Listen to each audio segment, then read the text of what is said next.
I'm delighted to say that Ben Powell joins me, who has helped organise this competition. So Ben, do you want to give us a little lowdown of everything that's taken to get this here in Manchester? We probably don't have enough time. 40 minutes is not quite there. No, look, it's fantastic to have another weekend of international touch off the back of some test matches between Wales and England in the 40s and 45s, and last weekend the England and Wales men's 50s played each other, and here we are with the Opens divisions getting some international touch back up and running after a very, very long break with COVID. So yeah, we're delighted. We had an organisational group that was split between the four nations, and Kevin Hill from the Federation of International Touch as well has helped pull all this together, along with a lot of volunteers with England Touch, and it's just fantastic. We're up and running. Well, we are up and running. England on the attack straight away as they look to get the first score. But a fumble means a new set of 6 to Scotland, starting pretty much on their own goal line. Yeah, I mean, two teams that have played each other a lot, and Scotland mixed open fresh off their World Cup success, where they picked up a bronze medal, first European team to do so in an Opens division in a World Cup as well. So yeah, Scotland are going to be high on confidence. A lot of different names, a lot of turnover in that squad, but they're going to be very, very strong. Yeah, because that was really the last international tournament, wasn't it? The World Cup in Malaysia. So Scotland picking up a bronze medal, England finishing in 6th place in the mixed open in that. Scotland also the European champions in Nottingham in 2018. Yeah, defending European champs. That title's been very, very difficult to wrestle away from them for the last few years, actually. As I said, a lot of different names on the team sheet, but what Scotland have a very unique ability to do is ensure that the way their mixed teams play is always just phenomenal. So you'll see a lot of the systems, the ethos, exactly the same as the World Cup, just with a slightly different group of players. Awesome.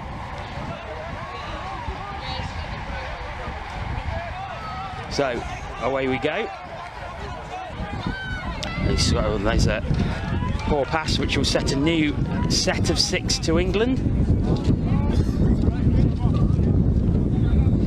Yeah, so it's probably been a slow start for both teams. The English players have probably played a little bit more touch this summer with our domestic season coming to an end.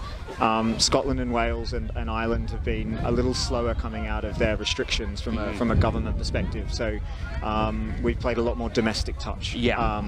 But I know that the Scottish and Welsh and Irish teams, they've been preparing well. Is that the first try? Penalty there. Penalty. So touch was in first, but they've been pinged for offside. So still 0-0 with 3 minutes gone. These are 20-minute halves on the hooter, so 20 minutes each way.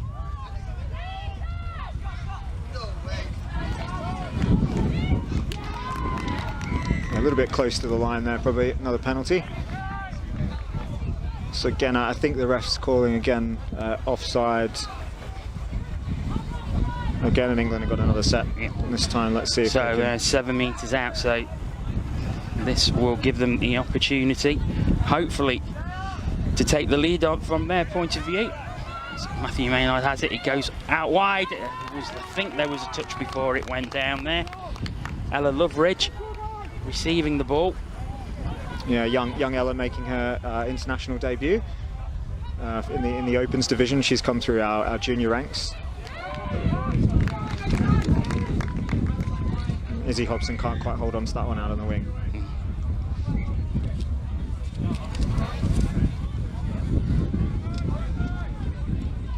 Out we go. Seeing the wind just whistling across the tent we're in, just by the pitch. You can probably hear it on the mic. Yeah, the wind definitely has picked up. Yeah. It was nice and calm from about 6 this morning when we arrived. It was very calm when we got here this morning, and it has picked up quite a bit since, but hopefully the wind will keep the rain away. Like I say, there is none forecast, so no, I think a dry. But we are in Manchester. Probably the most common said thing in touch in England. There's no rain scheduled, but we are in Manchester. Manchester's a great venue. What we did was prioritise Manchester being a nice central point for actually all 4 countries to meet. So a lot of the countries are coming in and out in a day. Manchester's a really accessible airport for those teams travelling from Dublin as well. So it's we're lucky to have a city that can host that's convenient for everyone. Of course, a city with a huge sporting heritage as well. Here's Gabe Pennington. Pennington just touched, and that will be a turnover. So another set of 6 to Scotland, but they are back towards their own goal line. Yeah, England straight away putting a lot of defensive pressure on midfield. Scotland have handled that really well, as you can see, their extra yards as they move out of their sub-box. I think Scotland, who come away again, just not enough there. Rory Grant there going through, but was touched on the way through, which gives the set of 6 back to England. I think that's a Manchester tram roaring past. It is, yeah. Yeah, we're right next to the tram line. Very near the airport, as we can see a plane taking off from our vantage point. Yeah, a lot of transport around. Yes, absolutely. So 6 minutes gone, we're still awaiting the first score of this game. Yeah, England have probably had the better of the possession on Scotland's line with a few penalties, but where Scotland have looked really good is coming out of their sub-box. That transition onto the fields look nice and sharp. So, you know, I can guarantee their coach will be looking at that, trying to utilise that a little more effectively, as Alice Somerville can't quite hold on to that one. Yeah, so a lot of domestic rugby for England over the past few weekends, and like you say, that will probably have given them an advantage. But one thing we did notice in the domestic championships is how well the sub-boxes were used. Yes, yeah, absolutely. You know, it's a game where you're looking at sort of busting yourself for 90 seconds and you're off again. And that rolling substitutions is one thing that makes our sport very unique, but one thing that keeps the speed of the game and the consistency at which it's played very high as well. Is England right on the line. Angus Goff just looking for an opening. I think is that down? No, it's 6 again. So it's drop ball, but Scottish players he's acknowledged that he touched that in flight. So yeah, six touches again to England, and they'll set and go. Goff again puts it down, receives it back, but he's touched before he can get the pass away. I think he was looking at Jamie Ironside there, who was just to his right, but just couldn't get the pass away in time. So the key for England here will be to try and use this set of 6 and just see how they can get Scotland defending. Josh Ingram, good touch, really good touch on Josh. Yeah, dived in. So you can see Angus Goff at the centre of what's happening here. He's a very experienced player in the Opens divisions. He was a key player for them at the last Touch World Cup as well, and played the Men's Open at the last European Championship. So, and there's 6 again to Scotland. So Scotland. Oh no, it's England who still have possession. Yeah, six touches again touched in flight by Scotland. Down it goes, and there's the opportunity, and did Ella Loveridge get it down? So ref saying she did drop the ball, ref saying touch first. Where the offside calls come, but I mean, take away the offside. Scotland defended that really well. So what they're trying to do is run a sweeper there on that link, looking at a mismatch out there on the female link. But they did such a good job at defending that. I know they've got the penalty for offside, but they'll be pleased they've kept that one out. So England still with a lot of pressure on the Scotland line, still not managed to convert it into a try. Desperately trying to do that now. Now there's space out on the right. If they look, there it is. Nice, yeah. Really well set up. And that is Josh Ingram going over there for England. The opening try. Let's have a look at the replay. Yeah, really nice. Got on the outside. What Angus did initially there was use Alice really well at link. Got Josh around on that sweeper, which they tried to do the other side. Yeah. Got first score of the series. So the first score, England lead by a try to 0. just under halfway through this first half. As I say, 20-minute halves. If you was with us for the junior competition a couple of weekends ago, that was 15-minute halves, so a little longer here. Yeah, so 20 minutes is the international standard, I suppose, and with these being test matches, that's where it is. The other variation for the juniors, they would normally also play 20-minute halves, but what it was we adjusted that because it was a one-day tournament. We want to maximise the amount of games they could play, so they all played 4 games, 15-minute halves. So that still equates to 120 minutes a touch, if that makes sense. Yeah. Of course, all 3 games for each team today, is that right? 3 games for each team, yeah. So in the mixed division, we've got Scotland, Wales and England, and then the England senior mixed team. Ireland haven't travelled with a mixed team. And then in the men's and women's divisions, oh, there we go. Scotland over. I know, it's coming back, I think. No. I think it's a forward pass. I didn't quite get the signal from the referee, but I think a forward pass. Shame, it was a nice move as well. Very, very nice. So yeah, and then in the men's and women's, England, Wales, Scotland and Ireland are in those as well. So each of the mixed teams will have 2 internationals and then a game against the senior mixed, and there'll be 3 internationals in the men's and women's. Okay. Some really good pressure there from Scotland, and they've jammed England into their box, so a good turnover for them, and they'll be confident that although that last one got pinged back, they'll look at that again. Scotland now with a little more possession as they look to get back on level terms, and since the try they have been the dominant team. Yeah. England up, trying to put a bit of pressure on them, but as I said, that confidence, although they got pulled back, they were over the line, they did get the ball down, and they'll be confident they can do that again. And here we go, long ball out. Now, was there a touch beforehand? I think there was. Yeah, touches in, so Izzy Hobson there on the wing. Lovely ball from Scotland, but a great touch from Izzy Hobson as well. Scotland going across the line, they go right out to the right hand side. It's a nice pass.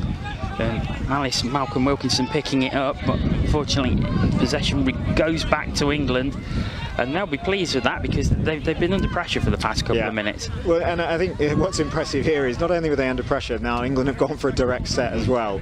So that tells you where the fitness levels are, tells you where the confidence is, and the next best thing other than scoring off a direct set is that repeat set which they've earned. So well done. So England it is, just on the 7 metre. Great ball from Gabe. And that's down, and that should be try number 2, and I think it is. Well done. Really nice. So what's happened there is you can see they've moved in and they've gone for second phase, and that second phase has ensured that Scotland were still moving out as that ball was released. A really nice ball from Gabe Pennington. Izzy Hobson over there to score on the wing. So Izzy Hobson makes it 2-0 to England with 13 minutes played. So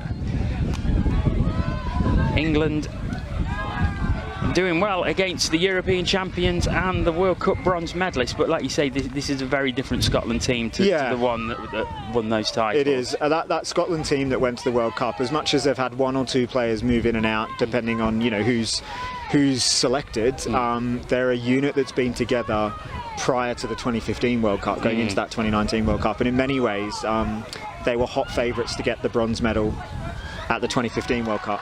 And I think that's down again. It is down again, yeah. Izzy Hobson again. So Izzy Hobson with their second try. As they go 3-0 ahead. Angus Goff this time out to Izzy. Just down in time, I think. Really good finish. Yeah. So a different Scottish team. Naturally, what happens at the end of a sort of campaign there is a high turnover. But 3-0 down, Scotland won't be worried about this. It's a long game. We're 14 minutes in.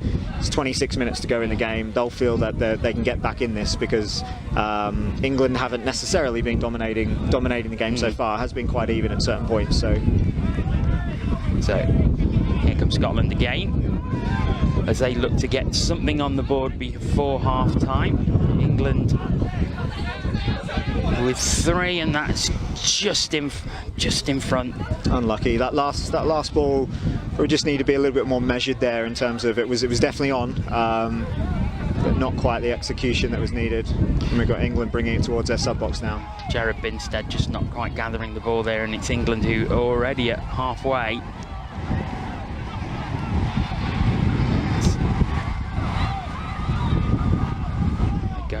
the left-hand side. Oh, he's just behind Ella Loveridge there. Pass. Yeah, very unlucky. Well defended by Scotland as well, forcing that error from England. Yeah. Charlie Thompson looking to get Ella Loveridge in. Fortunately was behind it, and that gives Scotland a fresh set of 6, but they are very deep in their own half. Oh, good pressure from England, got the turnover.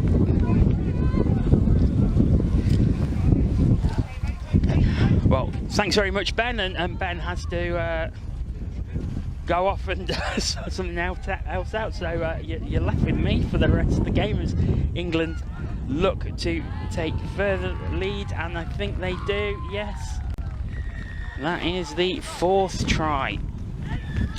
As that goes along the line, drop down, and that great interplay between Jamie Ironside and Angus Gough, and England are 4-0 ahead. And we've got just 4 minutes to play in this second half.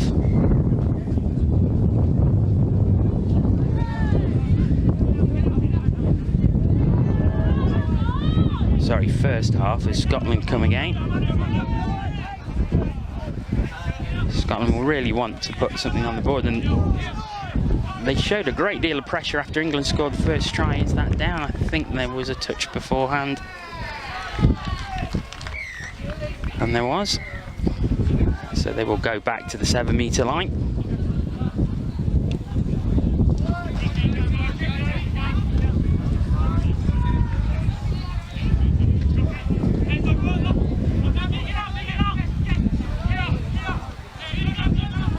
Out it goes wide.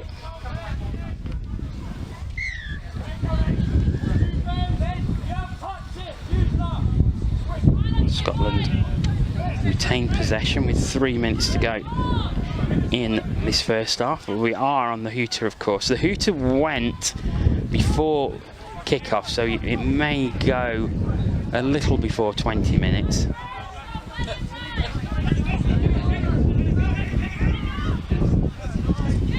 Not quite there for Scotland, but they still retain possession. Jared Binstead is touched. We'll have to go down and hand it off.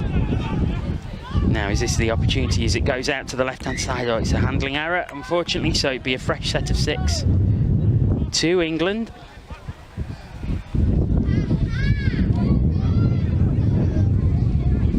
They look to build down the right-hand side using their sub-box well as they bring fresh legs on.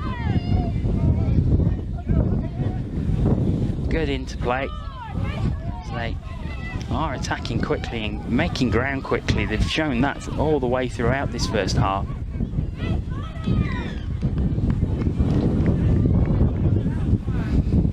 Just back to the 7-metre. Less than 2 minutes left in this first half now. It's an excellent, excellent half for England.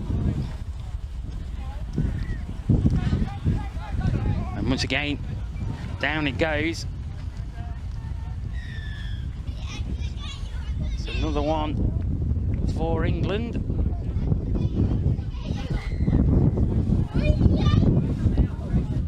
Ella Loveridge once again. 5-0. And England looking very, very comfortable now. And we've still got 20 minutes to play. So, Scotland looking to get at least 1 on the board prior to the half-time hooter.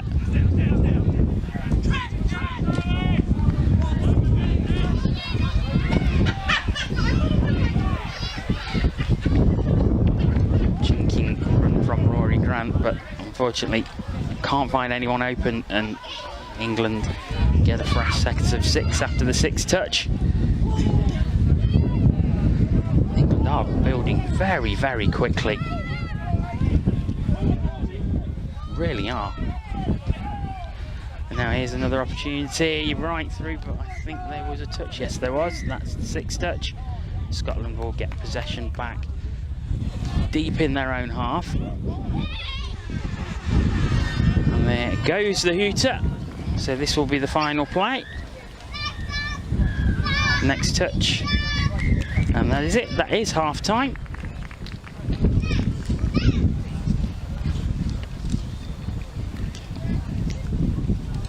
So at the end of the first half, it is England 5, Scotland yet to score.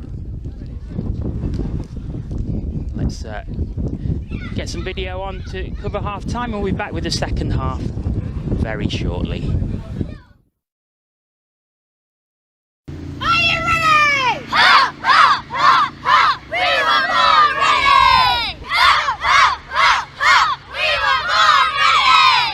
So Alan Reid, our Schools Development Officer, arranged a touch session today with the children from St Joseph's School here in Branksome. We started with about 20 children today between the ages of 7 and 11. We don't normally have that mix from year 2 to year 6, which is what we had today.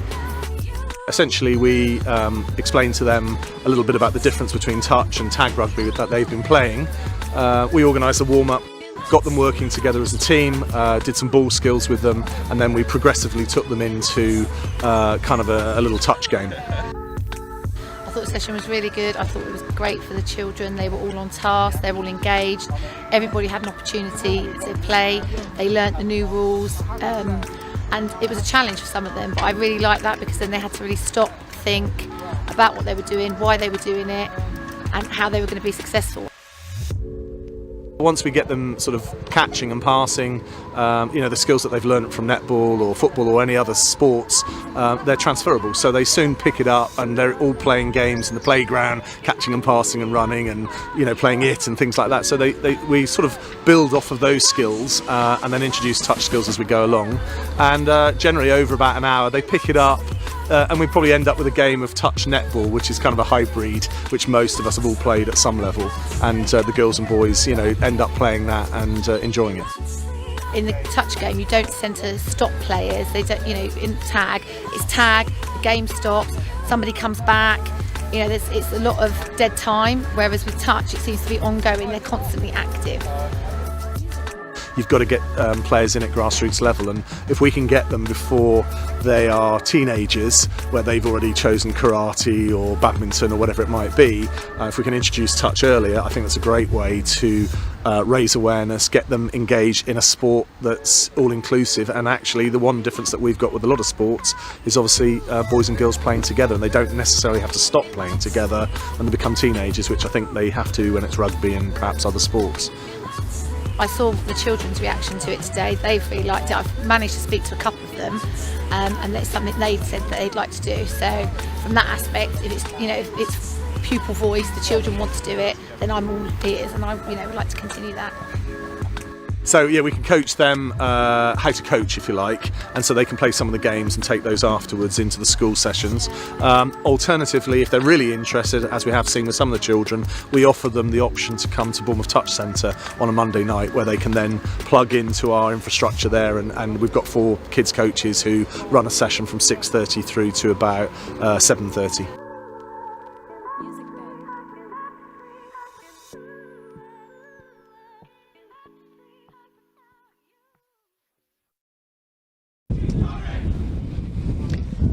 Welcome back to Manchester. The second half will be starting very, very shortly.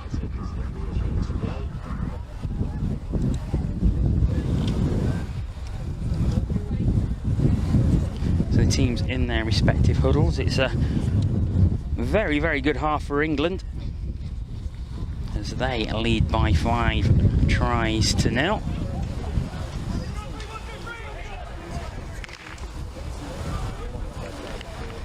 So the officials just getting ready.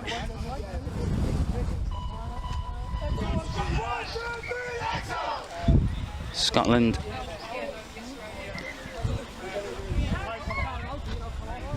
now heading onto the field. England as well. So second half is seconds away from starting. Just a reminder that coming up next at around 11:20, Ireland against Wales in the Men's Open, and then we have the same 2 teams in the Women's Open at around 12:10. So stay with us for that as the hooter goes. to start the second half. It's England who start. Set of 6 from halfway. Ella Loveridge as well, who again gets good ground. England already at the 7 metre. I think there was a touch before they went over.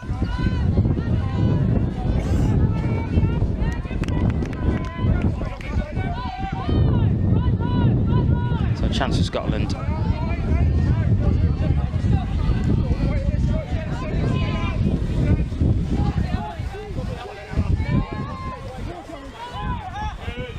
Scotland building, trying to just get something on the board.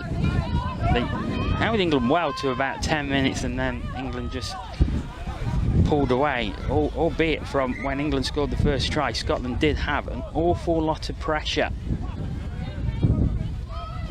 for a good 2 minutes, and then England got up, made it 2-0, and really only one-way traffic from them, but we'll have had a regroup at half-time, and hopefully they can come back with something in the second half. However, as it is, it's England who are in possession. They look to go along the line. Back into the centre. Fake pass was attempted, but that is a 6 touch, and it reverts back to Scotland. Things blowing all over the place here as the wind picks up once again.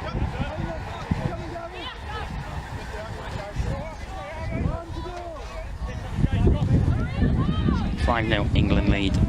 Scotland who are on the attack. Rory Grant looking to get into the right hand side, and that's down. Is that the first score for them? I think it might be.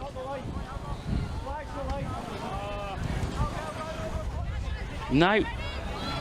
So it waved off, it went down, and it wasn't given. And as it is, England are back on the attack again.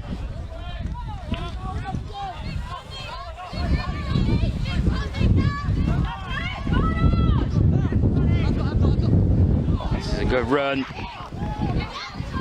Need to pass back. Oh, just dropped. It was a great run from Matthew Maynard. As the half, he had to find somebody to pass to. He couldn't quite get it to complete, and it's Scotland who have possession as they use their sub box and bring fresh legs on.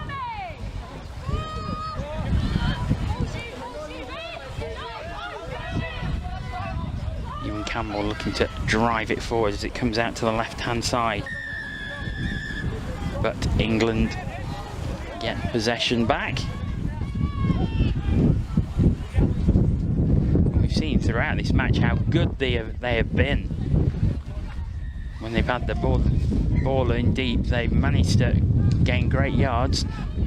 However, commentators guess as just on the 10 metre line they hand the ball back to Scotland, so an opportunity now. Scotland with 6 touches from their 10 metre line, but a handling error will give 6 touches back to England on that 10 metre line. It's not what Scotland would have wanted. It's England again.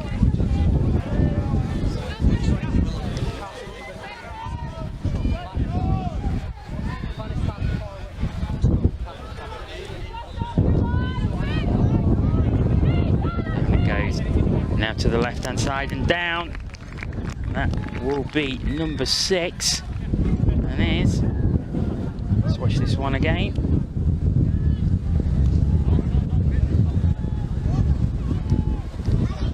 Goes Danielle Evans there with the touchdown, and England lead by 6 points to 0. Dominant start from them, and they want to take through the rest of the day, I'm sure.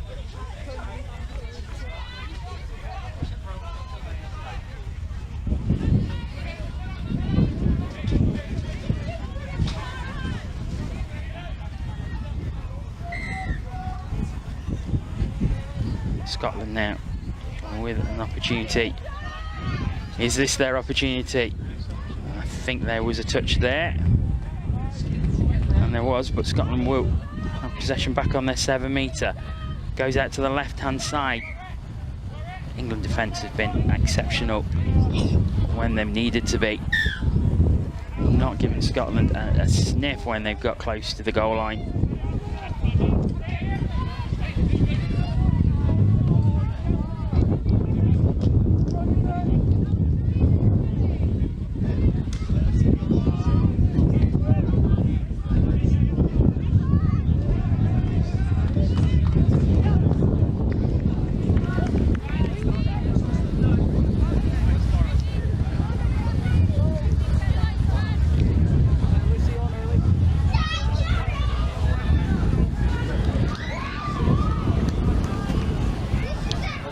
Again, just at the 7 metre now. There's a bit of space opened up, but there was a touch. Yes, there was. Scotland will have possession. Gabrielle Adams stopping the attack there, getting possession back for her team.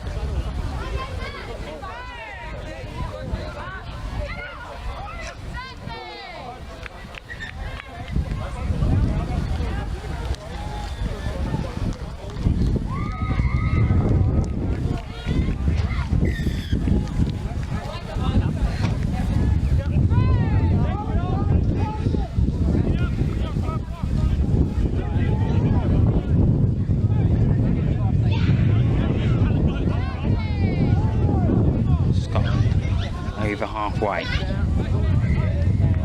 Jared Binstead.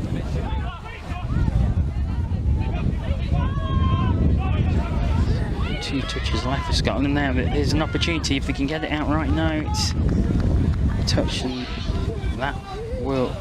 No, there's still with Scotland.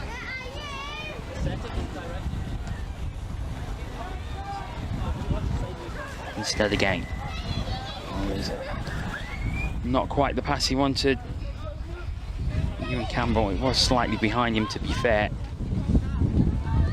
And as it is, England have possession again with 12.5 minutes left in this second half. So 1 score for England so far in this second period.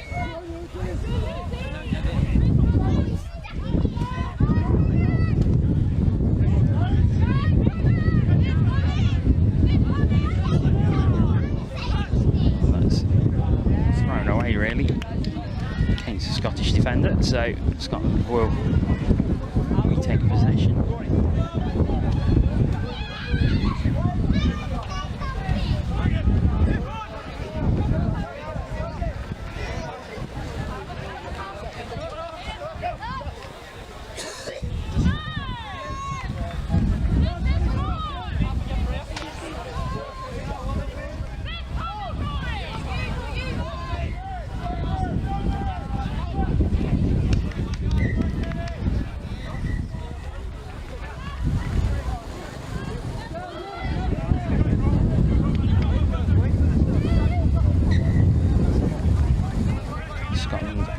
With a set of 6 deep in the England half, so this is the opportunity for them.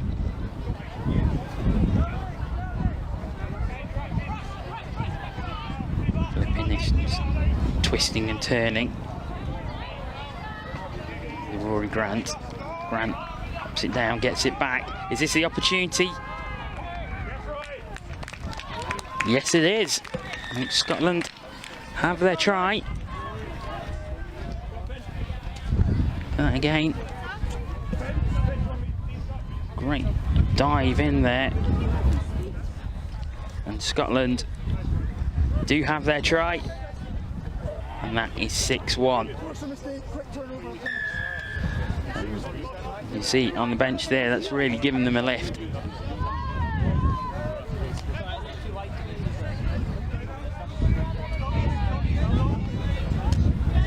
England starting again from halfway. They're already towards the 7 metre line.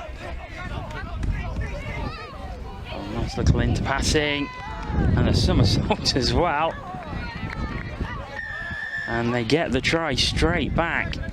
Let's watch this one again. somersault. Nice acrobatics by Harry Goldman. As England answer Scotland's try with another one of their own. That makes it 7-1.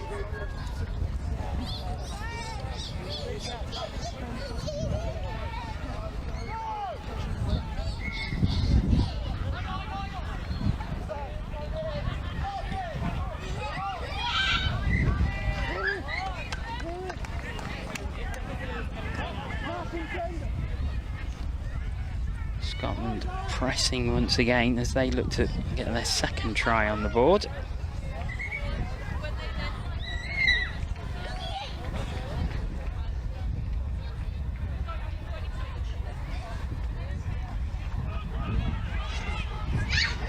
Diving through.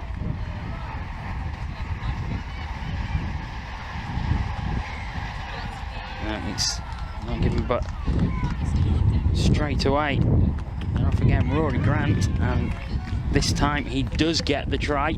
Quick thinking by Rory Grant. Diving through. Try given. 7-2 now, England lead. Scotland just starting to get something on the board for their efforts now. So as the game goes on, a little bit better into play, a little bit better attacking play, and they're getting their reward for it. England come again. Down, I think there was a touch there. Yep, there was. Or was there? No, it's given. Mistake. Let's watch this again. I thought there was a touch. As Anna Crossley went over, but the officials, closer than me to be fair, gave the try, so it's 8-2, the England lead.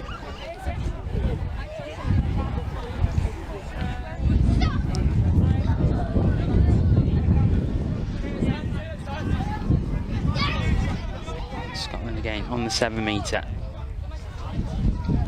Jared Binstead, nice bit of interplay. Down it goes. Binstead again. Can he get it down? No, he's touched. But Scotland still have the ball.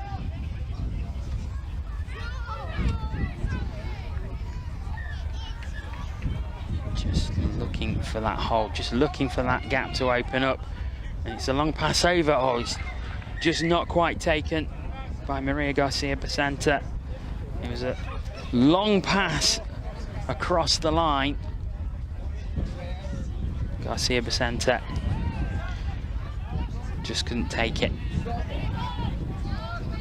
Great try by Scotland though, as England use the sub-box, get some fresh legs on. 6.5 minutes or so left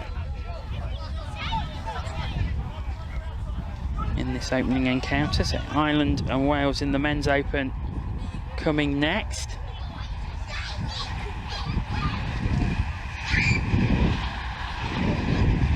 we have a full day of touch rugby for you here from Brook Park in Manchester.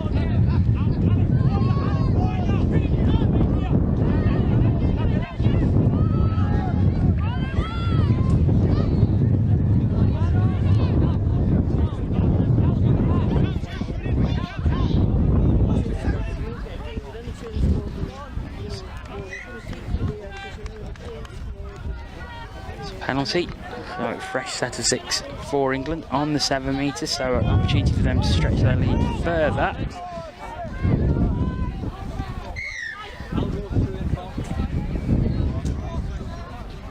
Slight given, I think.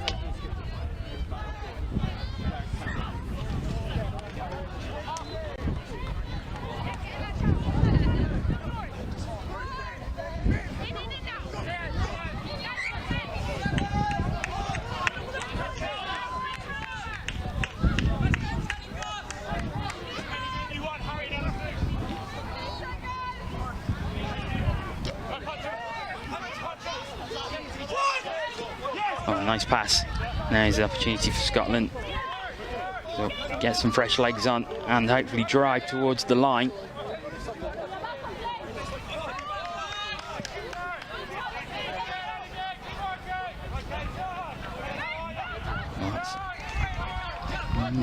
what they would have wanted, and Clefane with the handling error, and that gives possession back to England.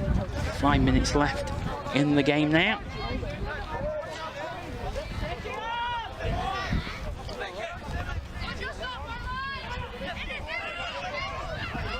Now space opening up for England, and it's another try for England. Let's watch this one again. Space opened up there. Charlie Thompson went for the gap, popped it down, and England lead 9-2 in this opening out.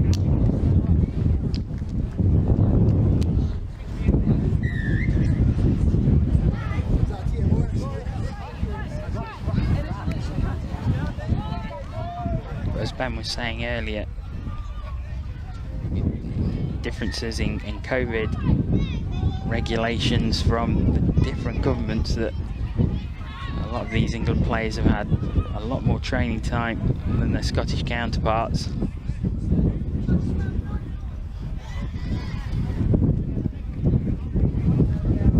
But hopefully with things getting more towards a sort of normal, things will start to pick up once again. Regular training. Teams look to build towards the next season and the next international season. Scotland coming again. Binstead coming through. Hands it off. Now space opening up on the right hand side.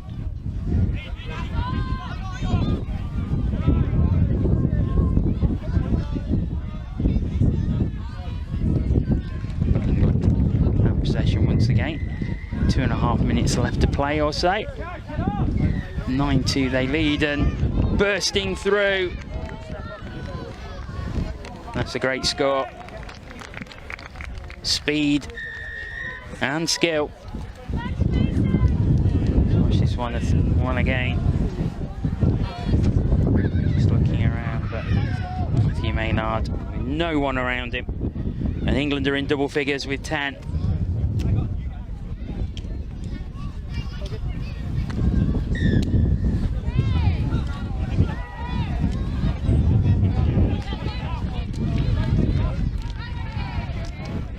Wind still whistling across in what is quite a humid Manchester today.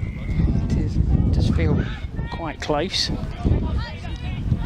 Certainly not cold.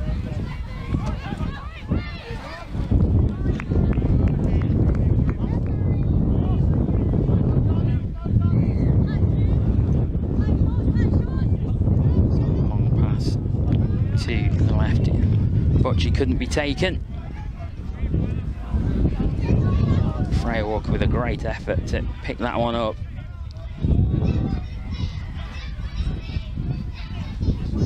It is England building again, but 4 touches to this point, but bursting through again. And down it goes. And it's another try for England, and it's at speed again. This time Jamie Ironside bursting through.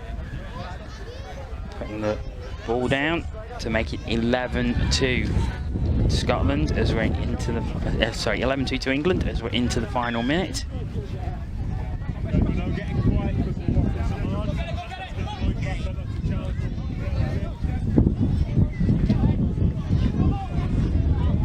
But can Scotland get something on the board before the end of this game?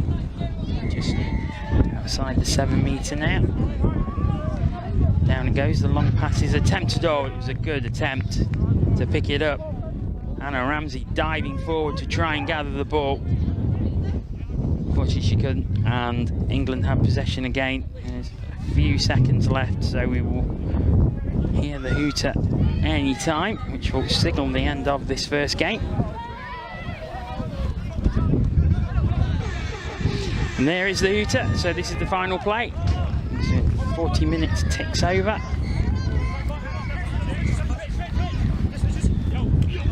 And there is the touch, and that will signal the end of the game. England with a very good 11-2 victory to open up in this mixed open tournament. Coming up next, we have the men's open. It's Ireland against Wales. That'll be in 4 or 5 minutes time.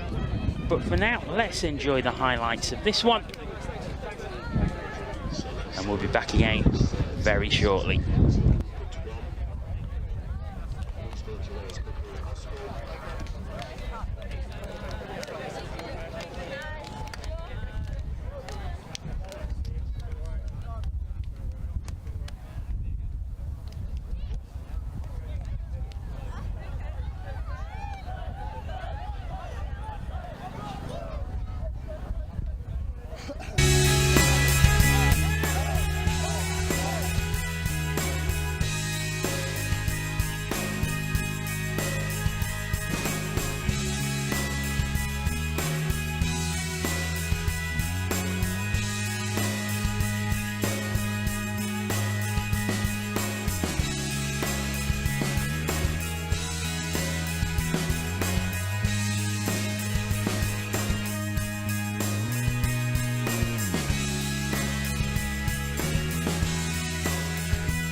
Which is good though, it's good. Obviously that's an easy fix. It's actually getting there. Been quite a lot of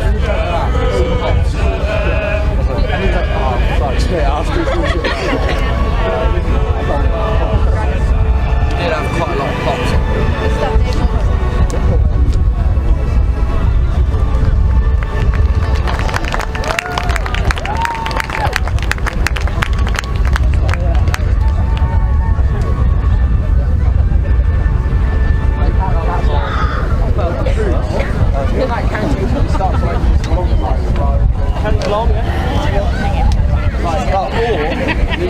They've got business running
superb renditions of the national anthems there for the men's competition. So we just had the national anthems of Scotland, Wales, Ireland and England. And this is the opening match in the men's open. It's Ireland against Wales.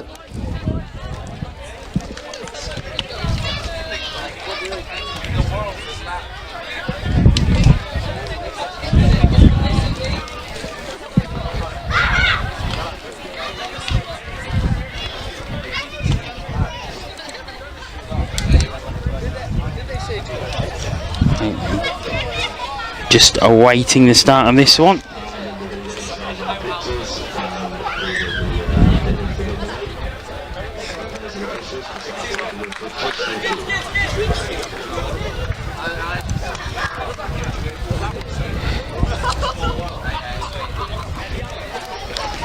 So final taps and handshakes with slightly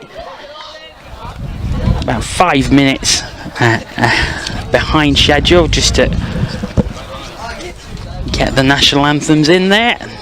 And there will be national anthems as well before the women's match, and that's next, which is also Ireland against Wales. So do stay tuned for that one. It's England with an 11-2 victory in the mixed open to start us off.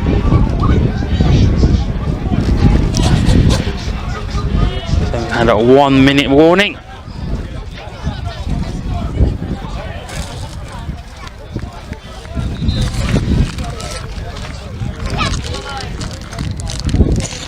The match will be starting shortly.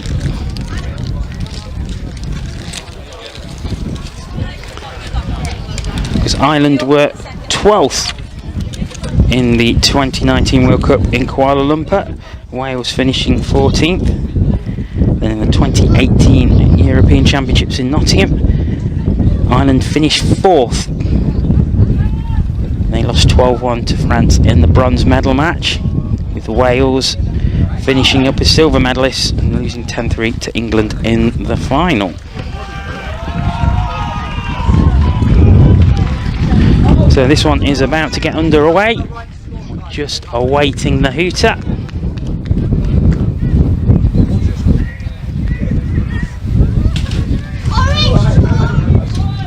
About 6 or 7 minutes ahead of schedule.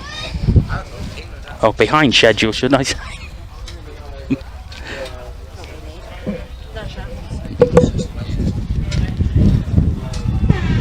And there goes the hooter, and it's Wales in their red strip who get us underway. The island in the white with green trim. And already Wales at the 7 metres. A bit of sun starts to greet us here in Manchester.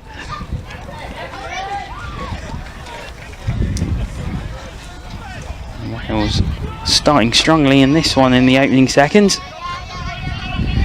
Across the line it comes, can they get it down? Space out to the right hand side, it's a good pass but the whistle had gone and Ireland will take possession.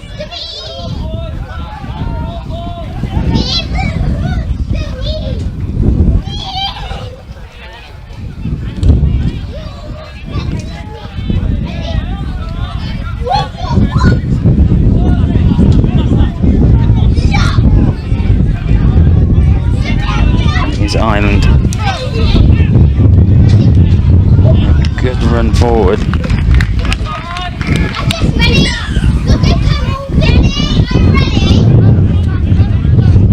Diamond Cody just stopped in his tracks there, so Wales have possession.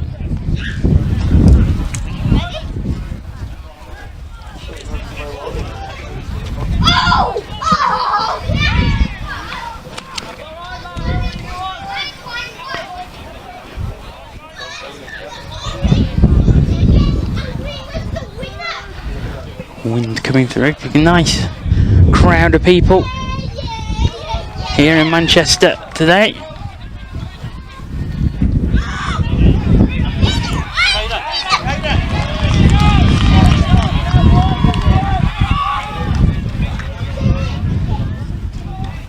And back on their goal line. Possession back to Wales in a dangerous position. Is this the opportunity for them to open the scoring? Kyle Owen has it.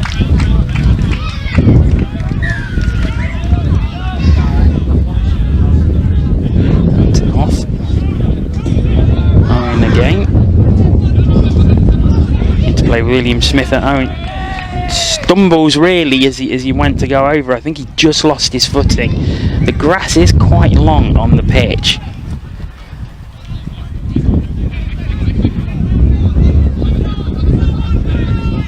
That's blocked, but intentional block, so Wales will have another set of 6 on the 7 metres, so they're keeping the pressure on.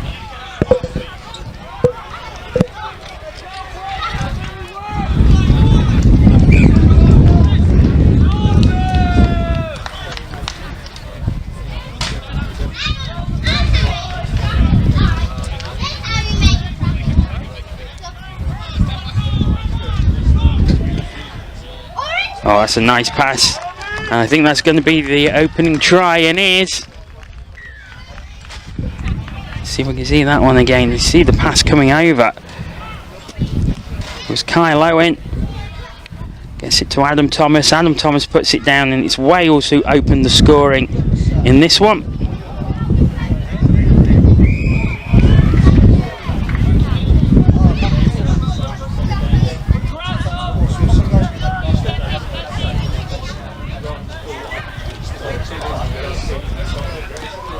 So Ireland looking to come straight back, and they do. Or do they? No, there was a touch on the way through. I thought he was going to point down for a try.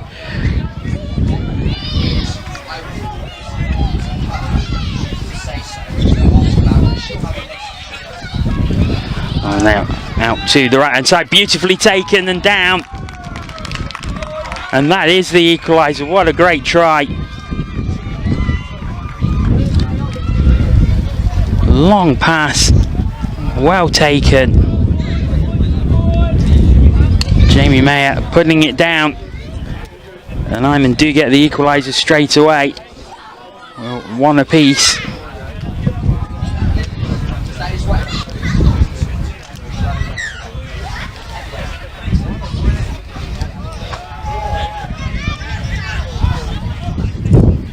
It's Wales who look to burst forward once again. Callum Richards looking to find a gap and get through. He has to hand it off.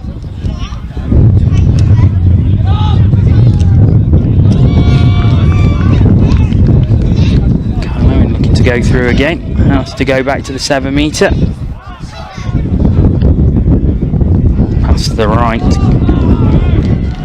Just catching some air. Didn't get there quick enough. That allows Ireland to defend, and they will have a fresh set of 6. However, Wales penning them in well. It's 4 touches to now. Ireland have to do something. Last touch.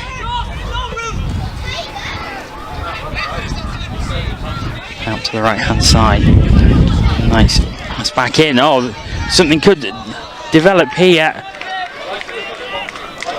Great play from Ireland. Dara Foster on the right hand side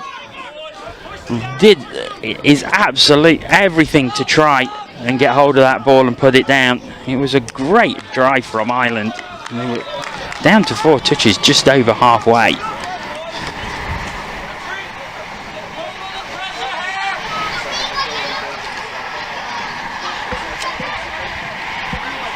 Here's Wales coming forward at speed, already to the 7 metre. Touch made. Ireland have possession. 1:16.5 minutes played. 2 20-minute halves.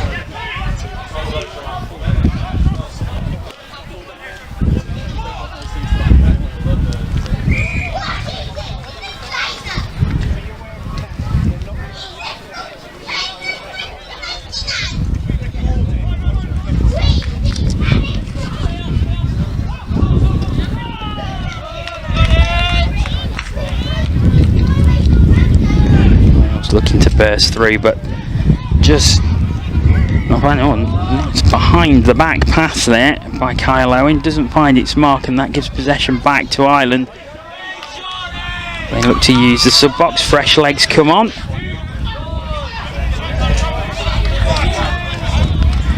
Stumble, and that gives possession back to the Welsh.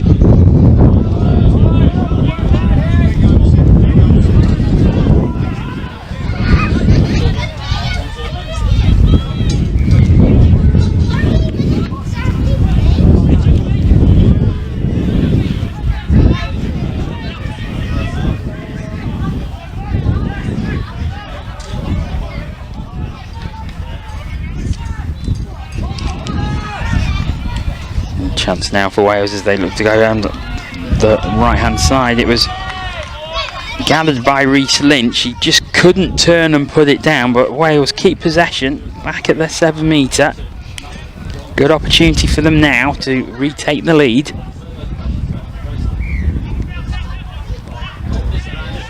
That's not to the pass they wanted. Ireland will have possession once again.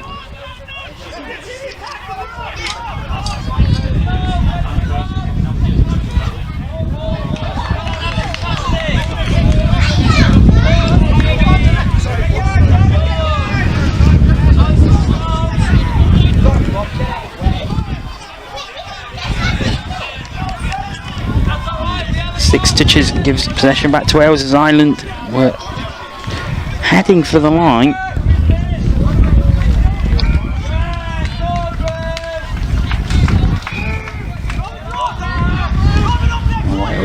using the sub box to change personnel.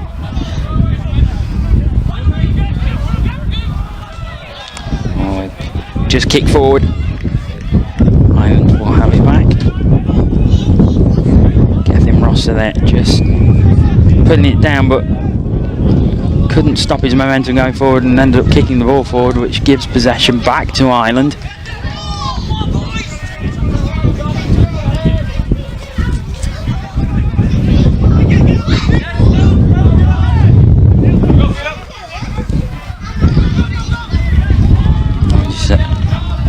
Handling error once again. And Wales have it back. A few handling errors so far. No moisture on the ground at all. And no rain. In fact, it's quite bright here now in Manchester.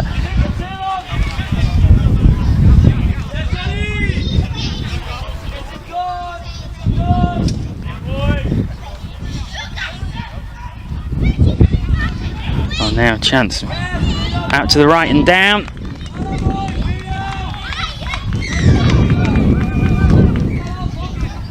No, it was touched as he went over. And Ireland will take possession again, but they're very deep in their own half, so a good drive needed.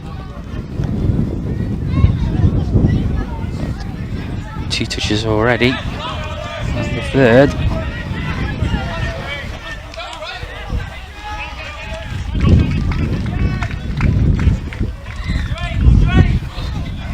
So this is the final touch. Touch claimed, and that will give possession back to Wales.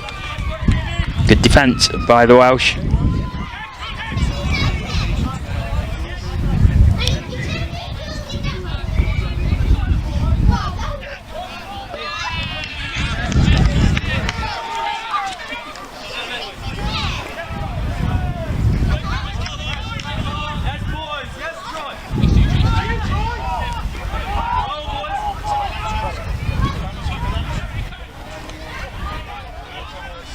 Great play by Wales again, as they look to get another try to give them the lead. 8 minutes left in the first half.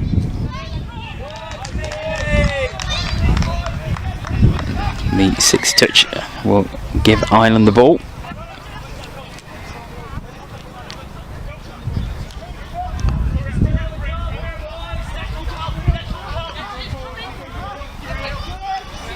On the right hand side, over halfway down it goes.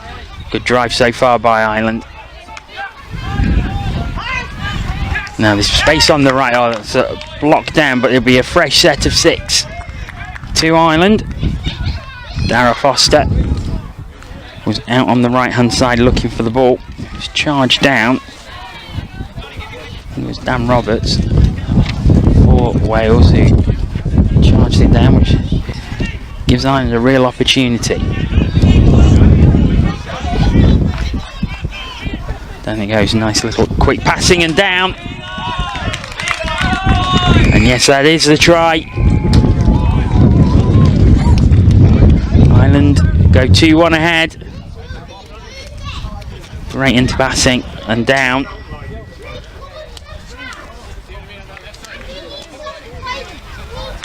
And Ireland take the lead.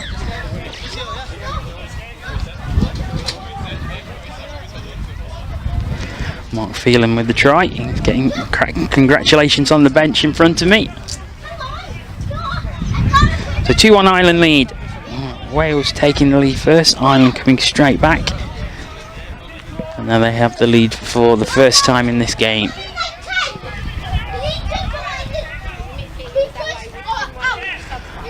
Chance for Wales to come straight back. The long pass to the left hand side, and now another one as it goes to right as Wales look to stretch the Ireland defence, but they hold firm. Jamie Mayock getting the touch, which gives possession back to the Irish.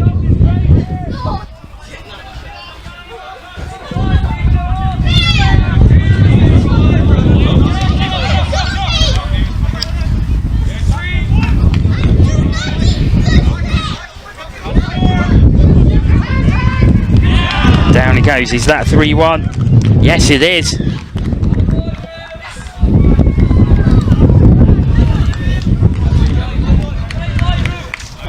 Some great interpassing again. Great dive down and great celebrations. Ryan Rupner-Singh getting the latest score, which puts Ireland 3-1 up with 15 minutes played. Really, really good try.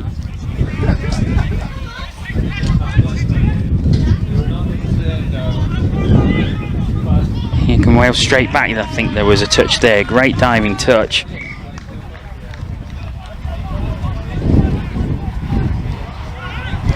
Gethin Rosser just looking. Thought he might have put the ball over, but once again it was good defence by the Irish, and they used their sub box.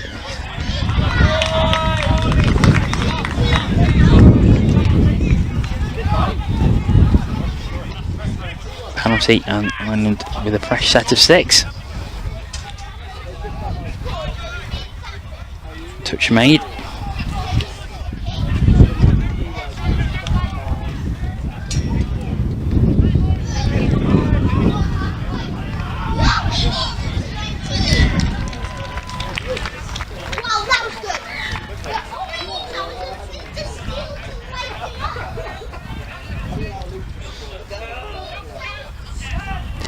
Going through there, it was Mark Phelan, but the touch was made.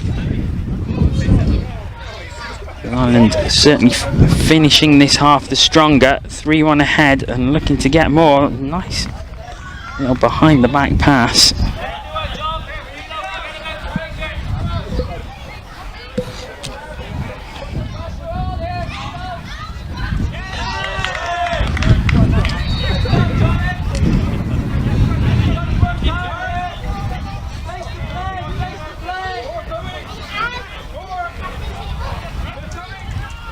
Wales driving well as they look to reduce the arrears, but they won't do it like that.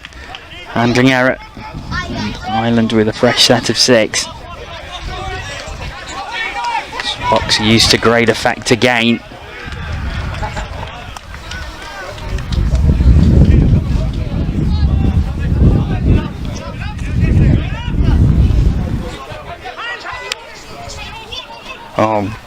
Going through, there's loads of space on the left-hand side, and down it goes. It was a wonderful pass out. It was the easiest of jobs for Alexander Cassidy to put the ball down. No one around him. Down it goes. Ireland lead 4-1.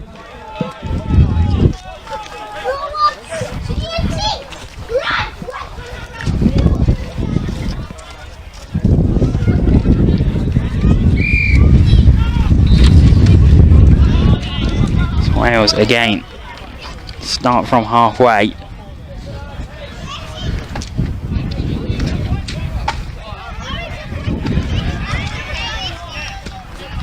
Now there's the opportunity, quick into passing.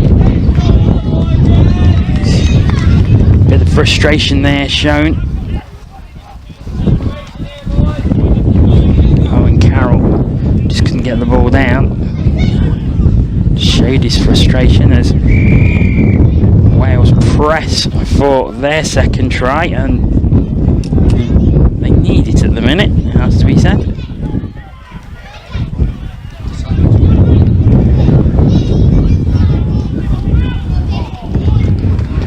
Down it goes. Was that down before the touch? Yes, it was. This one again is Michael Roberts.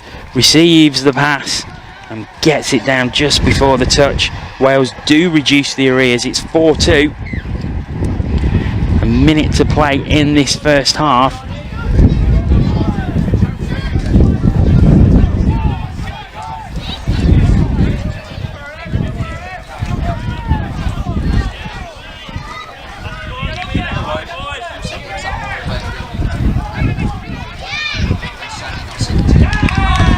Is that down for Ireland? Nope, there was a touch.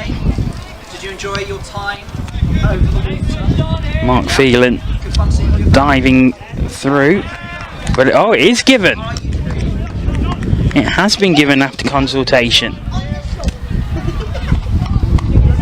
So Mark Feenley does get the try, and Ireland lead 5-2.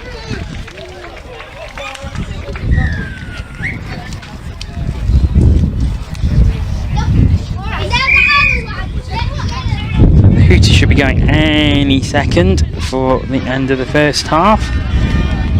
So the last play. Can Wales get something? No, they can't.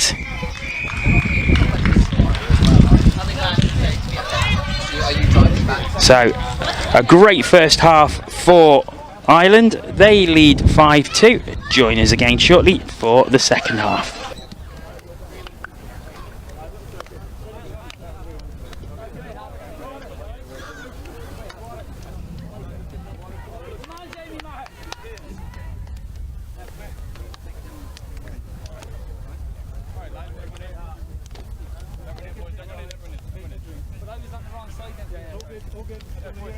Ready? Lads, 3 breaths, ready? Big deep breath in, hold. 2, 3, and out. And in. Are you ready? Ha, ha, ha, ha! We want more ready! Ha, ha, ha, ha! We want more ready! So Alan Reid, our Schools Development Officer, arranged a touch session today with the children from St Joseph's School here in Branksome. We started with about 20 children today between the ages of 7 and 11. We don't normally have that mix from year 2 to year 6, which is what we had today. Essentially, we explained to them a little bit about the difference between touch and tag rugby that they've been playing. We organised a warm-up, got them working together as a team, did some ball skills with them, and then we progressively took them into kind of a little touch game. I thought the session was really good. I thought it was great for the children. They were all on task, they were all engaged. Everybody had an opportunity to play. They learnt the new rules, and it was a challenge for some of them, but I really liked that because then they had to really stop, think about what they were doing, why they were doing it, and how they were going to be successful. Once we get them sort of catching and passing, the skills that they've learned from netball or football or any other sports, they're transferable. So they soon pick it up, and they're all playing games in the playground, catching and passing and running, and playing it and things like that. So we sort of build off of those skills and then introduce touch skills as we go along. And generally over about an hour, they pick it up. And we probably end up with a game of touch netball, which is kind of a hybrid, which most of us have all played at some level. And the girls and boys, end up playing that and enjoying it. In the touch game, you don't tend to stop players. They don't, in tag, it's tag, the game stops, somebody comes back. It's a lot of dead time. Whereas with touch, it seems to be ongoing. They're constantly active. You've got to get players in at grassroots level, and if we can get them before they are teenagers, where they've already chosen karate or badminton or whatever it might be, if we can introduce touch earlier, I think that's a great way to raise awareness, get them engaged in a sport that's all-inclusive. And actually the one difference that we've got with a lot of sports is obviously boys and girls playing together, and they don't necessarily have to stop playing together when they become teenagers, which I think they have to when it's rugby and perhaps other sports. I saw the children's reaction to it today. They really liked it. I've managed to speak to a couple of them, and it's something they'd said that they'd like to do. So from that aspect, if it's if it's pupil voice, the children want to do it, then I'm all ears, and I would like to continue that. So yeah, we can coach them how to coach, if you like, and so they can play some of the games and take those afterwards into the school sessions. Alternatively, if they're really interested, as we have seen with some of the children, we offer them the option to come to Bournemouth Touch Centre on a Monday night, where they can then plug into our infrastructure there, and we've got 4 kids coaches who run a session from 6:30 through to about 7:30.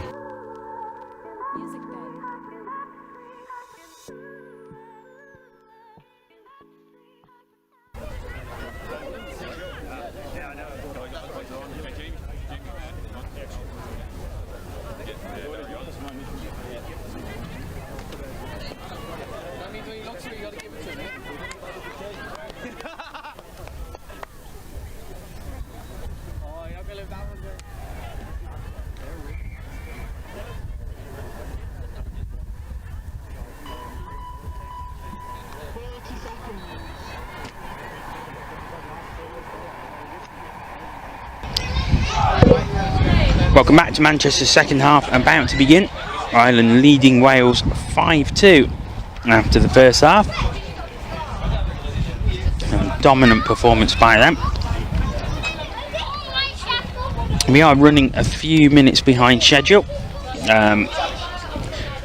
So the women's open game was due to kick off or tap off at 10 past 12. That'll probably be near 20 past 12 now, as there will be national anthems prior to those games as Ireland go over again.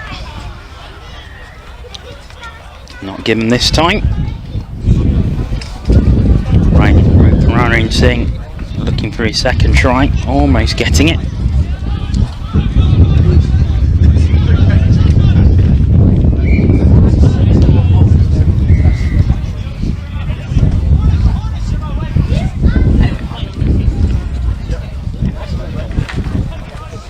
So Wales had a chance to regroup, have a chat at half time.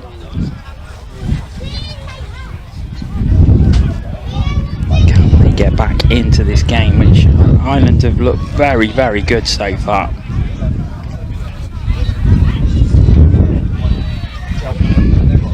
I hope you're enjoying the coverage from Manchester, wherever in the world you're watching on YouTube. As over goes Mark Phelan once again, and it's another try for Ireland. A great start to the second half for them. Let's see if we can watch this one again as he dives over. Ireland 6-2 ahead and looking very, very comfortable and starting the second half as they finish the first.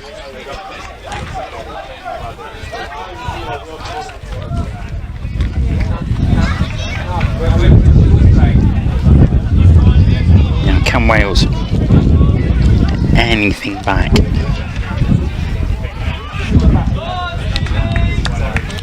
Opportunity was there. It wasn't quite gathered cleanly by Reece Lynch. However, Wales keep possession.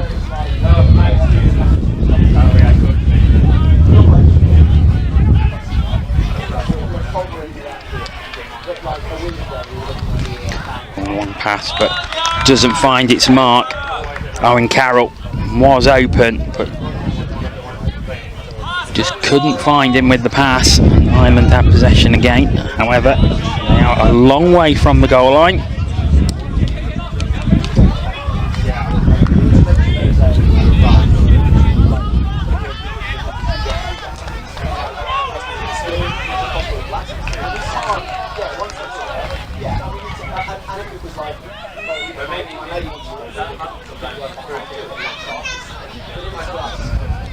There we go. Looking to use his left hand side, but there's the final touch, and Wales will have possession, but they're on their own 7 metre. So a couple of good drives needed. So they build towards the sub box to get fresh legs on. Has been a penalty given, I think, so Wales have a fresh set of 6.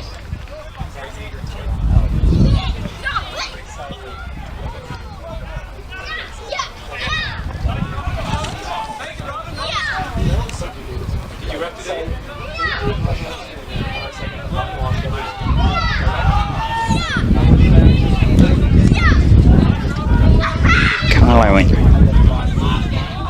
gets it back again. Need someone there for him, but oh, great defence by Ireland, great touch. Kyle Owen just needed someone open to pass to. He was the half, he couldn't put the ball down himself.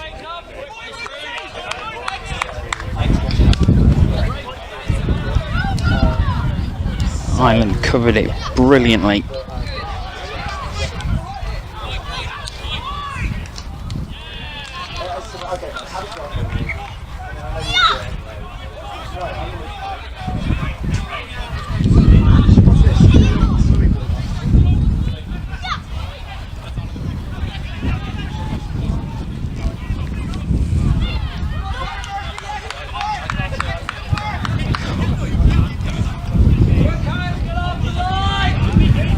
Wales. Heading towards the line. Oh, there's a space on the right hand side, and they do get their try. Reece Lynch, it was. Found some space. See Lynch grabbing the ball, popping it down. Wales reduced the arrears to 3. Good attack by them.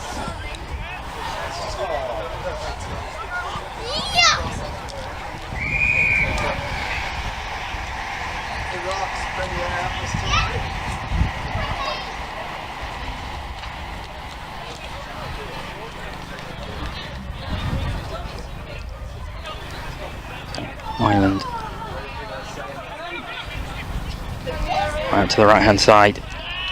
Dive down.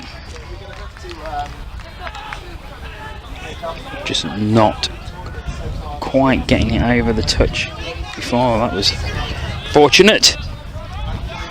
As the ball was gathered. Now through again. Oh, the gap opened up, and that is a great try. Just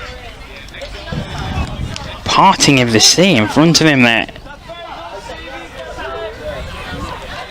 And down again. And it's 7-3 Ireland.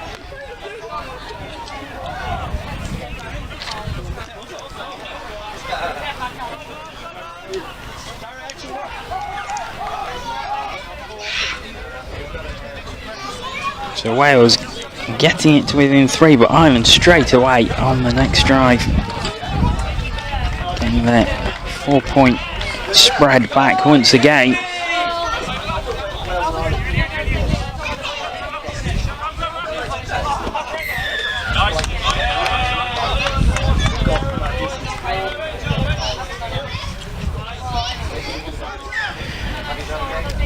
Just to remind you that the next game is also Ireland against Wales in the Women's Open. So join us for that next.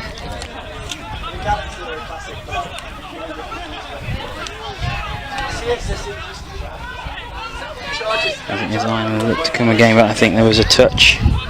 Yes, there was. Callum Digby just getting the touch in there. As Fergus Byler-Cleach was looking to burst through. There's Leach again. Pops it down. Space opened up, but not taken cleanly. Therefore, Wales will have a fresh set of 6 from their own 7-metre line.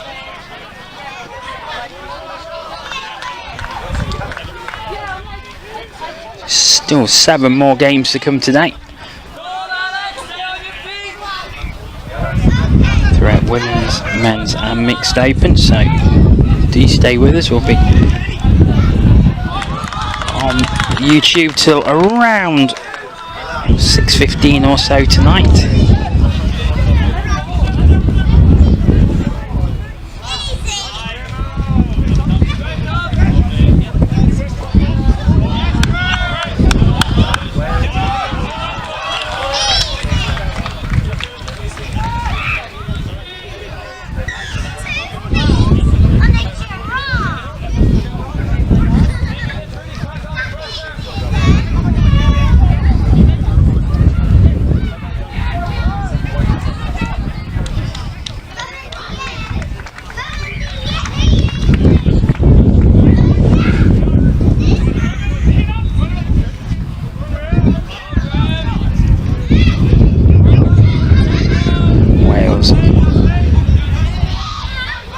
Penetration now as they go to the left hand side. Oh, that's a great take, and that is a brilliant try. Let's see if we can see this one again.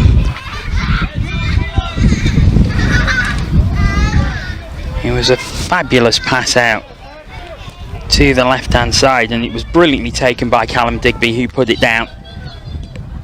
7-4 Wales lead.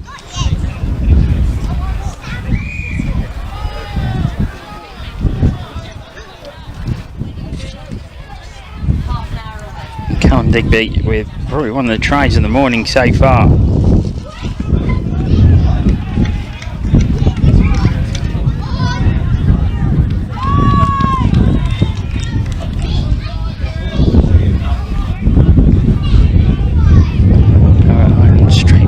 it. Through the legs. A bit fanciful. I suppose you can do those things when you're 3 points up. With 10 minutes left to play.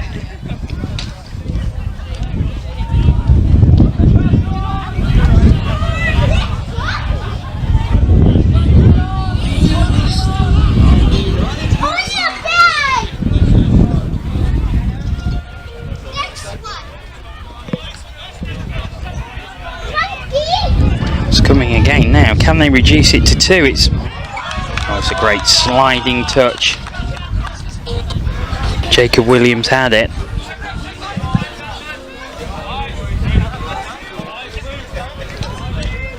So here's Ireland come again.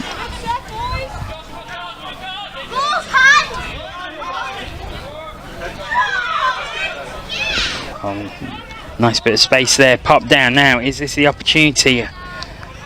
Well blocked, and no, there was a breakaway. I think. Oh, and Carroll checked back, but I think if he'd have carried on running, he would have been fine. No whistle went.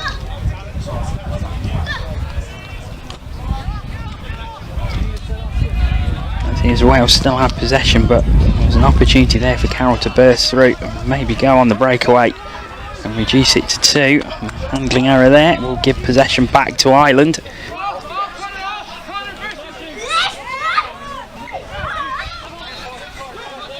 Another handling error, sees it go back the other way.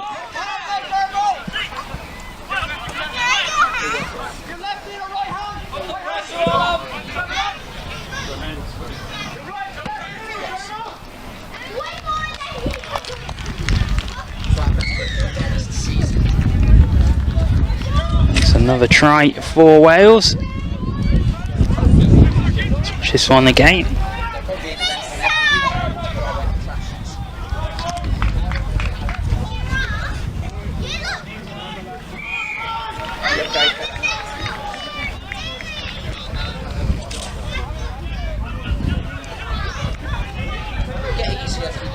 Oh, Wales within 2. Really making a game of it now.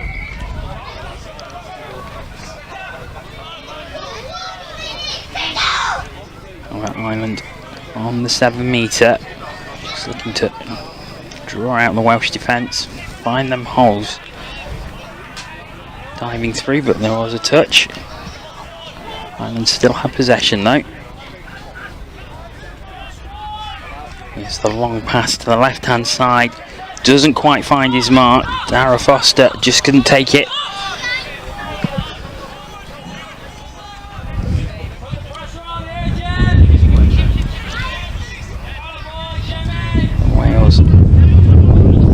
From deep again, 7 minutes remaining, so there is time for the Welsh to get back on level terms. They will need to stop Ireland scoring in the meantime. This is a very, very good drive. Unfortunately, it is finished, and Ireland will have possession once again deep in their own half, but they have shown how good they are driving from deep.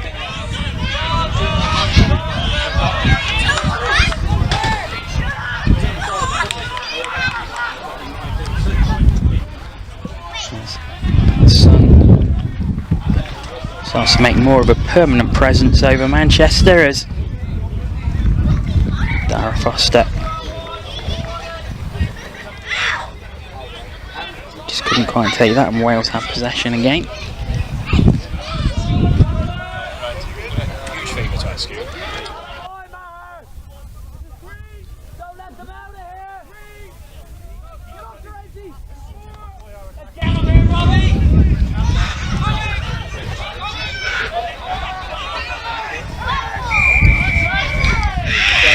Down it goes, and bursting through, but touch on the way through was Kyle Owen as he looked to bring it to within 1. Shout comes from the Ireland bench, we have a big job here boys, and they do. They were looking comfortable 3 or 4 minutes or so. They're within 2, but now chance for Ireland. Is this taken? Is this the opportunity?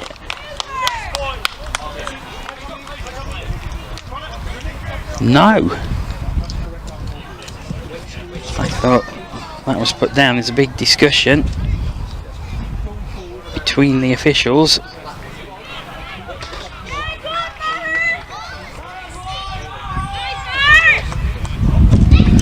And it's given.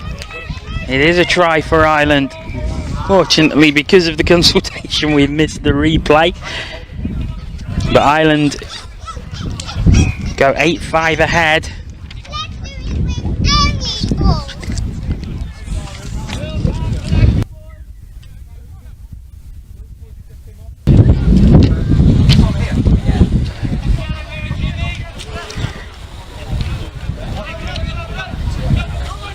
Wales look to get it straight back within 2. Just lost footing there. Michael Roberts.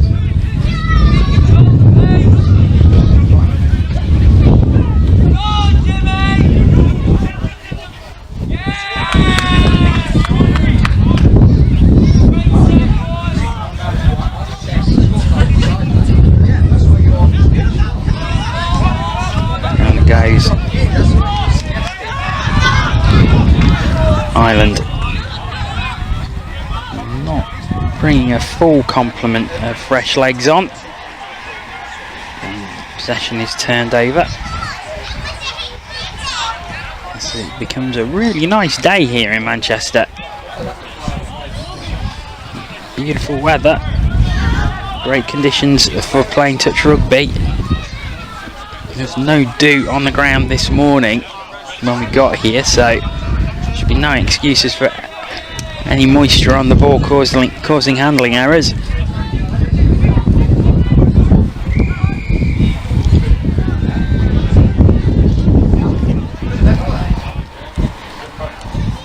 Also with a fresh set of 6.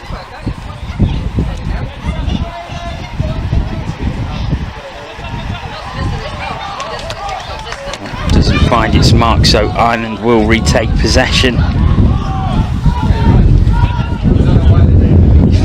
Feel that one more try for Ireland will put the lid on this game.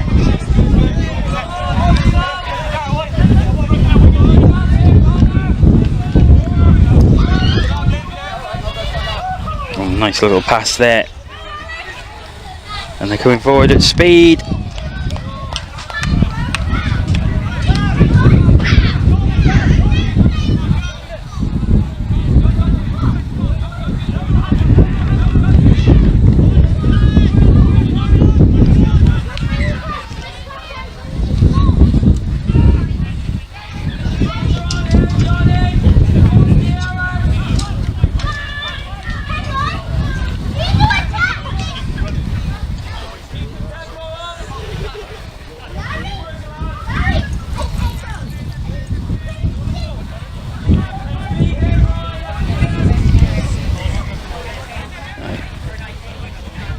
Into the final 2 minutes, Ireland leading 8-5. It looks like they are going to take the victory in this opening men's open game.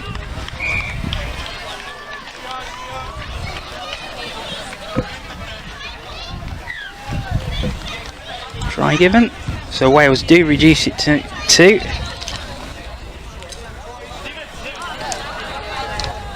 Kyle Owen with another try. 8-6 the Ireland lead, but time rapidly running out and Ireland are not exactly rushing to get the game restarted. You can hardly blame them in the position they're in.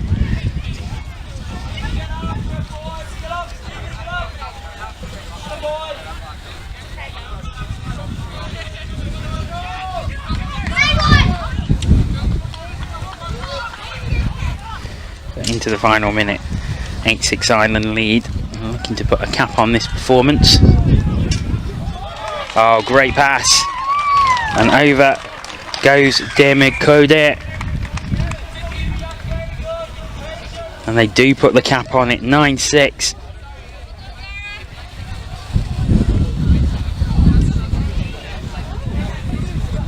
And you enjoyed that one.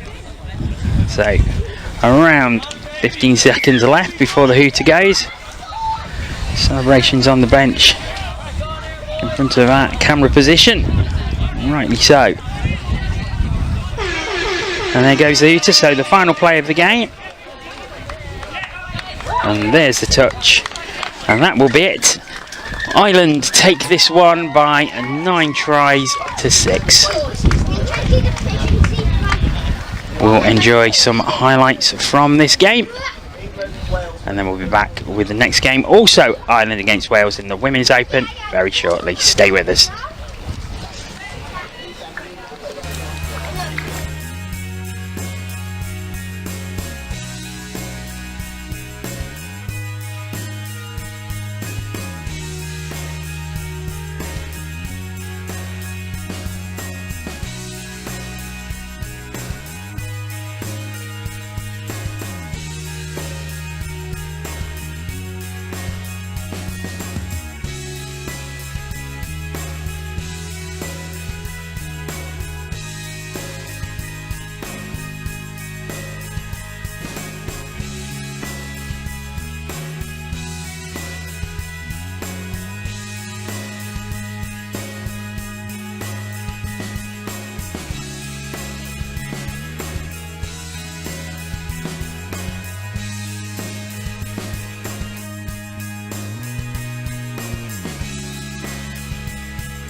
Right in front of the sun.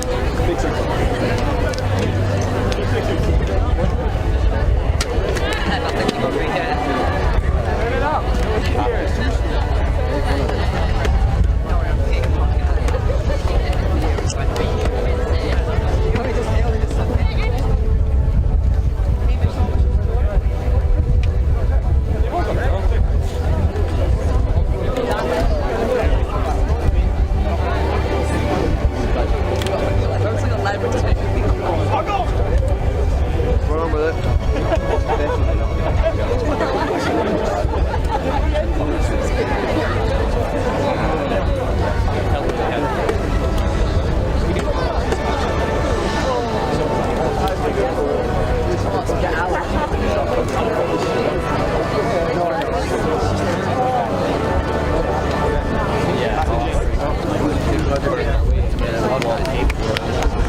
Welcome back to Manchester. I'm delighted to welcome from the Irish Men's Open team, John Ennis. John, how are you? Very good, Jonathan. Thanks for having me.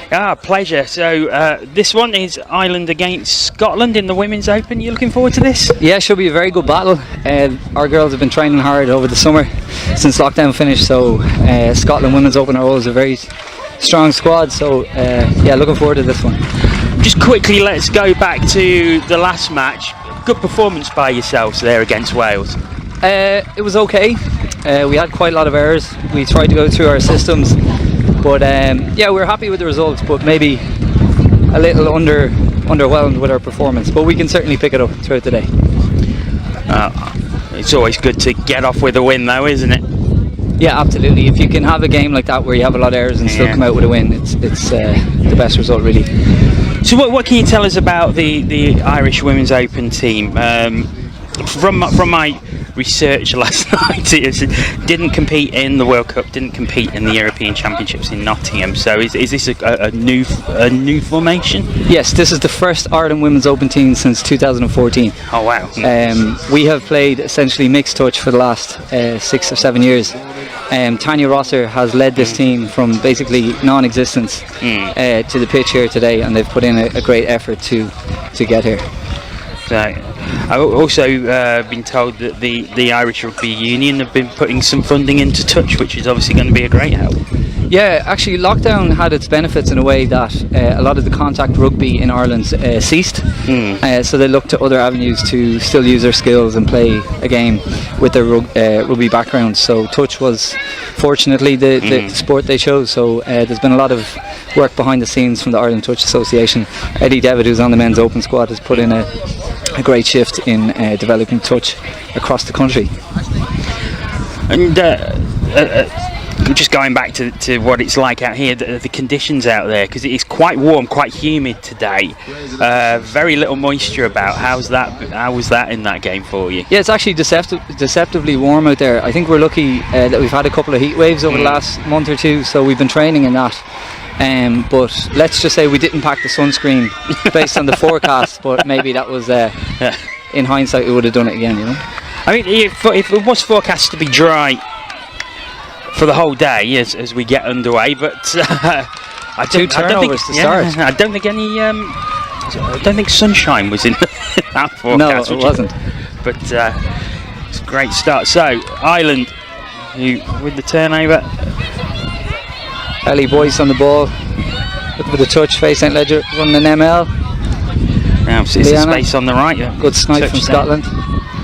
And Ellie's down. It's down, and that is the try. Ellie Boyce with the opener. Let's get the replay. And off to ML. There's the touch there, but it was such a really quick play. As it was put down, Ellie Boyce going over, and it's Ireland who take an early lead in this one. Scotland with a set of 6 from halfway as they tap off. So that's just the start that they would have wanted, isn't it? Yeah, you'll see the Irish girls push up hard here. Try and put them under pressure from the top. And that was one of the things we were seeing in your game as well. A lot of pushing and trying to defend more towards the halfway rather than back at the 7 metre. Yeah, well, a good men's open or women's open game will be decided in the midfield. So you'll see a lot of emphasis on getting up and trying to keep them in their own half, and vice versa. So whoever wins that midfield battle typically takes the game. Scotland, who are just outside the 7 metre at the moment. Ireland back on the goal line. They're drawn out. Scotland looking for those Quickie gaps. play, wide quickie. Good snipe from the wing. There's a touch there. Was Lucy Witherspoon looking to go through. 5th touch or 6th touch turnover. Let's see how this yardage goes. This is their first yardage set. Ash Gill is down. Rachel Spears taking up the sideline. Heading to the sub boxes. 3rd Changes are made. There's 4th. 4th, no half. This is 5th coming.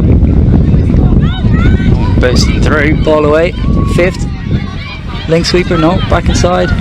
Ball away to the ground. Just a ground ball, and Scotland will have possession. Good fast start. Yeah, it has been very fast, and chances at both ends. Ireland taking that great chance to lead 1-0 at this point, and a handling error there, and that will give Ireland a great opportunity with a fresh set of 6. Yeah, so what you saw there was some good midfield pressure early from the Irish girls. They're getting up fast and trying to disrupt Scotland's yardage, and it paid off that time. Tanya Rosser on the ball. And Ireland need to slow this down now and set it up. Oh, and there's a prime example of what you were saying. Just a little too quick, handling error goes, and Scotland have possession once again. This is fierce midfield defence from the girls. I said they're not giving the Scottish team any time on the ball whatsoever. 3rd on the half. 4th. 5th coming. Ireland need to get up here. There's 5th. And bursting through the middle, but there is the 6th Tanya Rosser, touch. big touch. Hannah Crisp just had no time to get the ball away before the touch came in. Ireland once again with great defence. Bit of confusion there about the subbing pattern. Yeah, that could. 2nd. That must be something that you really have to train with to get right, that sort of coming on and off. What you'll find in the first game of any tournament is that you're really trying to figure out your systems under the pressure that's been applied. Here's Ellie Boyce on the scoop, she's through. Oh, great speed shown. Touch called. There's a touch claimed, but yeah, it is Scotland's ball. Ellie's got great acceleration off that scoop. And that will have to be watched. Ellie Boyce bursting through, and that's it's one of these sports where speed really can kill, and especially if you get a little bit of space to run into. Exactly, and what you look to do is get speed off your systems. So what we say in touch is slow is smooth and smooth is fast. So the smoother you can run your systems, the faster you'll be overall. Scotland. Good link touch there. She's caught on the outside though. Yeah, that's it. Someone available. Touch pass. Yeah. Offside. So 6 more for Scotland. It's a good opportunity for Scotland here. Now they got 6 on the line. The Irish girls are tired. Looking to set up. Looks like a quickie. Just very calm and patient in a minute, and there it comes. Down. That's the score, yeah. And short that side is quickie. the equaliser. Let's watch this one again. You see, it was very, very calm build-up, and then just diving through as the. Oh, that's close. Yeah, that's close. Leah Gladling getting Scotland back onto level terms. Leigh is an experienced campaigner with Scotland Mixed Open. She would have played with the mixed team that won a bronze in the World Cup. A huge achievement, by the way. I think the only European team to win a medal at a World Cup, but I guess it in a way it shows the improvement in European touch rugby as well. It's definitely getting out the back. Unlucky. It's definitely getting there. Yeah, there is a huge gap obviously between Australia, New Zealand, and the rest of us. It was interesting when I was looking because obviously the last two international tournaments was the World Cup in Kuala Lumpur and then the European Championships that were in Nottingham, and it was interesting to sort of look at the results for that and see Australia just swept the board in the World Cup, but New Zealand in the final of all of them, and but I suppose that gives you the sort of gold standard to aim at. Yeah, I will say England Men's Open had a huge showing at the World Cup. They only lost one game, and that was to the eventual champions Australia. Now, great touch there, great diving touch from Ash Gill. Huge touch turnover. Yeah, England Men's Open had a huge showing, and they were unlucky because there wasn't a quarter-finals. They didn't actually get to compete in the knockout stage of the tournament. They drew with Japan, and Japan obviously went on to win the bronze. So Ireland looking to get the yardage going. It's a fierce midfield battle between both of these teams here. Yeah. Now let's see if they can set up a scoop. Somebody needs to go under. Oh, there's some space there. What a fly play. Now, was there a touch? There was a touch, yeah. I think they had a touch to go there. They should have maybe run a scoop. Excellent play though, fly. It just goes to show that there appears from the opening 7.5 minutes to be quite a difference in speed between the Scottish team and the Irish team. The Irish team looking a lot faster when they're driving forward. Yeah, I would say that they're definitely putting a lot of energy into their midfield and their driving patterns. As for raw speed, I mean, we'd probably have to line them up and have a race to figure that one out. But here we go, here's speed. Leigh gliding us through. Scotland taking the lead. We're watching that one again. Leigh gliding again. Excellent score. So 2-1 Scotland lead. Against the run of play, would you say? It's hard to say. I think we're probably winning the midfield battle, but we're not executing our fifth touch as well as Scotland are.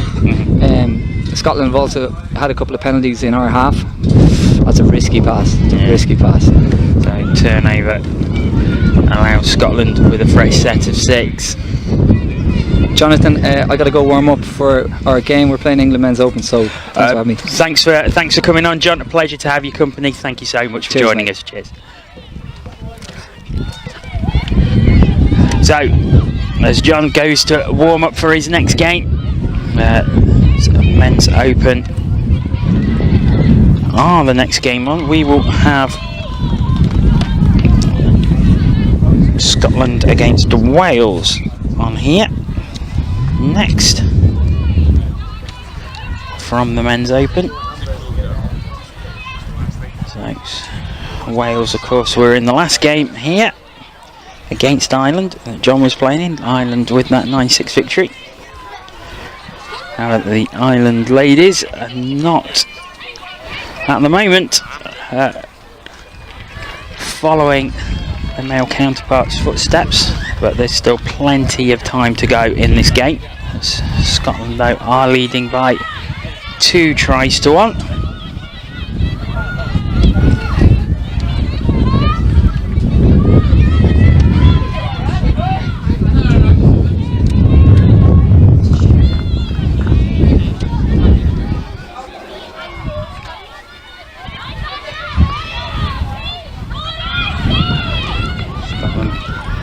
Oh, that's a great pass. Oh, just couldn't be taken. It was a great play there. Hannah Crisp just finding space, looking for the pass. And it was almost a great take, and Scotland were almost 3-1 up. Ireland will be breathing a sigh of relief there. And they're being penned back at the moment after a good start that Ireland made. Scotland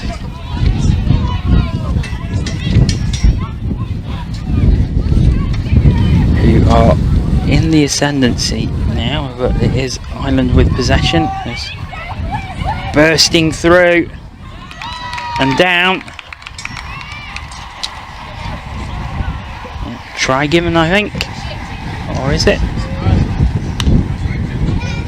No. And it's a possession to Scotland. Well, I thought that was the equaliser.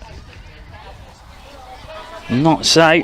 Like I say, commentary position is ground level, so a lot of what we're looking at is off the screen here at the venue. So the officials have a far clearer view.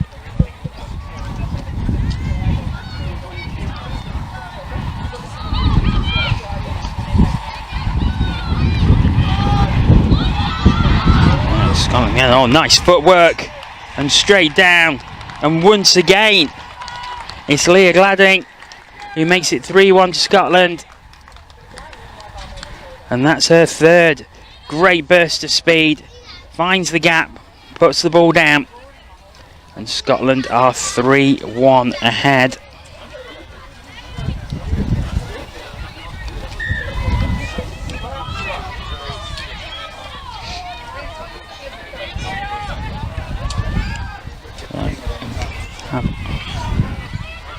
Ireland, they're not going to be desperate at this point, but they are going to want to get something back. So they made a very promising start, and that they do.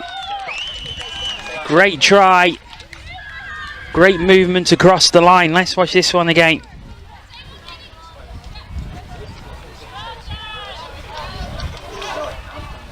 Alana Byrne eventually getting the ball and putting it down, and Ireland have reduced the arrears to 1.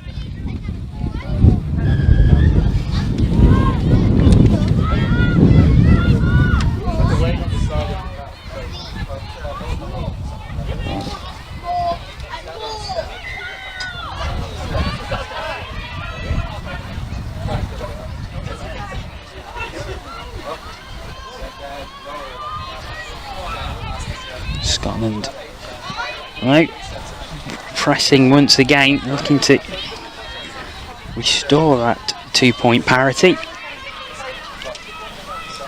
Oh, now here's a bit of space, and they do so.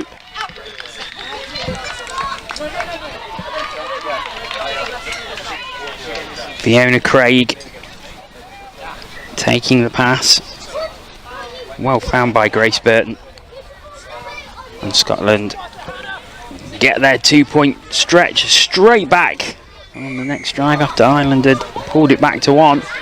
6 minutes still left in this first half, and that won't help Ireland's cause.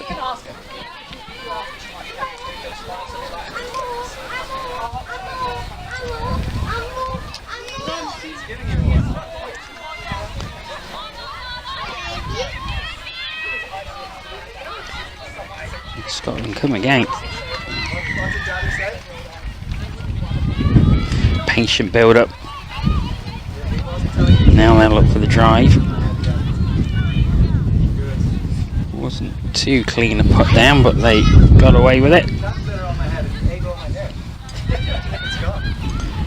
Once again, there's a space out on the right hand side. Oh, there's a good diving touch there. There's Tanya Rossa just getting the touch in, and that gives possession back to the Irish. 5 minutes remaining in this first half. Scotland leading 4-2.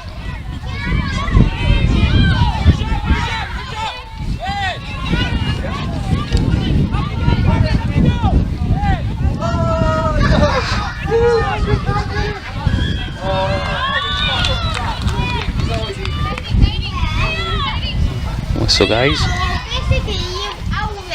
Ireland will have a fresh set of 6.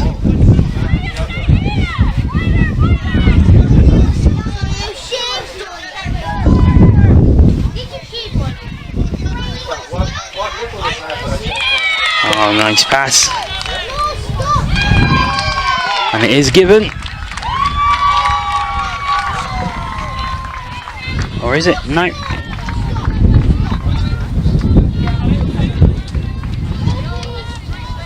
Goes back. So I'm thinking they've reduced it to 1 once again. Have to go back. Now there's space out on the right hand side. That's a lovely pass and that's a great put down, and it is 4-3. Let's watch this one again.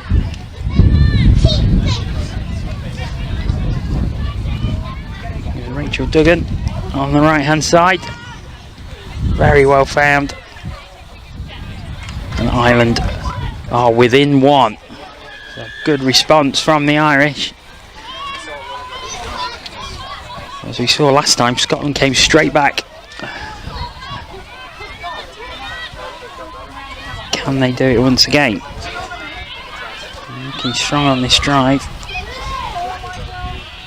Is that through? Yes, it was. And they've done it once again. Great play. It was a nice layoff. This time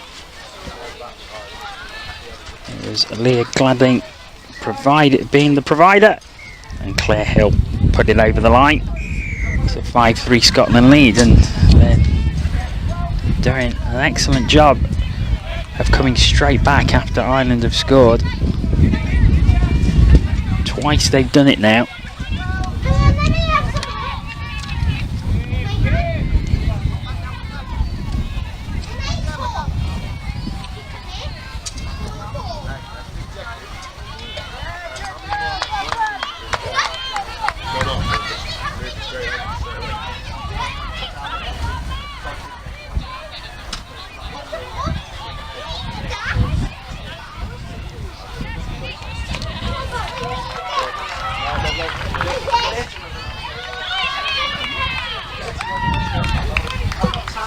Scotland getting a few fresh legs on as they're close to the sub box as we enter the final 2 minutes of the half.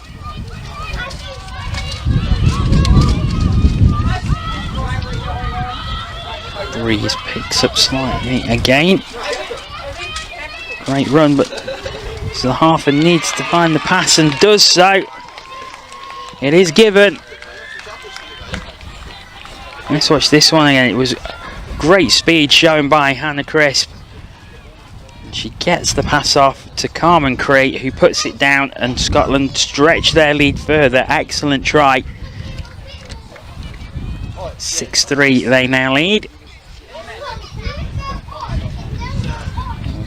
Coming up to a minute left to play in this opening period of the game. 6 more games to bring you straight after that. And then England, Ireland in the Women's Open. So they're the next 3 matches coming up on the stream. As I said in the previous game, we'll be here with you till around 6:15 tonight. As Ireland look to burst through again. Down they go. It's another try for the Irish. They've reduced it back to 2. Lovely dummy play. And Facent Ledger pops it over. And it's 6-4 now that Scotland lead. And a great boost for the Irish right at the end of the first half. Hooter will go now. Last play. And there's a touch. And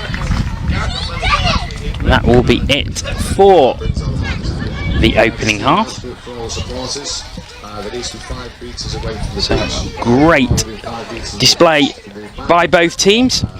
10 tries in that half. Let's have a look at those again, and we'll be back with the second half very shortly.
Welcome back to Manchester. Second half about to get underway. Scotland leading by 6 tries to 4 over Ireland. An excellent first half. Very entertaining.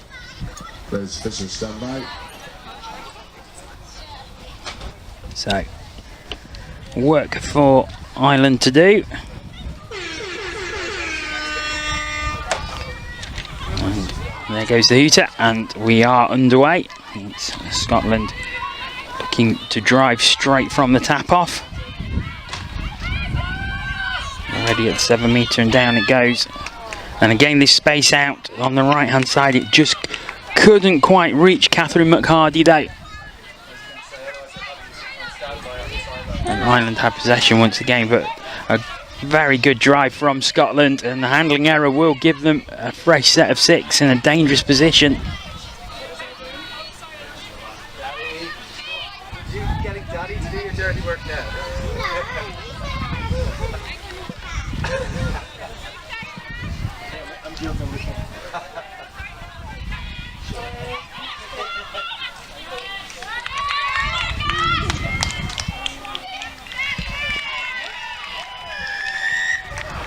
And it is another try. I don't trust you. And Scotland goes 7-4 ahead.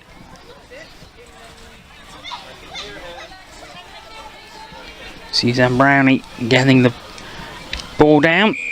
So just the start that Scotland would have wanted to this second half. 3 points ahead once again.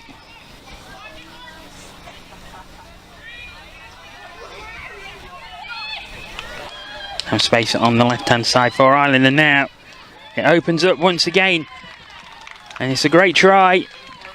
Ireland straight back.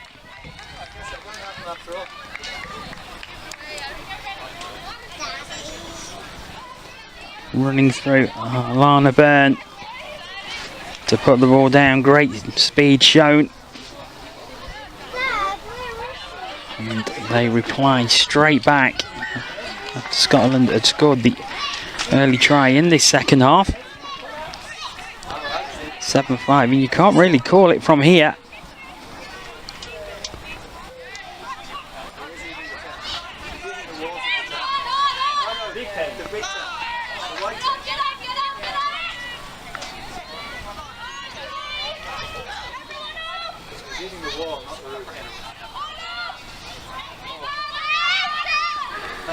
Just not quite in the frame on the left hand side.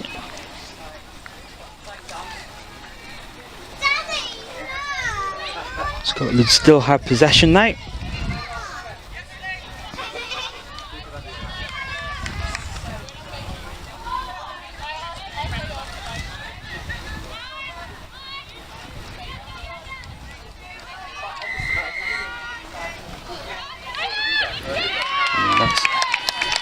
Diving through. There was a touch though. Back they come. Grace Burton just getting touched as she was putting the ball down. Oh, does she get it that time? I think she does. Yes, she does. So Grace Burton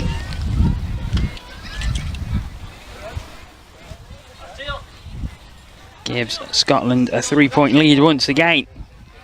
Thought she might have scored seconds earlier. Certainly scored that time.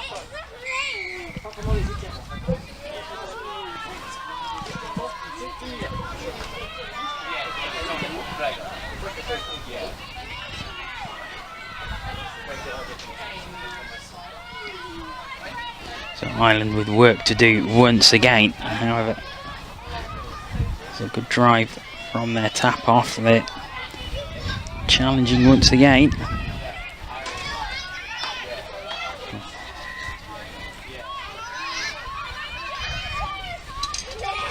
Just stuck with where to go now. They might go through the centre and he's straight through, and it is. Great play there. by Faye St Ledger. And it's 8-6 to Scotland now, and it's going this way and that in this second half. Both teams answering straight away to the challenge given by the other.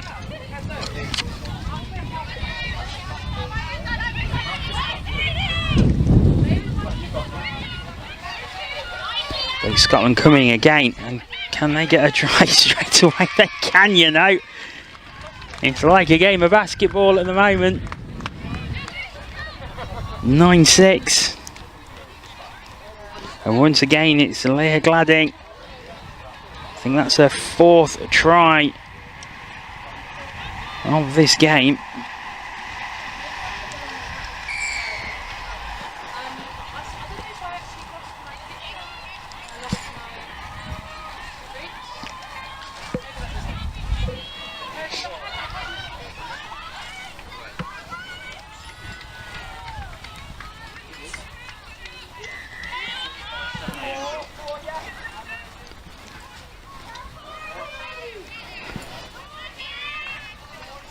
Scotland on the attack once again.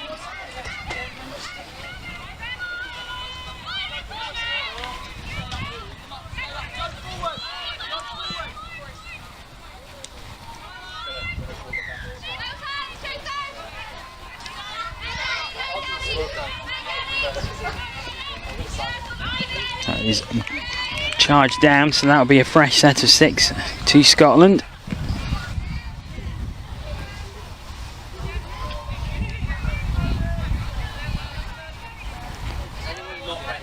Opportunity to stretch their lead to 4. Back to the 7 metre they go.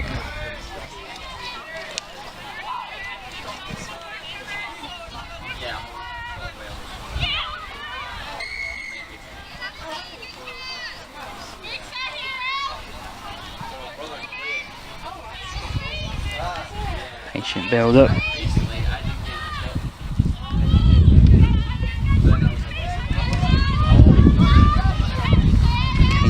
One drops it down. There was a touch on the ankle, and that's all 6 touches used. Good defence by Ireland.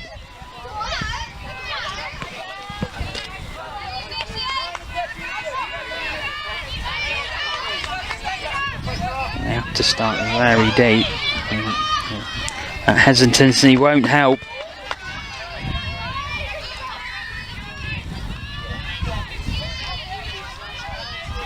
They start the drive now, but still not quite over halfway.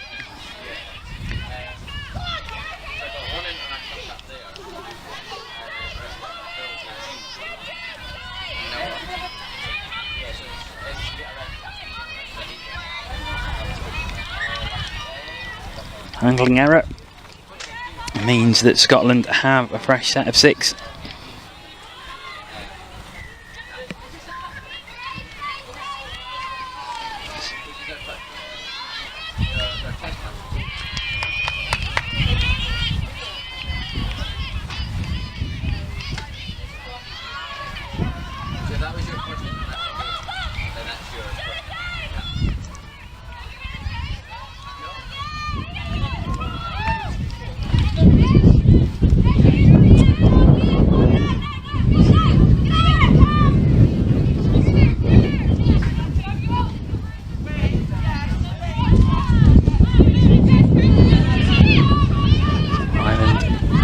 Use the sub box well. 11 minutes remaining in the game. 3 points down, so you would think the Scotland were heavy favourites, but there is still time.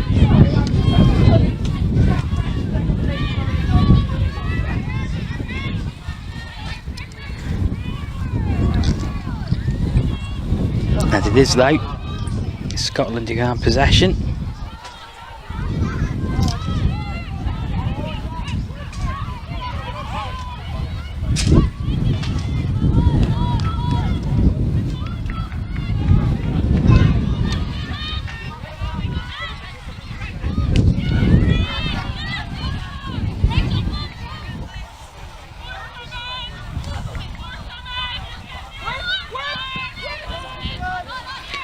Now a chance. Bit of space there. I think there was a touch. Rachel Spear just getting the touch in. That was a 6th touch, so Ireland take possession once again. We're starting to pick up quite a bit now.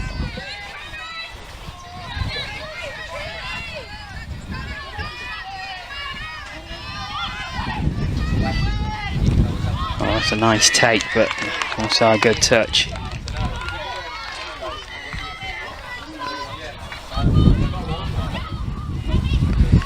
McCarty stopping that latest Irish attack in its tracks into the final 10 minutes of the game now. Scotland get fresh legs on.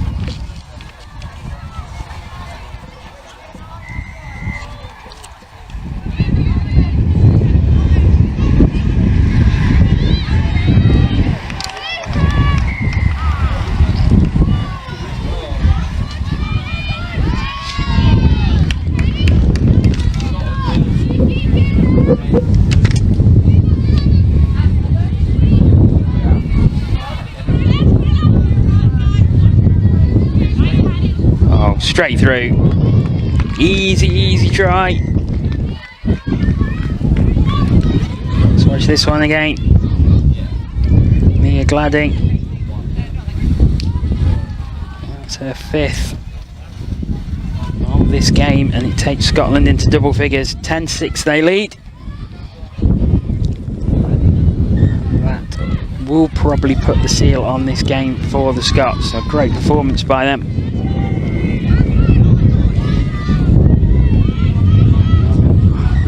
An injury. I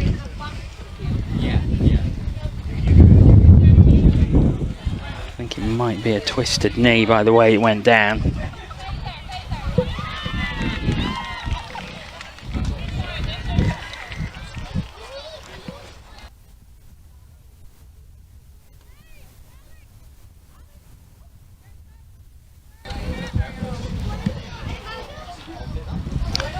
So help comes on. It looked an awkward fall.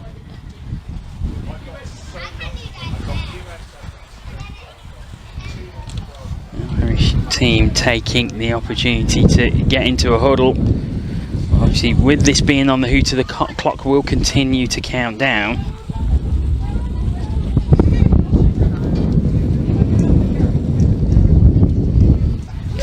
If you're tuning in expecting to see the men's open game between Scotland and Wales, that is next. We are running about 15 minutes behind schedule at the moment.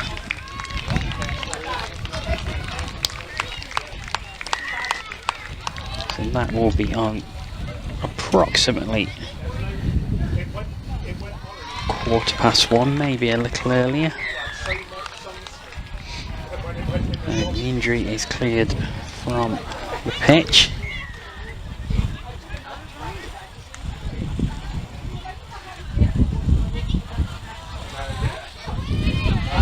He's Aislinn Gill, who's gone off and is by the side of the pitch. It looks like it could be a knee strain or something, but hopefully nothing too serious.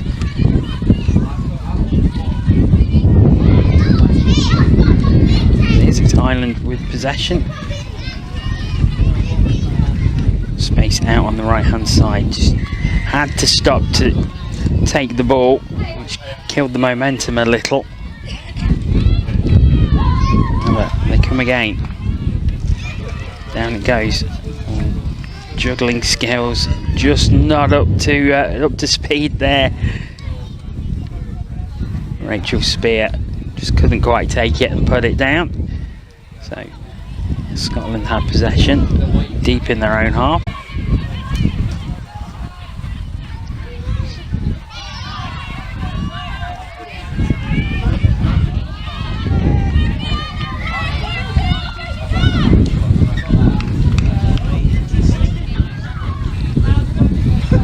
Chris looking to burst through there, but 6th touch.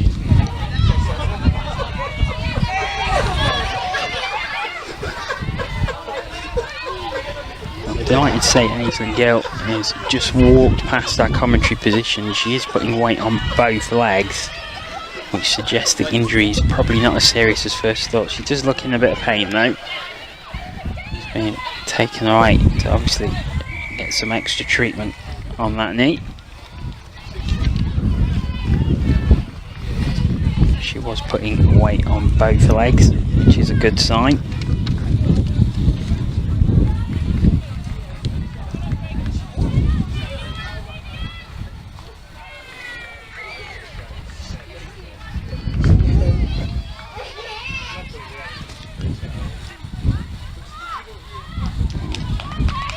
There it goes. Was that down before the touch?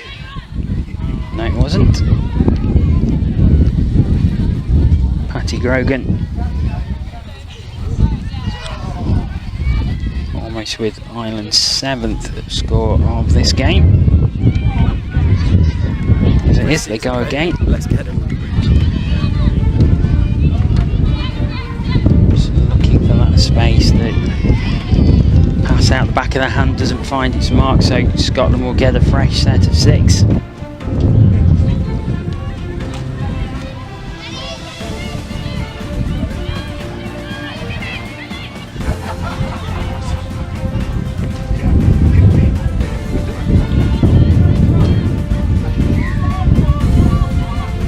Box used by Scotland.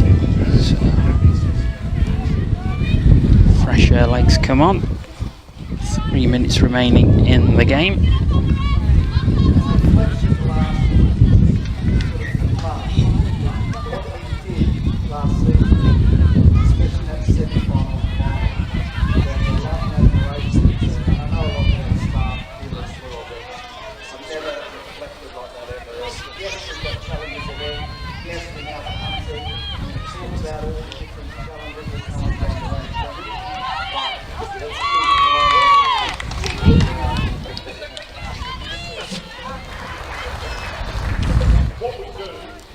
Scotland looking to put the seal on their performance. Stretching it out to 5 points. No,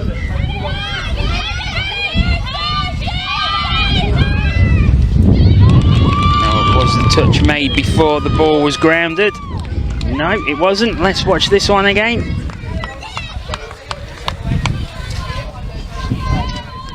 And Gladding, as the half couldn't put the ball down, got it back to Christina Tulloch, and Scotland have 11.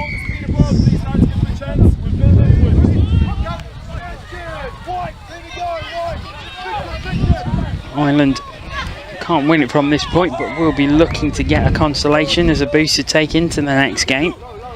Unfortunately, the pass doesn't find its mark. Possession will go back to Scotland.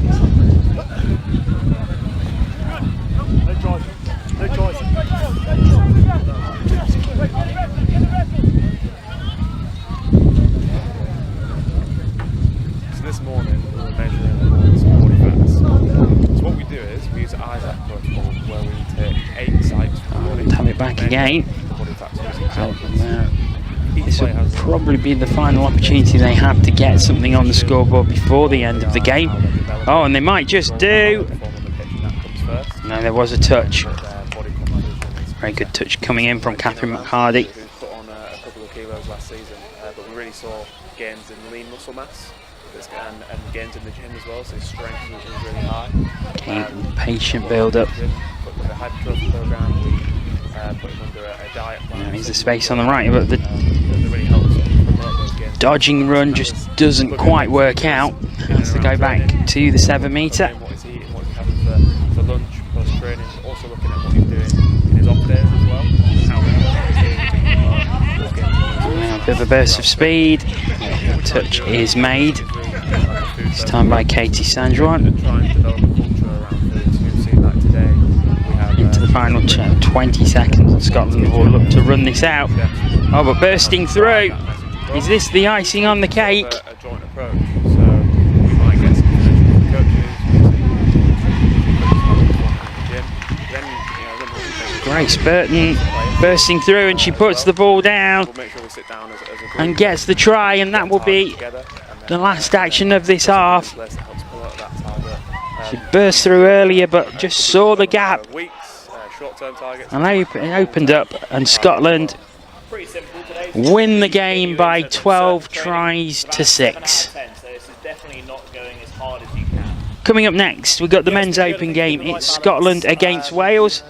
But enjoy the highlights from this one, and we'll be back with you here in Manchester very shortly. Looking forward to tomorrow, and I'm thinking the same again. I think tomorrow's going to be really hard, but over the weekend we obviously get a chance to recover and fly into next week. It's just important to be building week to week, because as I said, it's 5 weeks until our first Brazil game, which is probably shorter than we've had in a while. We've got just over 3 minutes.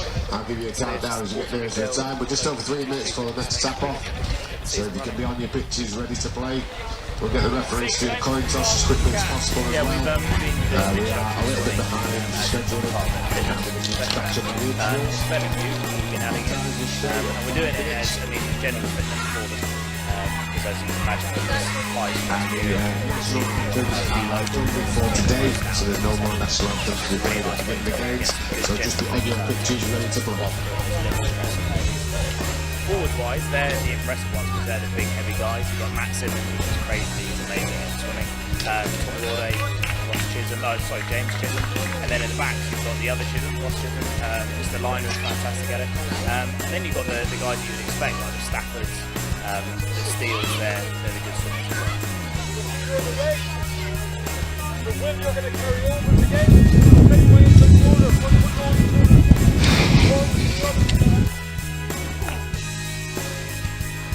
Happy? Okay, keep rolling around, boys.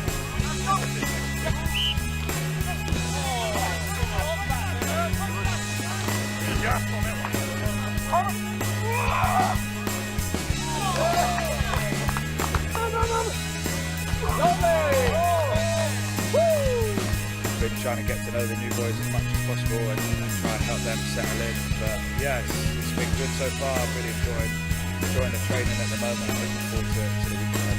We'll look to try and play the same way that we played last season, with that expansive style of rugby. We want to attack, we want to play with the ball in our hands, but obviously we've got to defend as well. We've got to improve the defensive side of our game and not concede as many points. But yeah, no, not much changes, little tweaks here and there, but all the boys are really excited to get going. Everybody's been very welcoming. Had a few sessions outside, different sessions as well. We're trying to get into the groove of things now, but it's really, really good. I'm really excited to be here. I can't wait to start this season now. So there's a lot of emphasis on our recovery as well here, which is good. But we do work very hard and we do work. I guess pre-season is like that everywhere in the world, but in the way they look after those guys as well here is fundamental. Yeah, it's a bit different maybe to where I was previously.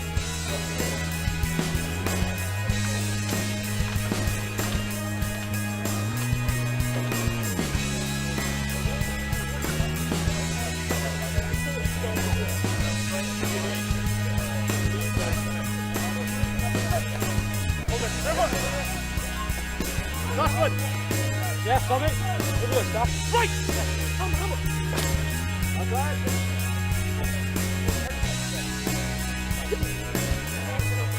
Pre-season, baby. Let's get it.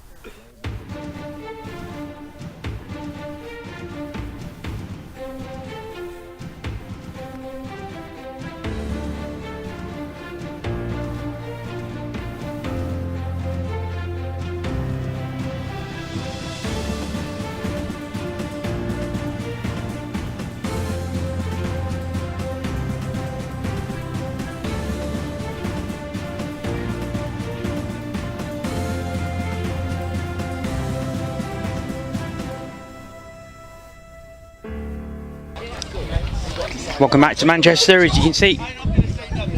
Our next match is all lined up ready as the organisers attempt to catch up on the schedule.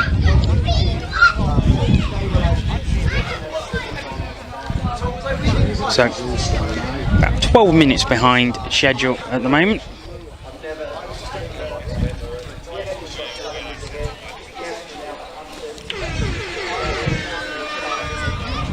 So this one is underway. And it's Wales who gets off. Wales in red, Scotland in blue. It's Wales who go on the attack straight away. Back to the 7 metre.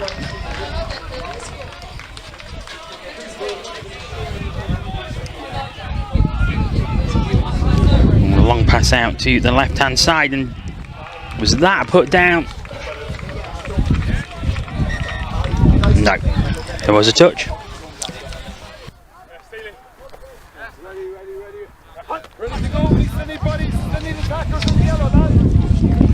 Scotland with the chance for their first drive of this first half.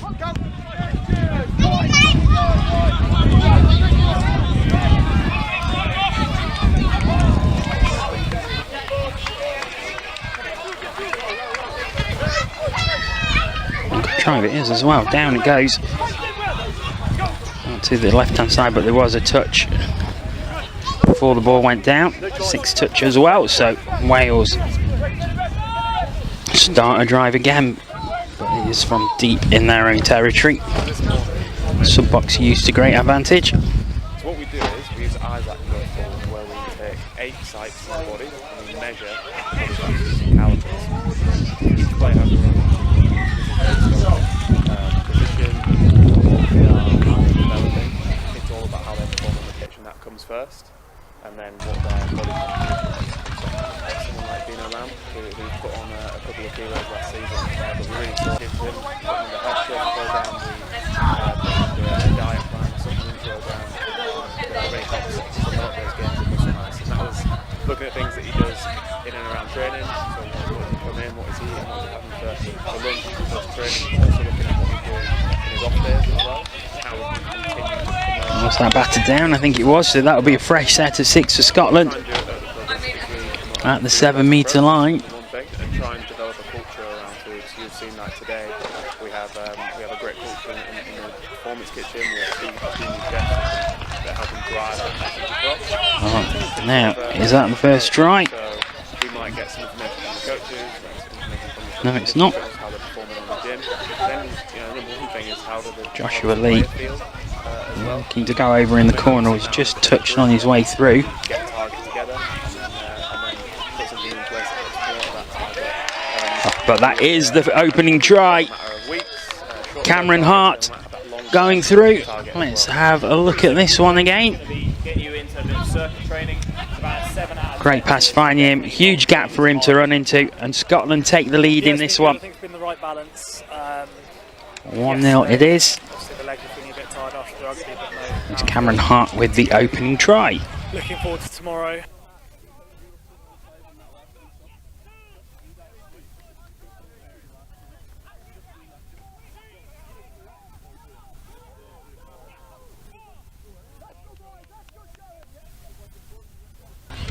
I'm delighted to welcome, joining me on commentary is Hannah Crisp from the Scotland Women's Open team, who've just enjoyed a great 12-6 victory against Ireland as Wales get the equaliser pretty much straight away. Let's watch this one again. So, welcome Hannah. It's all going off here. It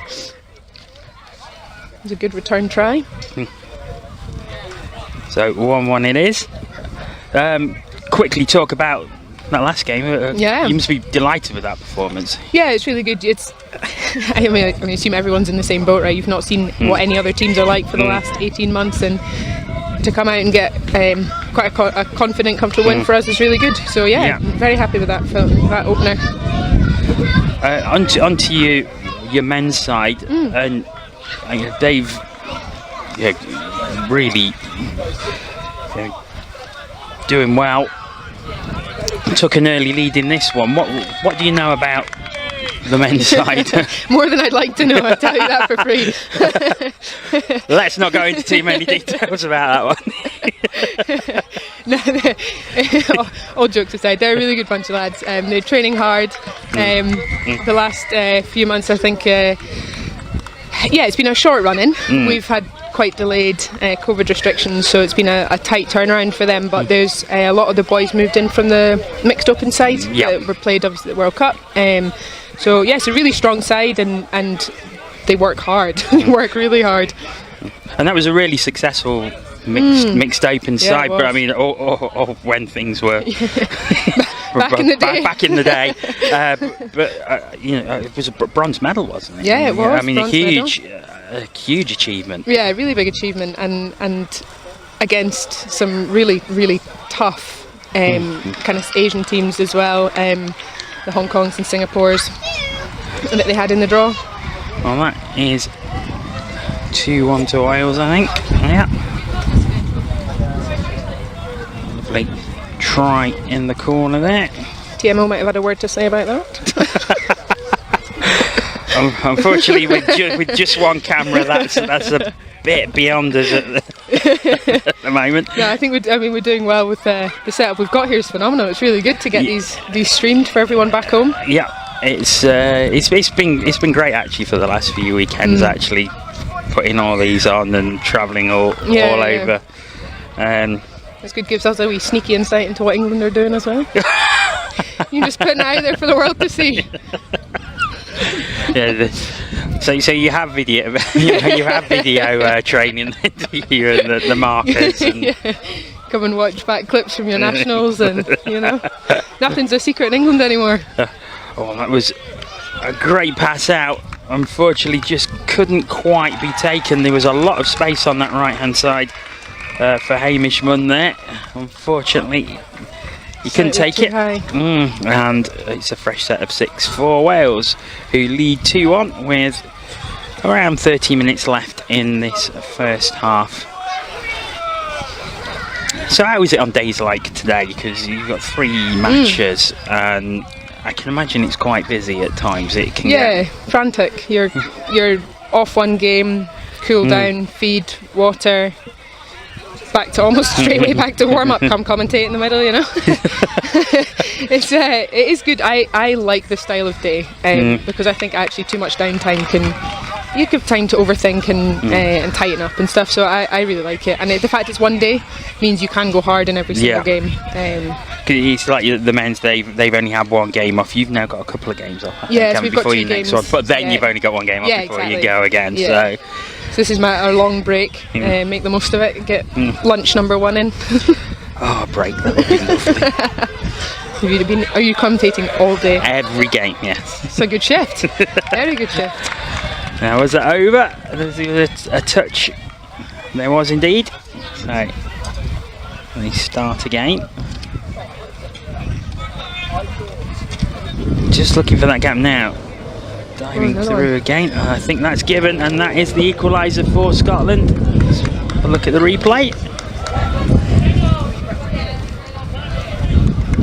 Down it goes, and Finlay Lockhart dives for the gap, boots it straight back to the centre. It's like, I'm not giving you a choice of visuals. That was a score, thank you. Getting evil looks from the box. You can't see that on the video, but I need to start sharing some filthy secrets. That's what needs to happen. Just to describe our position, we are, as I said, we are ground level. We're probably about 10 metres to the right of the camera, and just off in front of us to our left are the Scotland team in their sub box. While watching the game, when there's a pause, I do have the odd glance back at us. The problem is they don't know what we're saying. We could be saying anything. Just point and laugh, that's what you need to do, make them really uncomfortable. Mike A. That's the thing, there'll probably be phones coming out and watching the stream. Yeah, I know. Getting a watch of the competition as well, people back home, other teams in the draw, coaches. That's a nice find, a nice pass, and Wales do take the lead 3-2 there. Mike A. Sam Court with the latest try. Third try for Wales, that puts them 1 in front. And, close game so far. Yeah, it's quite back and forward actually. I mean, it's great for the spectator. But I suppose it goes to show how close the home nations are, because there's not been you don't really want massive scorelines, do you? No. I think the time at which you're learning most, progressing most, playing the best touches when games are tight, because you're forced to step up. So yeah, I mean, it's good. It is nice to see games this close. Obviously, I hope Scotland take it in the end, but of course. but it is nice to watch the game as it's back and forth. So all I can say is it's a good job they're not playing in England. I think that's another try going through. Yeah, back into the centre they come. And it just shows the power of having a good dive, get low at their feet. Joe Kruger-Williams with the latest score. It is funny that as well, because the home nations tend to compete together or against each other, things like NTS and like my team has Wales and Scotland and England in it, so actually a lot of people on the field are friends with each other, which also makes the games really enjoyable until they get heated. I just got an issue with the scoreboard that we are trying to sort out at the moment. An intercept. Run away. And was he down before he was touched? That's the thing. Refs following. Touch was in, I believe. James Minto. I think we've lost like shoes and hats and debris all over the field. It was a great run by Minto. Just a drop ball. So good intercept there. Shame they couldn't finish off. Would have been a nice score.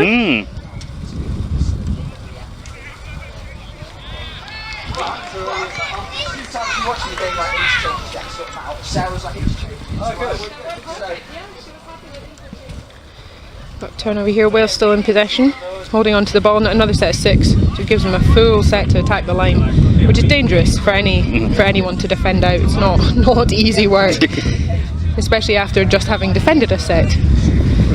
Got to do another one. Right, so that is the score. Back up and running. And it's Wales who are looking to stretch the lead further. 4-2 they are ahead. Pick a card.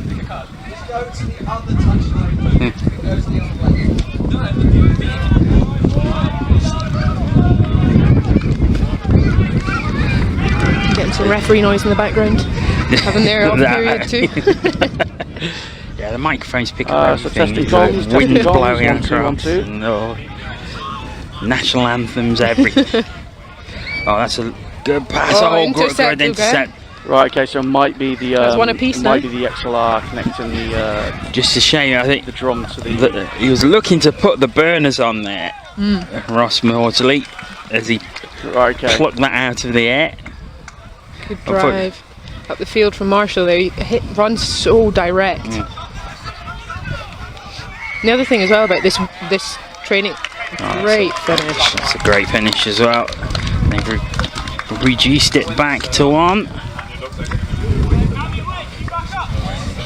See loads of space on that left hand side.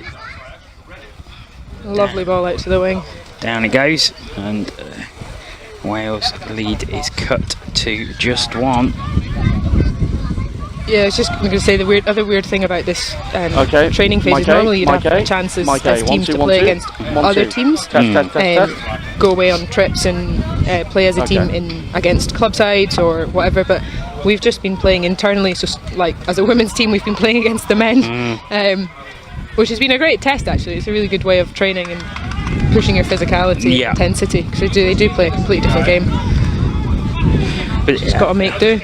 It is, I suppose, the sign of the times, though, isn't it? Yeah, but how difficult has it been not being able to train regularly or play games against other teams regularly? It must have been very difficult. I mean, I suppose when you're used to it as well. Yeah, it is. I mean, it's been very challenging, I think. The last 18 months has been challenging enough as it is, but on top of that, just having all the restrictions, and for us, I've not kept up to speed with the other nations' restrictions as much, but I know ours have been like back and forward, in and out. So 1 week you're allowed to train, another week you're not. You just get into it and then you have it taken away. So it is, you just have to adapt. And actually, kind of just taught us to relax and take it as it comes, which is a really good thing to be able to do when you're in this high pressure environment. Is just take it as it comes and don't get overly stressed about things. If it happens, it happens. So yeah, it's not been easy, but you know, you make do with what you've got. You've got to, haven't you? And there's a lot of people in a lot worse situations than us. So yeah, we're be thankful for what we do, what we have been able to do. And it is just another building year. We've got Euros next year to look forward to, and hopefully. I probably said it this time last year as well, but I hope by this time next year it'll be normal again. I believe they're in Nottingham again. Is that right? Yeah, back at the university. Yeah, and they did a really good job of it, and it feels like last year, but 2018. So yeah, it should be good. It'll be good. Hopefully, we can get that festival vibe back again. Get loads of teams from all over Europe. Back in the same place. Yes, my hometown. So Nottingham. I was at Loughborough Uni, so I was. You're not too far away. Spent a while down in the Midlands. Another great facility as well, Loughborough University. Yeah. Currently hosting the school games. Yeah, I saw some adverts for that.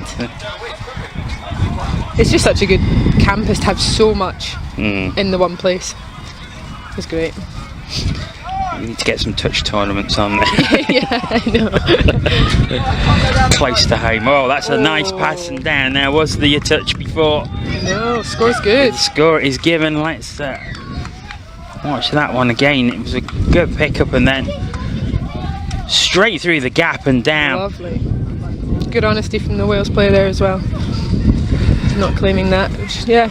Really good line, and that is one of the things I've found with touches as I've done it over the last few weekends, is how honest the players are and how the officials' lives are made a lot easier than they probably are in other sports. Yeah. I mean, I think it is a funny one because touch is a really quick game, and I just ref our local league sometimes, and there's so much going on in and around the ruck. Who's half? Who's not half? Can they scoop? Can they score? Were they straight? Who took the roll ball? What touches it? And it is made a lot easier by having people.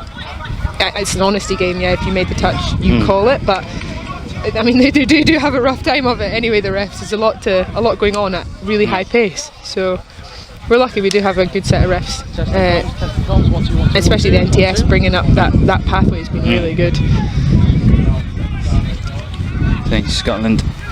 Who are looking to get on level terms. Oh, that's charged down now. Is that going to be a fresh set of 6? You can see handbags. Yes, there was a little push in there, wasn't there? A little shove. 2 minutes to go in this first half. 5-4 Wales lead. It's Scotland who have had a lot of pressure. Pass doesn't quite find its mark. A lot of space over on that left hand side though once again. Yeah, they're finding the right gaps, just not quite getting the ball to hand, so I think we need to... Ooh, we're getting a telling off now. It'd be good to finish the half, well, Scotland up, but at least evens. It's an exciting second half all to play for. Something we've seen a lot where teams are down, but does it give you a lot of momentum if you manage to get that final try before a break or final try before the end of the game? Yeah, I think the positivity you get from any score or anything going well, defending out a score as well is the other like really positive thing, and you just, it's the way it makes you feel. Like, I mean, it actually makes no difference. It must do in terms of the game, because you just go and score another one, right? Even it out, but it's psychological, and the advantage it gives you is it's huge. And to just kind of stamp that just before half time would be really great. And then again, when you come back out just after half time, whoever makes that first score again gets a bit of an advantage mentally. Yeah. So it's Scotland with 30 seconds remaining in the half. We got a fresh set of 6. Yeah, they're at risk of having someone sent to the sides here. A few penalties on the line. Yeah. Need to be careful. 3 penalties and a player does have to go to the sidelines. Mike C. There is the who today. Mike C. He's been told he can take the roll ball. So, No. Mike C. so that is half time. Mike C. If you are hungry, there is some food at the clubhouse. So we will take a look at the highlights and tries from this first half. Join us again very shortly for the second half. Back very soon.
Welcome back to Manchester's second half just started. Apologies for the confusion with the score. We have checked with the officials. It is actually 6-4 to Scotland, so sorry for that.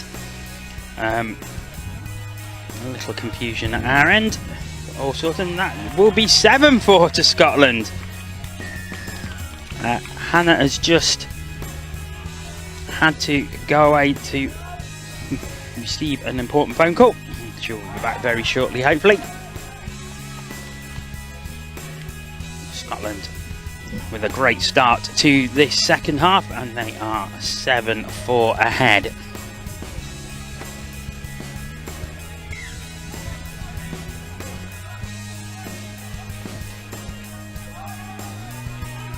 So Wales with a set of 6 from halfway. Work to do for them, 3 tries behind.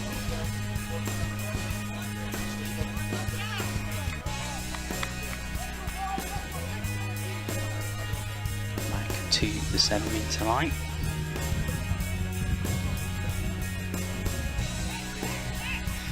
Space on the right hand side, good take. The touch came in. Sarah Carson looking for the spin and go. Nice back of the hand pass, but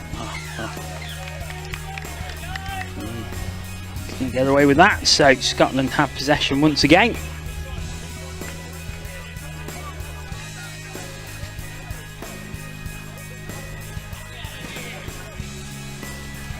Sorry if you heard some choice language on the stream there. Of course, it can get quite heated down on the benches there, so apologies for that. There's Scotland. Oh, that's a lovely pass and a lovely put down. It's 8-4.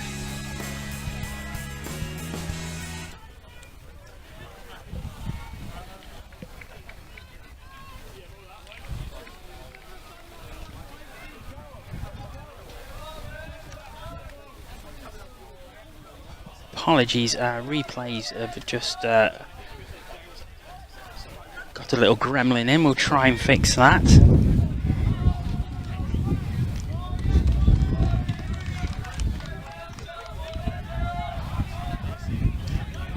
But I can tell you it is 8-4 to Scotland. Strong start to the second half for them.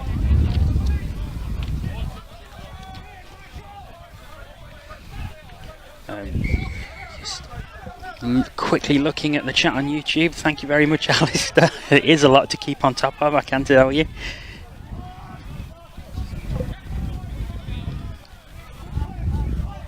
Scores, replays and commentating. the ultimate multitasking.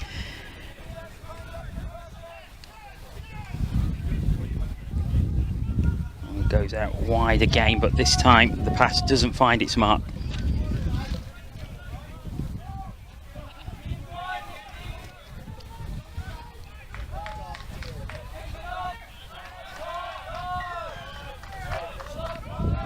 Turnover, and this is a dangerous position for Scotland to stretch their lead further.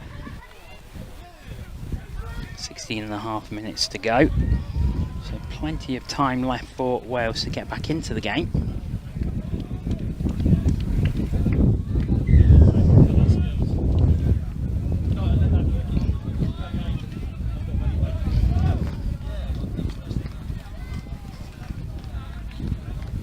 There's a big gap opened up and it's taken. Really opened up there for Christopher Ragg, and Scotland go further into the lead. Just caught him putting the ball down. So 9-5 Scotland lead. 3 tries already in this second half. So they've really put the burners on.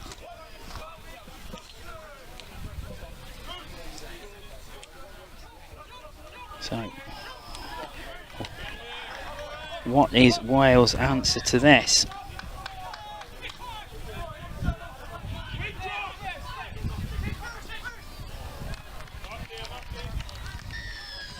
Well, they have got to try back.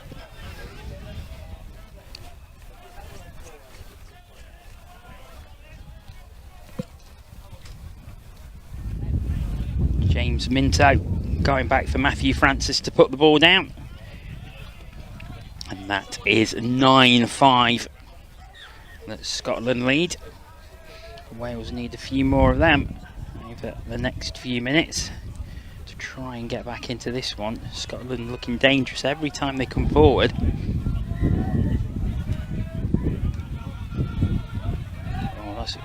Oh, well juggled and taken. Superb stuff there. That was excellent from Finlay Lockhart. Really determined to keep hold of that ball. And here he is again. And down he goes. And that is going to be a try. Let's watch that one again. Faked the pass out left and then went himself as the gap opened up. Scotland have double figures. It is 10-5.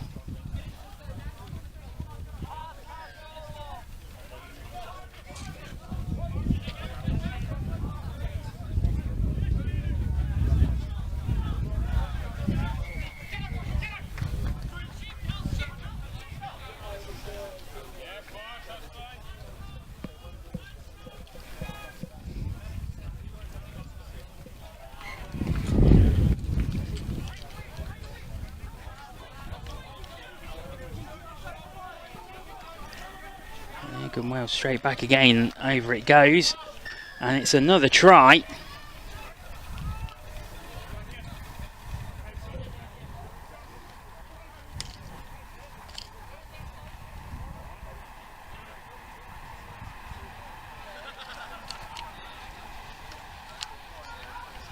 Dan Roberts this time.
Sorry about that, just clearing things up. Taya Gibbons, thank you. We were calling the wrong sheet, so apologies for that. I was given the wrong sheet, which did say Men's Open, but had the wrong names on. I now have the correct sheet, so thank you for pointing that out. Much appreciated.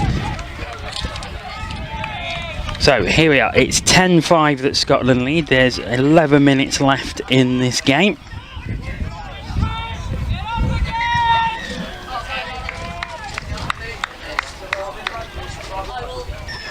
And that's Callum Richards, who's just made it 10-6.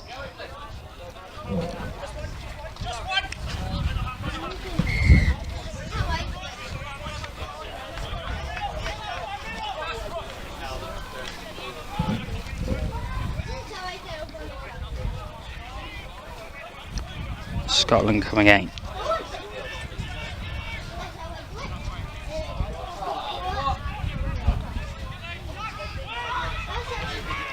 Now the half needs to find someone to pass to and down. That was absolutely brilliant. Let's watch this again.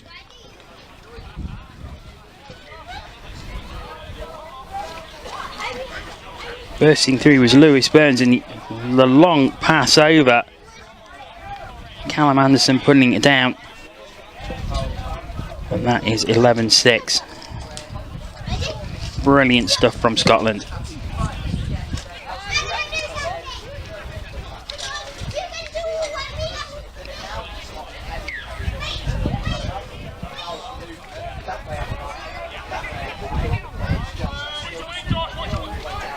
Oh, nice fake. And down it goes. Dan Roberts reduces the arrears once again.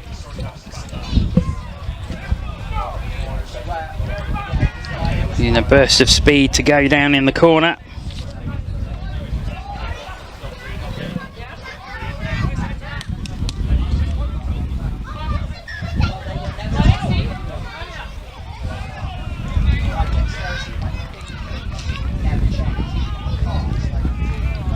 It is Scotland who is still in the box seat in this one, as they look to go further ahead. Brakes had to be put on there by Finlay Lockhart. Still with possession though. Down it goes into the centre. Good defence by the Welsh.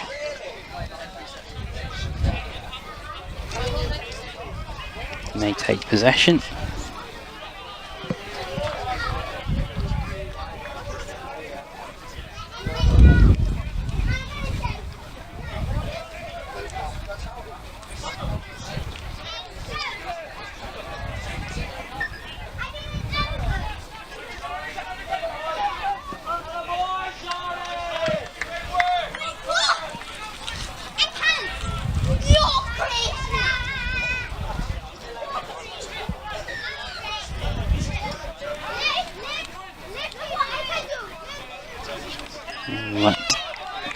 There's an unforced error, and that gives Wales a new set of 6 in a dangerous position.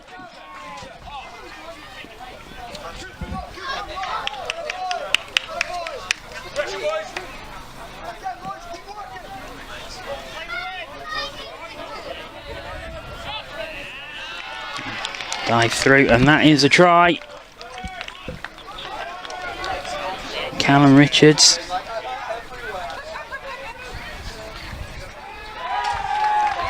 Diving through there, which was Justin Marsh, apologies.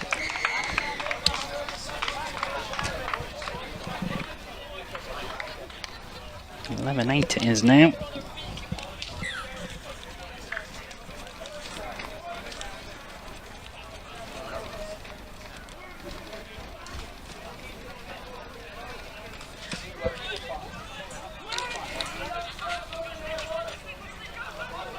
Nice touch as he went through. Oh no, it was given. There wasn't a touch. Let's see if we can catch that on the replay.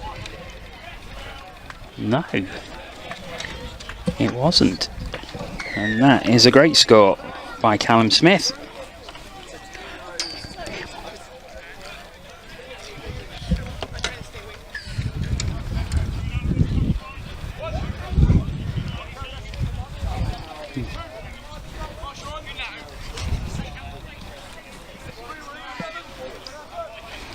Sorry, just had to prevent someone from pulling my wire out, so apologies for that.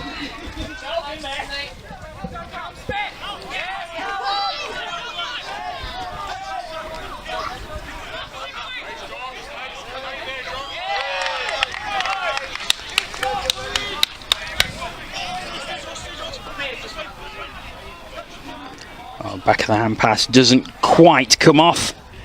Kyle Owen.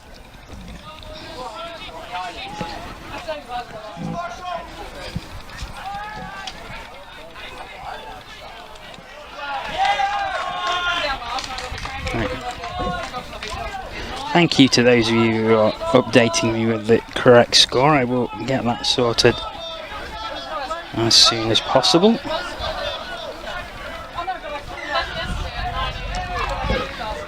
There we go.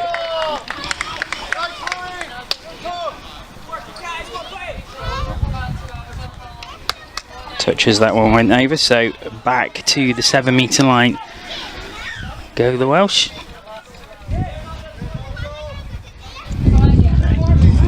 wonders of YouTube chat. Thank you so much.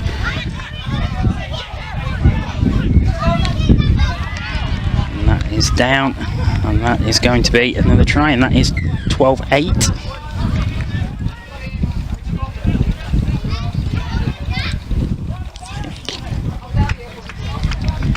So latest try there, put down by Owen Carroll.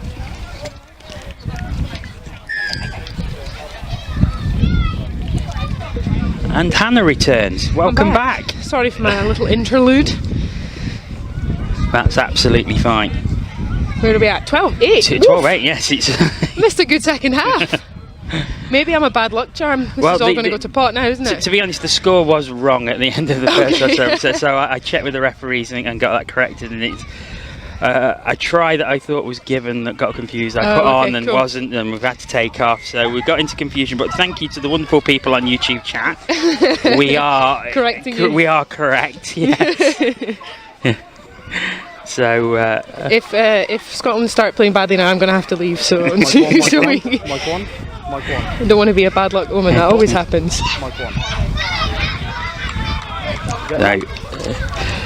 Wales looking to reduce the lead with just 3.5 minutes left. It's not looking good for them to get back into this one. I mean, a lot can happen. It's a quick game. You need a few breakdowns though, don't you? Yeah. So to be fair, it's been very back and forth. There hasn't been really periods where there's been a turnover and you've had like three drives in succession. Mike one. See what we can do last 3 minutes on the clock.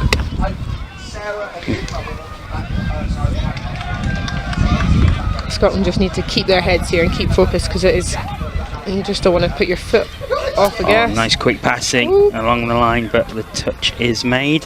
It's good defending from Wales, just not getting turned in by the little offloads in there.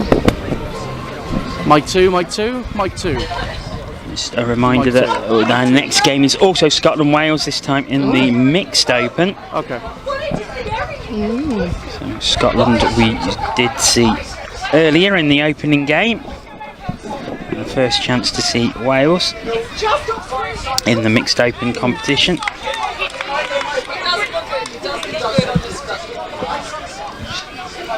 The referee conference happens again to our right hand side. I'm trying to listen in, work out what it is they're saying. Sorry if you heard any bad language there, we'll just apologise on behalf of the referees. Just asking, where do I find the score of the matches played so far? If you go to the England Touch website, there should be a schedule you can download there that will be updated with the scores. Is it a Google Sheets they normally do? It's a Google Sheets, yes, that you should be able to download. Kept up to date. Could do a quick rundown. We've got. I've only got this pitch, yeah. And unfortunately, with only 5 minutes between games, I can't find it. It's very difficult run to around find and get all the other results as well. That's not too much to ask, is it? Come on. Along with everything else.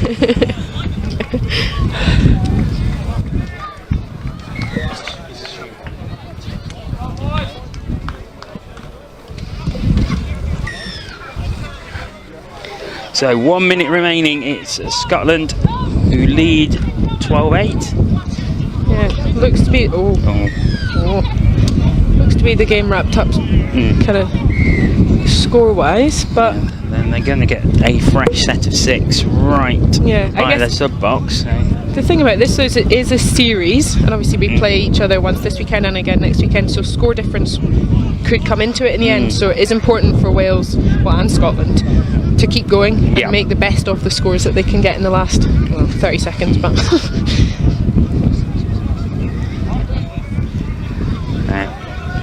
is it a chance for Scotland to finish with a flourish? Yes, they do. Good seeing you well. Yeah, good, thanks. Not too bad. Oh, is he not? It's not long left now. Starting to countdown. Callum Smith there, receiving the pass. Lots of space. 13-8, and there is the buzzer, and that will be the full-time whistle. 13-8. Scotland win. And Hannah, thank you so much for joining Not a problem. joining me. It's It's been a delight. a pleasure to have your company, and good luck in your next match. Thank you very much. Okay, Hopefully and speak to you soon. Take care. Thank Cheers. you. Right, we will be back very, very shortly with, once again, Wales against Scotland in the Mixed Open. But let's watch the highlights of this one again. Let me know when you're ready. And we will be back in about 3-4 minutes' time with the next match. Stay with us. With the timings. He's not here yet, but he will be here later, yeah. Him? Let's get you to just start telling the microphone. Count to 10. Count to 10. 1, 2, 3, 4, 5, 6, 7, 8, 9, 10. Good. That was good counting. That was very good counting.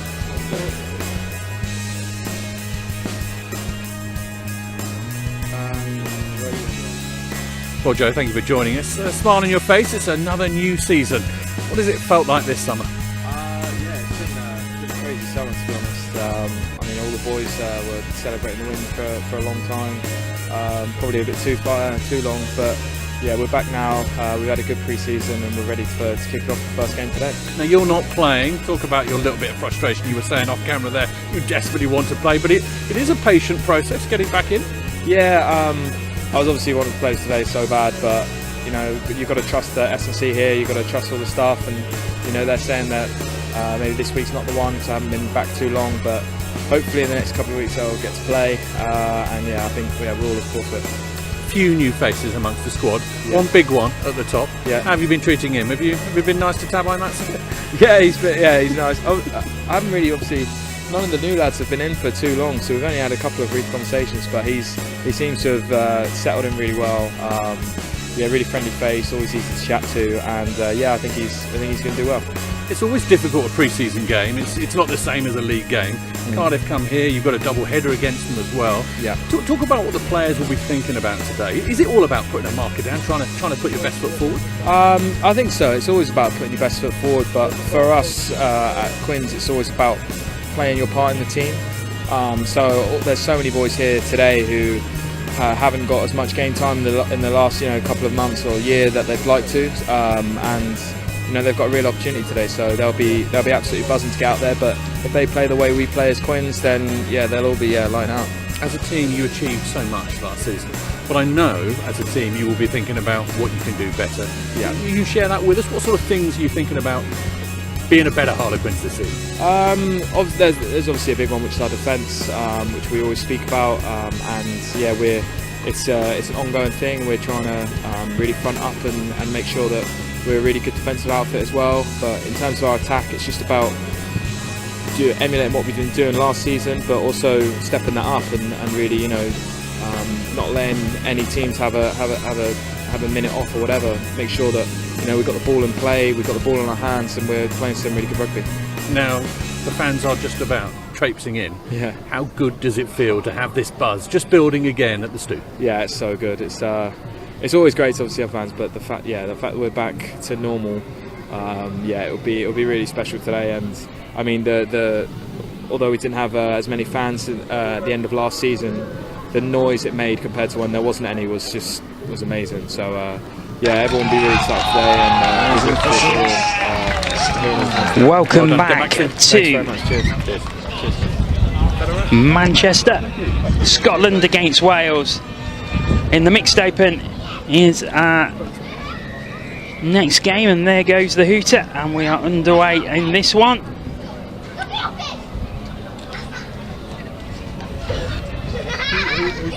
So a comfortable win for Scotland in the last game. Can they repeat it here? Wales looking to go over early. Come the other side? Yeah. He's getting some game. Scotland do have possession. That was good counting. That was very good.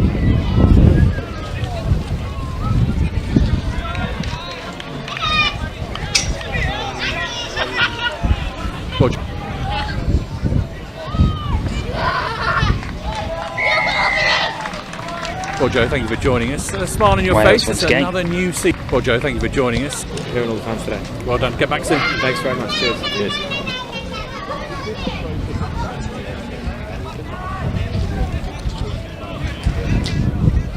Strong drive as Wales go over halfway. That handling error will give possession back to Scotland. So scrappy opening few seconds.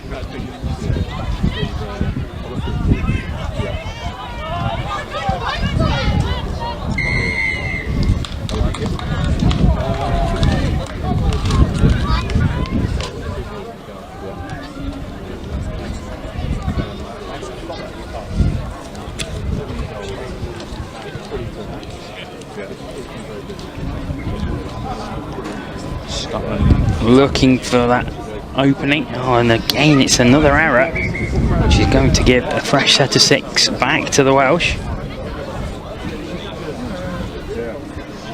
Oh, hello. That way. Sam Roberts. Nice to meet you. How are you? All good. Yeah, you are? Yeah. Good. Go in front of them, Mike. Yeah, please. Yeah.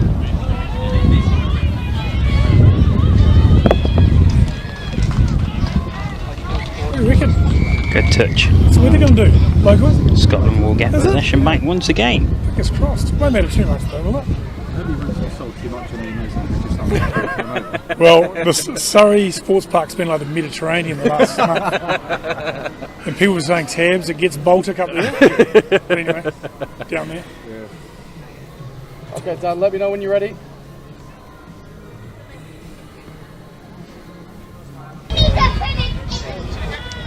By Matson. First official kind of engagement for Harlequins. Scotland game. Just on the 7 metre, but another handling error. That's probably the 4th or 5th in this game so far. We're only 3 minutes old. Go on and off the field, but it's always good to play at the stoop. For me, I've been watching on TV for the last few months, so it's good to finally be here. Just talk about the last few weeks and months, obviously, that the preparation has been. How do you go about it? Integrating yourself into a side. I speak to a lot of directors of rugby who come in to setups. What are your first go-tos as regards ingratiating yourself with the surroundings? Well, it's always about people, isn't it? Rugby clubs, rugby teams, any organisation. So for me, it's really getting to know everybody. A step load of players. I think I now know 90 new names. But you know, one of the great things about rugby is you come in and the pre-season's pretty organised. Scotland. Brady's and the C group have been leading the program, to and I just tag in and just kind of, find any sort of gap to get through. The But coaching group the is Welsh really defence well holding organised, firm. Pre-season was well planned. Really slowed up this drive. It's really just Now learning as much as I can. pace injected and diving players, through. And probably today is probably a key day in the fact that it's about selection now. You know, there was a touch. Trying to be as ready as we can for Rory Newcastle, Grant. which is only a couple of weeks I away. think he thought for a second that he maybe put Scotland in the Real lead. focus. Get through this game unscathed. He may do now. No, you mentioned it another there. touch It's a little coming bit in. more difficult or different for you. Combination You of come Joe in Cougar-Williams, to a group Stephen of 4 Crimp people stopping who him there. won the Premiership Championship last year. How has that been, and how have you worked to, I suppose, because the point I'm making is that many directors of rugby bring their own team or bring their own people. Yeah. You haven't done that, and perhaps quite rightly so. Forward. Talk about how that's worked. Well, I think it's a real simple one. I don't think it mattered if they won it or didn't win it. When you come to a new organisation that's a club like this that is performing really well, it's really about adding value and continuing what they've done so well. So, you know, really for me, I'm here to learn. Irish again. Stack load in the last 5 weeks. Just And you've got to do stopped that in their before you tracks. ask It was them Stephen your Crimp questions. once So, again. He still has the ball though. But it's Puts it exciting down, because gets there's a it real back. sense of optimism, as there always is in the pre-season, around what this year looks like. Clearly the context has changed. Joe Cougar-Williams. With the season coming now, up, was there a touch? A lot of yes, there excitement was. and optimism. You'll see a lot of young guys that we saw glimpses of last year. Still 0-0. Some more young guys, which is Teams the with of the club. So chances to that's take the pretty lead. cool part of that today. I asked Joe Marchant this question. I'll ask you. So Obviously, to have Harlequins did sorted some out pretty handling special errors things that last were season, but plaguing you'll want the to be early doing minutes of this even game. better. What are other things that Harlequins need to do better this season? What are you thinking about concentrating on? Well, I think one of the things they did well, and most of them will say this is the reason they were successful when it mattered at the end, was they were true to the way they played. You know, they played a Harlequin style and chance on the put lots of teams under left-hand pressure. side. And then when it really mattered, you know, the whole group stepped up and they played exceptional. exceptionally well. With regard to improvement, they're all really clear. We're really lucky with the likes of Joe Marlin, Nick Evans, Danny Kerr, who were here in 12, that if you stand still, you're going to get overtaken. You're going to get swamped by the competition. So they realise that they've got to move, and they've got to see progress from, the trophy two months ago. It's irrelevant when you get to round one. So they know that they've got to improve in lots of areas, and I think that's the exciting thing. Yes, it was. Human beings. So when Wales you come have in, the when opening that they score. want to move and they want to progress, it becomes easier when they're motivated to do that. Good dodge Certainly there. today is going to be about some players wanting to make their mark. Deer putting it What down. do you say to those players? Go out and give it from everything and see where you go? I mean, how do you manage that? I hope I pronounced that right.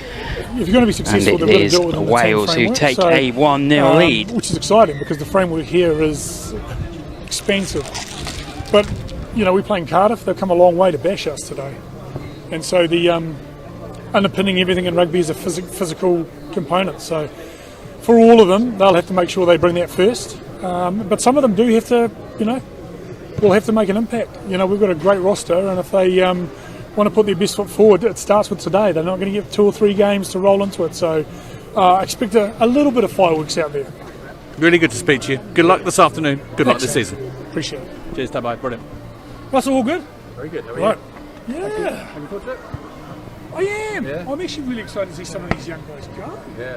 They look really good at training, and Yeah. we had a bit of an internal bit out last week, so it's always different with rugby. It's an organised opposition. So, Yep. Anyway, all good.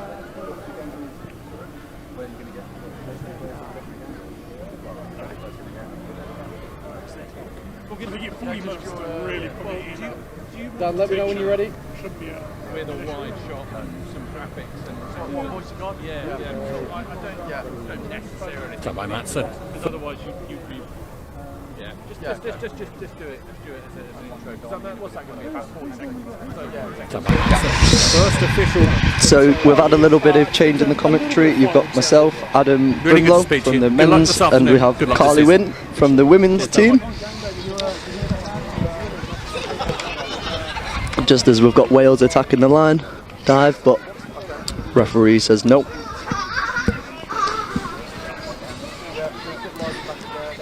Scotland looking to come off here, getting over to the box. Nicely shut down by the Welsh winger.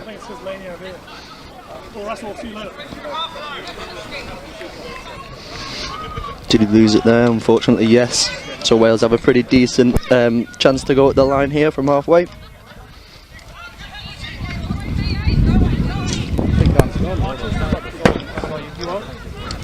I think Wales are getting there. Fresh set of legs on to attack the line. Yeah, up to the line there. Looks like they're still sent up for a static quickie play. The number 14 bit of a step. I think that's a score. I would be disappointed if I think it wasn't given. Referee agrees, Mel Day. Worst thing about having a child. Awards the score. He is, yes. No. Number Just talk 14. about the last few weeks and months, obviously, that the preparation has been. How do you go about it? Integrating don't have yourself on our into a side. I scorecard, speak to so a lot we, of directors of rugby who. Got a number on. Unfortunately, we can't give him a shout out. Matson. First official. Bit of fireworks out there. Really good to speak to you. Good luck this afternoon. Good luck this season. Cheers, Dan. Good. See what Scotland can do here from the tap offset.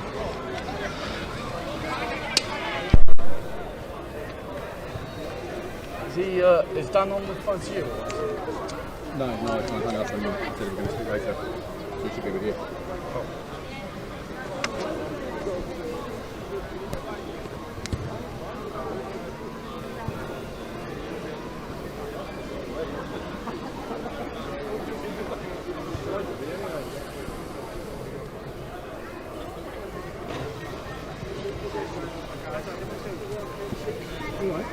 Let's get some levels from you, please. Just count to 10. 1, 2, 3, 4, 5, 6, 7, 8, 9, 10.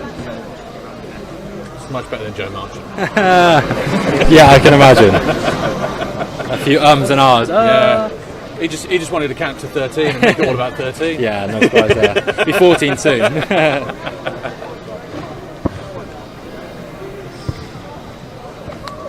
Okay, ready when you are. Well, Archie, kind of welcome back to the Harlequin Stoop. How are you feeling? How's pre-season been? And what's going to happen this afternoon? Yeah, really excited about today. We've had quite a short block of pre-season because winning the championship makes it a little bit shorter. So it's been really nice. We sort of got straight into rugby, running on the sideline and getting into it kind of thing. So we just flown straight into it. And super excited today. There's a few young lads out there today looking to get their first chance and stuff like that. So yeah, really excited to see what goes on. I think it'll be a good game. How do you approach it? Because pre-season games are a little bit different. You've got a double header against these guys. You've got a home and away. What's the talk in the changing room about how you go about approaching this sort of game? Do you break it down into simplicity? Do you make it simple, or do you try something a bit more complicated? Yeah, so we've got a few new lads coming in. So I think keeping it simple will be key for the first sort of hit out. It's still a massive challenge for us, and Cardiff will present good pictures for us going forwards. So I think keep it simple, but then make sure we focus on ourselves. I think that's a big thing for us this week. We spoke about doing the best we can do and sort of following on from what we did last year. Focus on ourselves will be the biggest thing, I reckon. Absolutely, and as regards, I asked Joe Marsh on this, and as regards looking to be better. I mean, you did achieve great things as a club last year, but you will be looking to try and go that extra couple of steps. Personally speaking, pack speaking, team speaking, what sort of things do you want to do better? Yeah, 100%. As a team, I reckon we don't want to settle. We want to keep pushing, and we want to strive for the two championships. Push in Europe. So this will be a big test for us. Like you said, playing them in the future will be a massive sort of pinpoint for us. And for me myself, just trying to play as consistent as possible. You only learn from playing. I think that's the biggest thing. And for younger lads out there, learning is when you play. And I think for me, just trying to play as much as possible. Talking to my media colleagues, we kind of worked out that this Premiership season is so difficult to predict. There are so many good teams in there. Do you feel that as players? Do you look down it and go, this is going to be another really tough campaign? Yeah, definitely. It's going to be very tough. You can't take any games for granted. We've got to go out and put our best performances on the pitch every week. And hopefully it'll be a good squad rotation. It'll give lots of people chances. But we've all got to step up to that level that we performed to last year. So I think definitely, there's no easy games anymore. Yeah, and I've got Alex Donbrandt in co-commentary with me today. I mean, do you think he'll go well?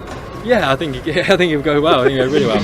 Yeah, he's a confident fella. So yeah, I'm sure we'll talk some good stuff. So yeah, have a good one today. Perfect. Thank you very much. Cheers. Cheers. Thank you. Cheers, Archie. Thank you. Excellent.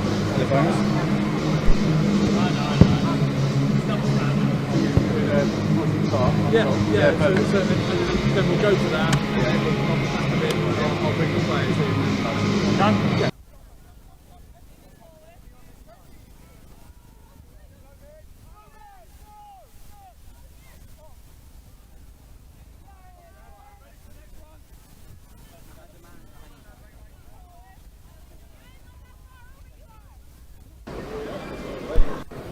Let's get some 6, 7, 8, 9. Yeah, I can imagine. A few ums and ahs. Yeah. He just wanted to count to 13 and make it all about 13. Yeah, no surprise there. Be 14 soon.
Ready when you are.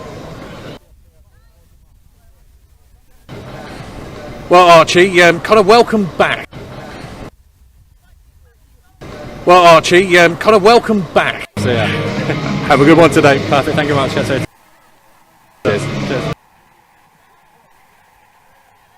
Cheers. Bye, Matson. First official kind of. Down there. Really good to speak to you. Good luck this afternoon. Good luck this season. Appreciate it. Well, Joe, thank you for joining us. A smile on your face. Bye, Matson. Want to put their best foot forward. It starts with a bit of fireworks out there. Really good to speak to you. Good luck this afternoon. Good luck this season. Well, Joe, thank you for joining us. A smile on your face. It's another new season. Well done. Get back soon. Thanks very much. Cheers. Cheers. Well, Archie, kind of welcome back to the Harlequin Stew. Cheers. Well, Archie, today. Perfect. Thank you very much. Cheers.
Just a reminder to supporters, please make sure you are 5 metres away from the pitch.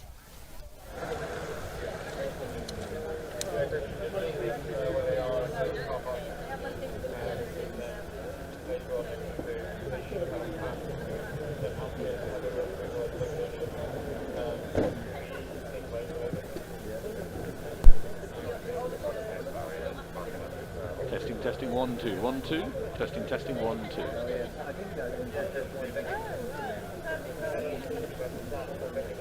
Testing 1 2 1 2. Testing.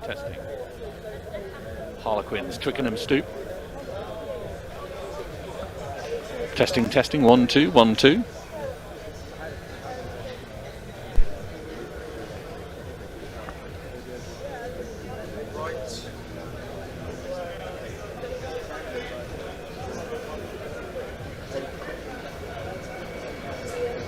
Testing 1 2 1 2. Harlequins versus Cardiff, Twickenham Stoop. Sam Robertson in commentary.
Done by Matson.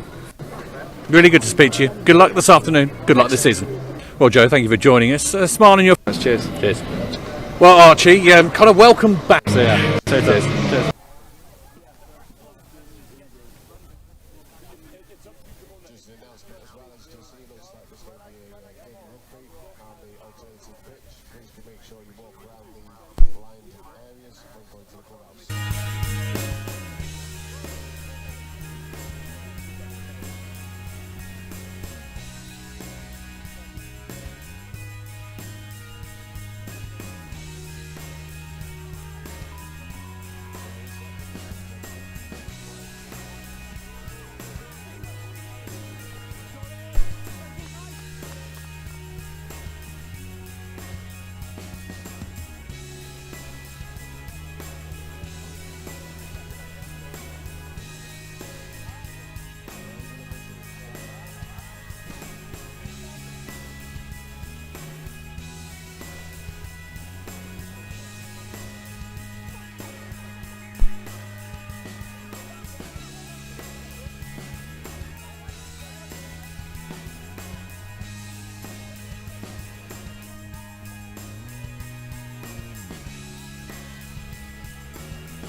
Test, test, test. 1, 2.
Testing, testing, 1, 2, 1, 2. Welcome to West London.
Okay, testing, testing, testing. 1, 2, 1, 2.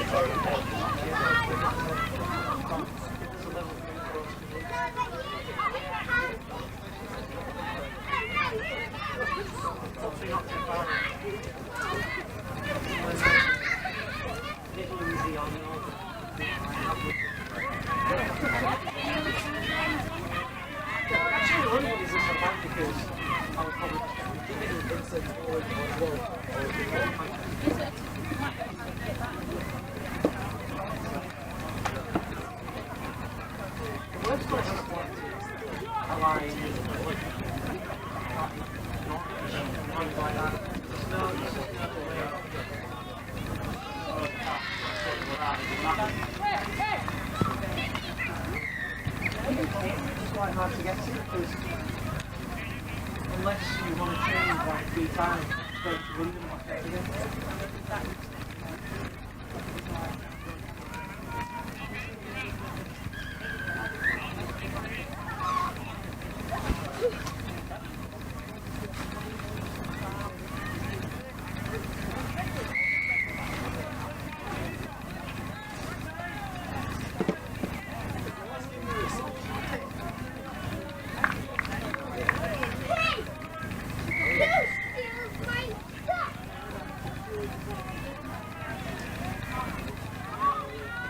How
is it down here? Taking it away? Well, it's dead. Oh. So, can't use that, unfortunately. Do you have a spare? No. That's why you always have a spare. Yeah, I know. Well, normally you would, but... Tell. No. School game. So we're putting on school game. A little bit of kit is out. Living up to Dundee on the 12th.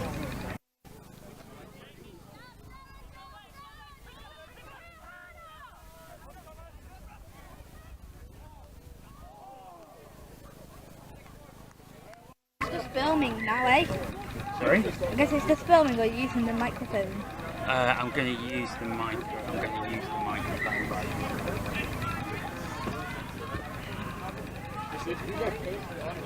No, I'm still with it.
scoop for this pre-season friendly between Cardiff Rugby and the champions of England, Harlequins.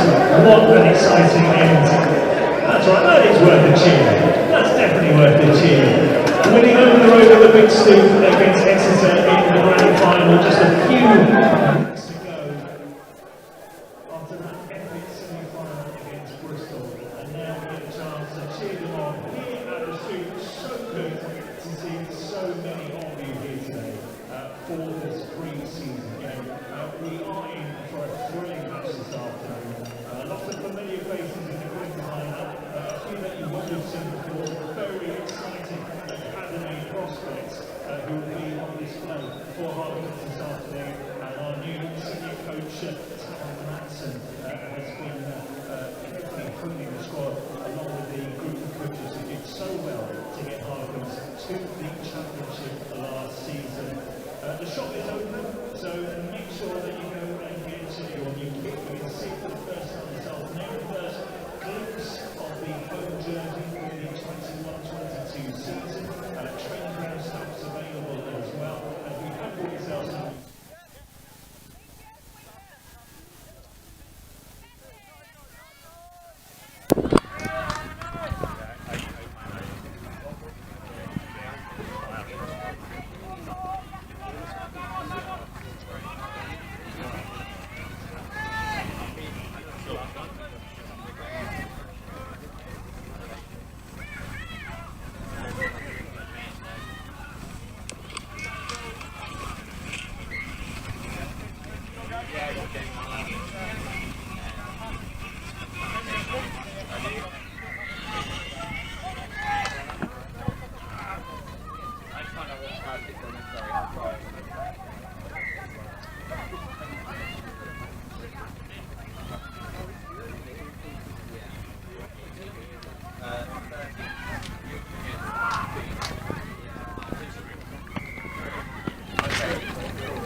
I have your commentator for the women's game. Okay, we just Technical issues, isn't it? technically, yeah, our commentary system went off. No way. Yeah, so So do you need him? I'll be around anyway. I'll come over to you. Okay. Yeah, perfect. Thanks, man. Cheers. Cheers, John.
of 4 minutes rather than 5 minutes. If the next team taken to the pitches want to start getting themselves prepared.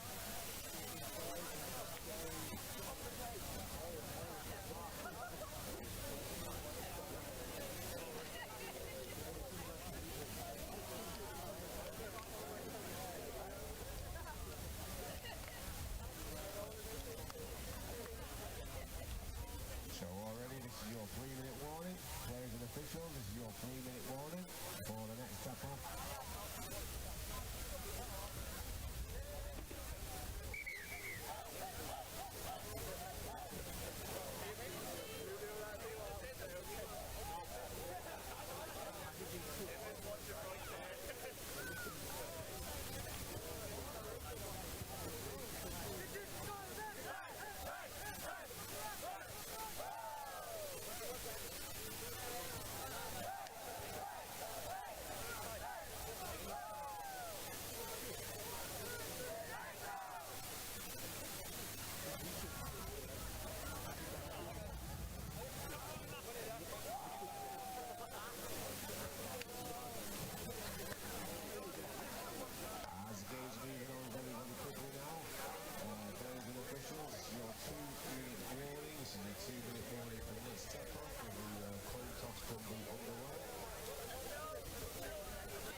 Welcome back to Manchester. I hope you can hear us again.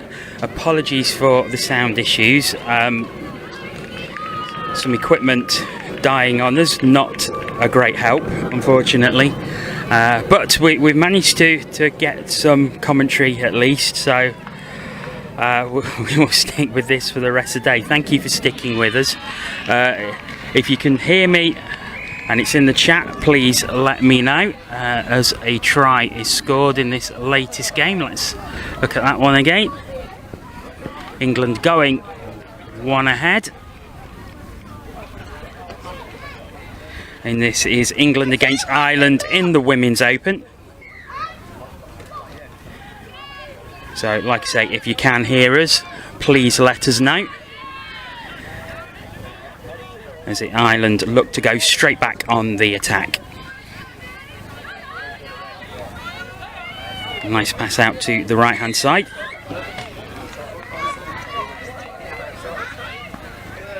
But possession returned to England.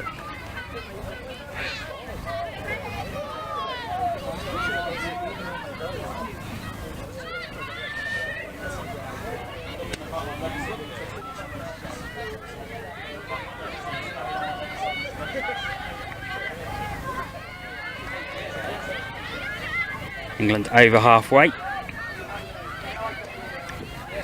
Good start, going 1-0 ahead, bursting through, but the touch came in.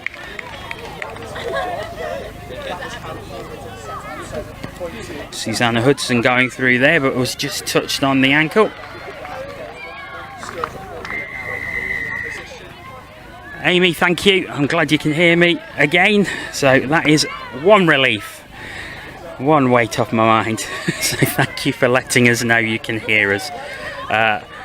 Hello to everyone out there again. Ireland going through now. I think there was a touch just before the ball was put down, and there was. Kenzie McNaught just getting the touch in. A good drive by Ireland there. So they look to get back on level terms, but it's England with possession.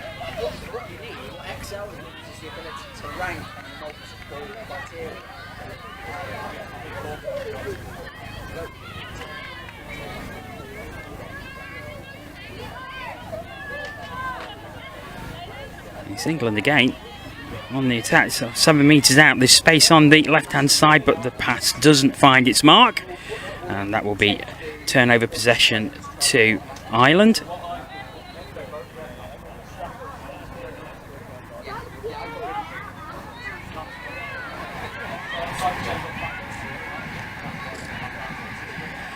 Also want to give a big shout out to John, our cameraman, who's been toiling away up there every game. Great job he's doing, so many thanks to him for his efforts today. So it's Ireland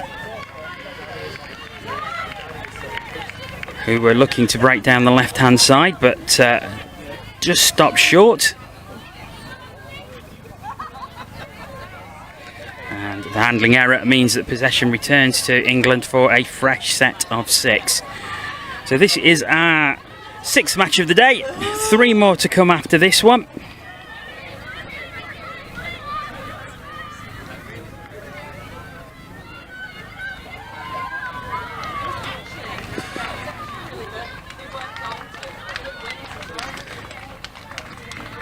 Unfortunately, you will get my voice for the rest of the day, I'm afraid, as the pass comes over. The touch is made. Good touch by Nice O'Reilly there, stopping the England attack in its tracks. But we only have the one microphone now, so unfortunately there'll be no colour commentary for the rest of the day, so apologies for that. You will have to put up with my voice for the rest of the day.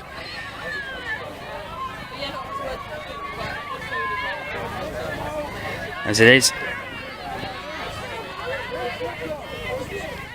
Ireland bursting through,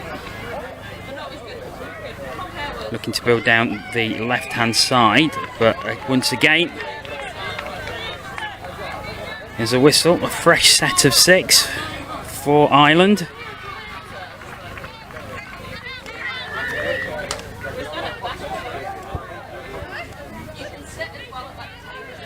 Back into the middle.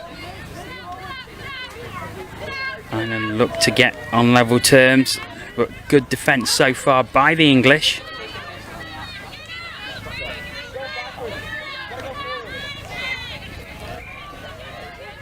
Cry from the Ireland bench of can't go backwards, got to go forwards, and that's what they did, but just couldn't quite get it over the line.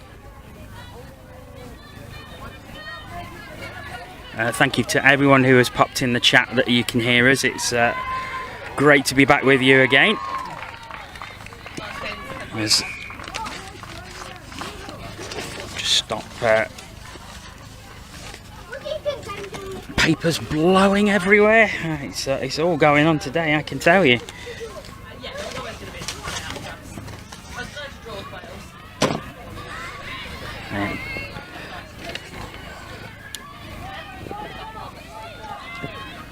England come again. A bit of a loose drop, but they've got away with it.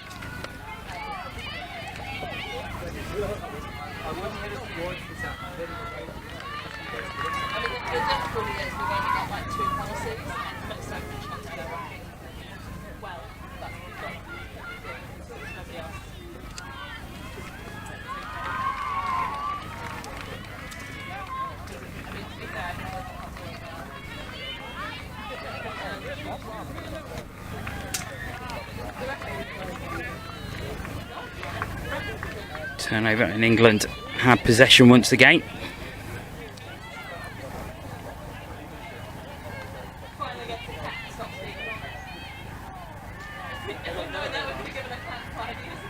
Bit of room on this right hand side. They decide to go left, down it goes, and here comes the drive now. Touch came in.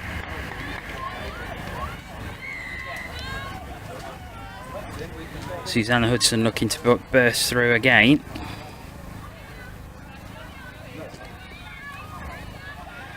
So almost 8 minutes coming up to in this game.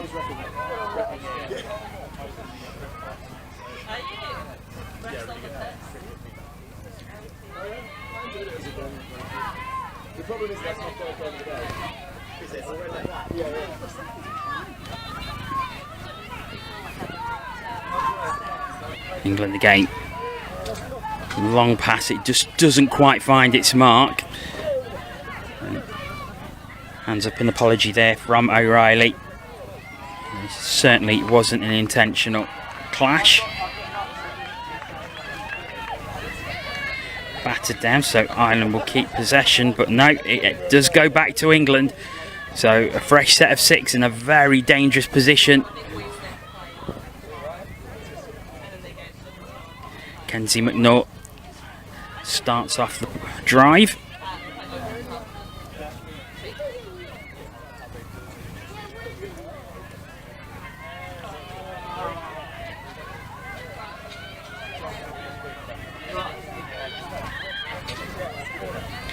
And is that the second try for England? It is.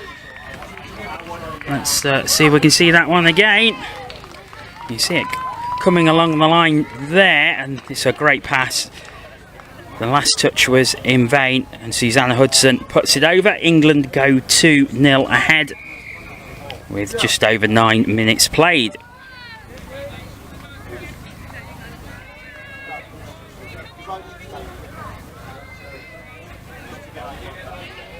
Now, can Ireland get something back? We've seen it so many times today where there's been a lot of back and forth. As soon as a try is scored, and the other team go up and score again. This is Ireland's opportunity, playing it along the line, and a lot of space out there, but just dropped.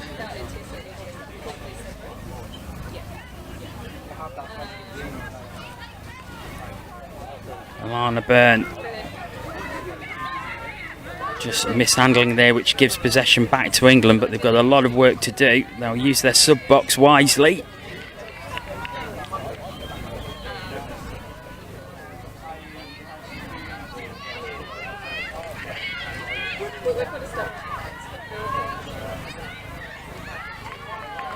But that is the 6th touch, so Ireland will take possession at their own 7-metre line.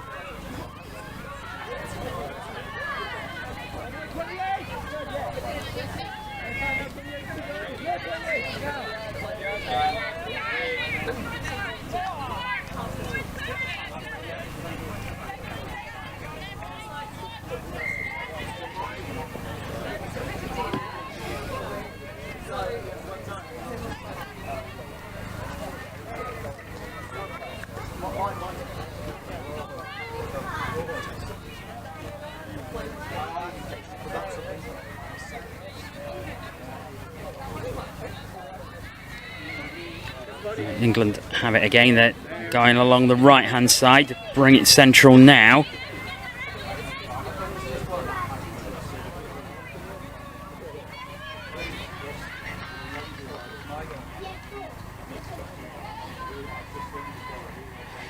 Running out of touches though.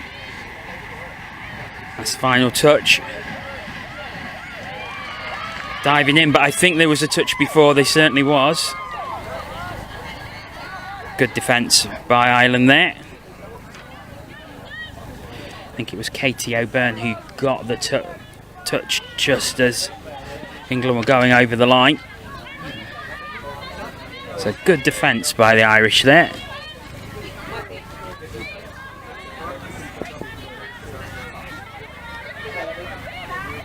Eight minutes remaining in this first half.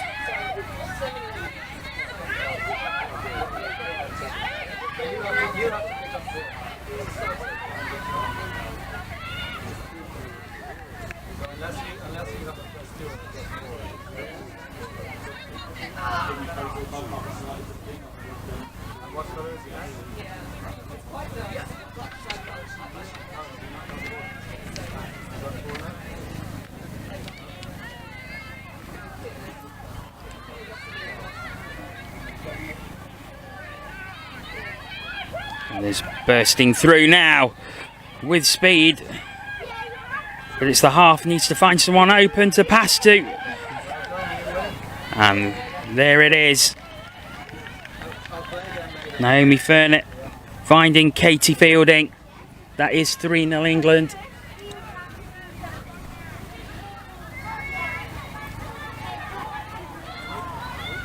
Naomi Furnett needing a lot of time there to hold on to it before finding someone open, but England are 3-0.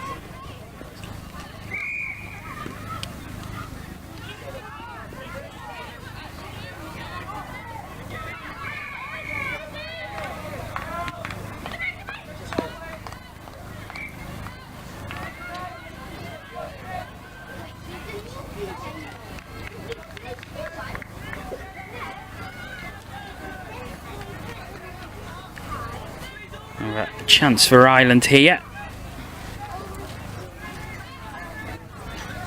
In fact, it is England who have possession once again.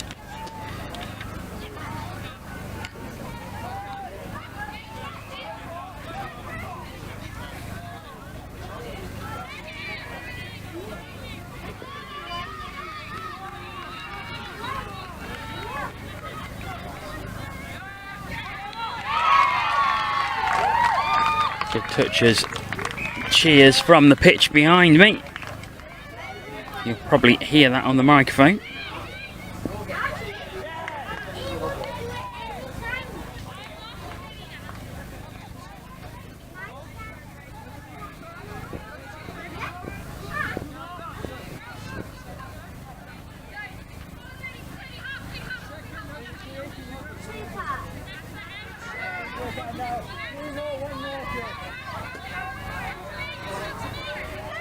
Ireland bursting through.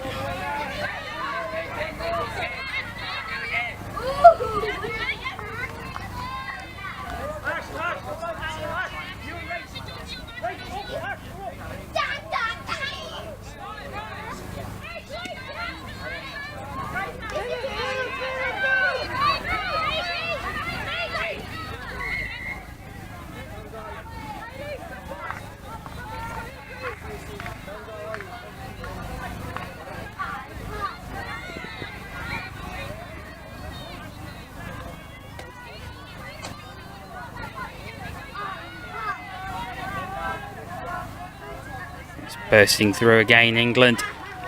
Oh, but that time the pass doesn't find its mark. It was Furnett going through again, looking for someone open for the pass. This time didn't find its target as England look to stretch their lead further. 3-0 at the moment with 4 minutes left in the second half.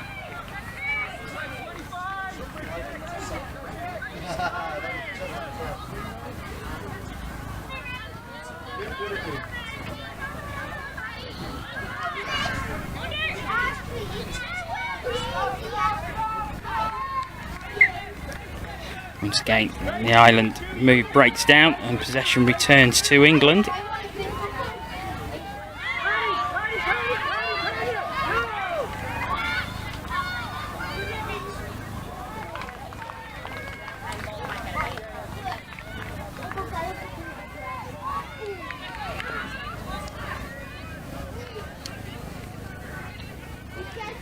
Another good drive by the English.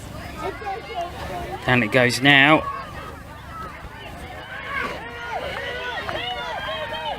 Reverse pass and down. And that is given. It's the 4th try for England. Let's watch this one again.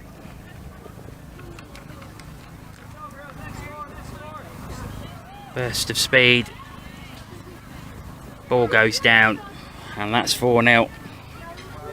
And England dominating this first half, really. Ireland have had opportunities, it's fair to say, but the England defence has held firm when it's needed to. And they've been clinical in attack when they've had the chances. A lot for Ireland to consider as we're close to half time, but there's the opportunity. It just falls in front of Aisling McCaffrey. But that was a more promising attack by Ireland.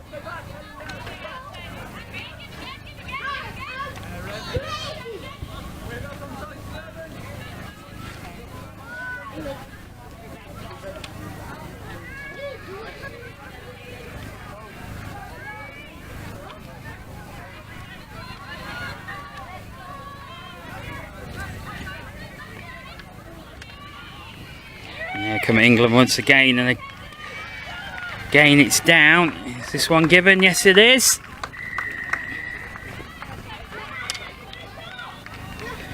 Naomi Furnett herself getting free and putting the ball down, and England lead 5-0.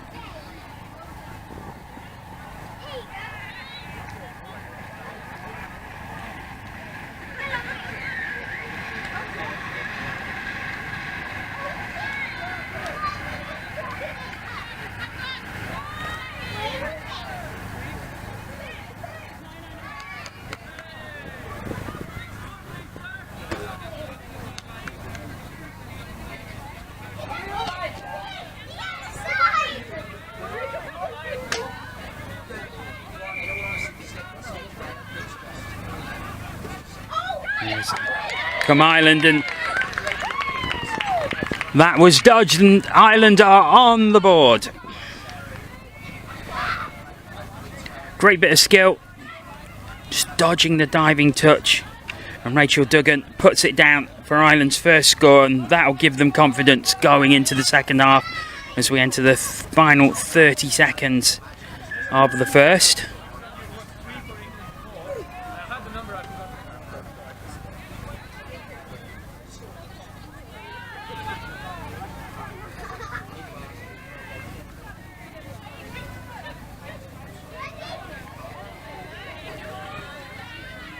England coming again. Can they finish the half with a flourish? There goes the hooter. So this will be the final play. They need to produce something and get it down. But there's the touch. That is half time, and England lead by 5-1.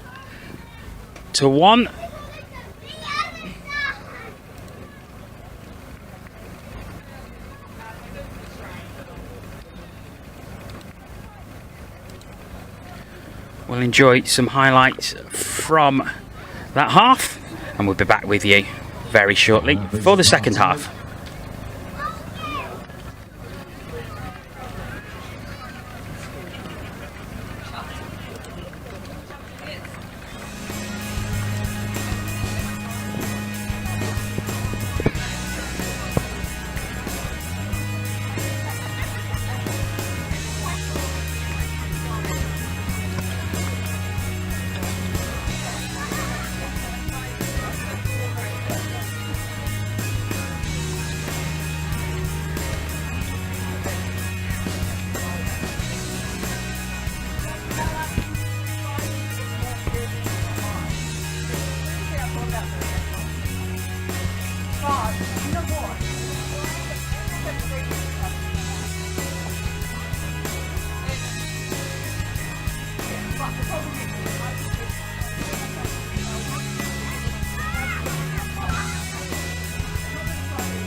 chocolate cookies? Yeah. These are nice.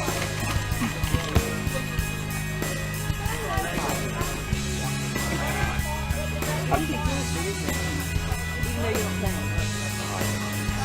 It's a long day as well. What do you go with?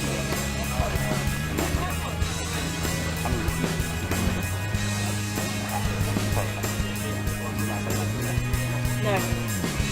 Players and officials, this is your 2-minute warning. Players and officials, this is your 2-minute warning. I think it was today was due to start there, but rocking like the way you did.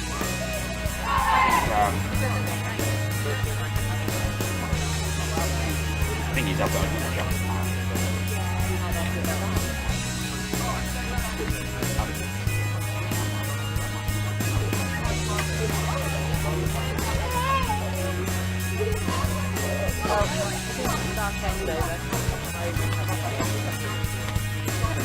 My country's not free by I know Chris said about going and do it a little bit. Everyone's so busy. I can't even talk to you to get players some help.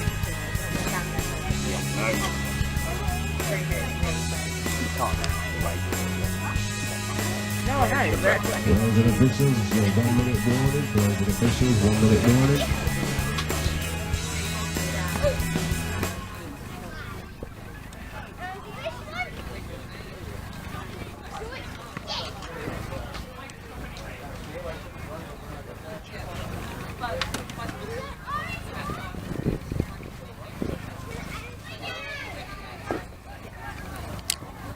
So second half about to get underway. England will have the tap off.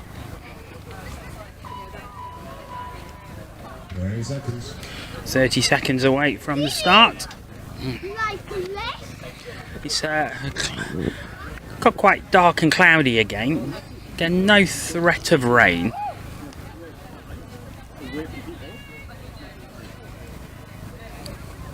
Players and officials, stand by.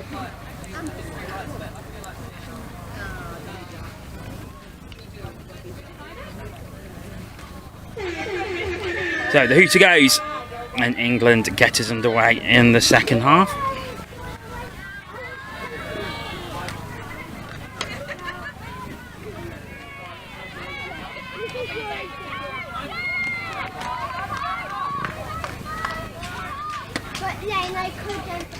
Already at the 7 metre. Can they turn this into a point? And will Ireland take the confidence boost of scoring late in that first half into this second? Well, dive goes in, so prevented England from stretching their lead further. And then they look to create opportunities of their own over halfway.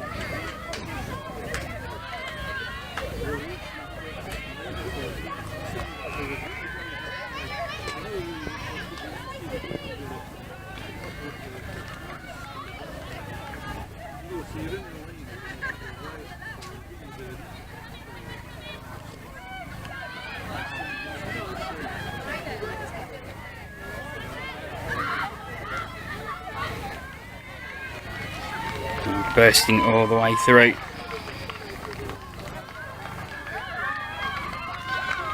It's England coming with intent.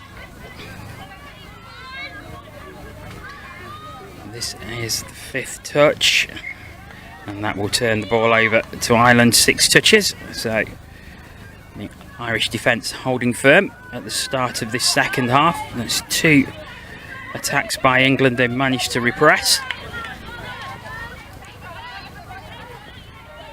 Ireland look to get fresh legs on, coming towards their sub box.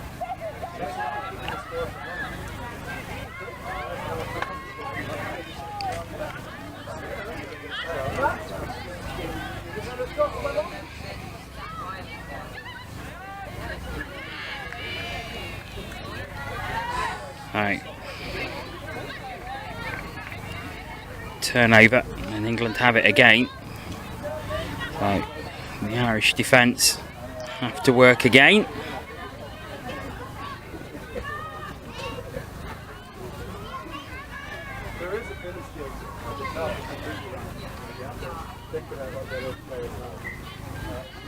Katie Dixon just discovered Touch Rugby. If you're in England, go to the Touch England website and they will give you information of clubs you can possibly join.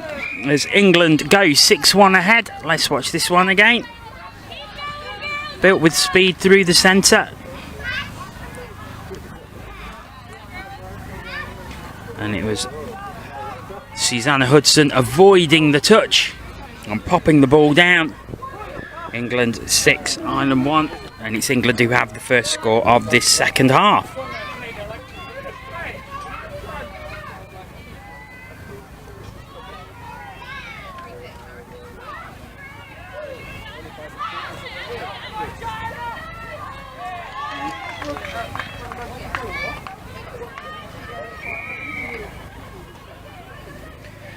Here come Ireland again, looking to get it out to the right hand side. Right idea, but England defence holds firm. And in fact, it is turned back over to England.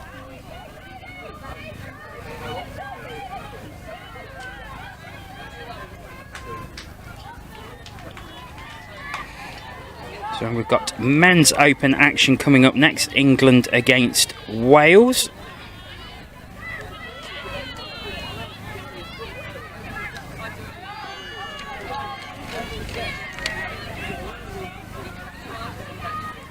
Over it's England ladies who get another try.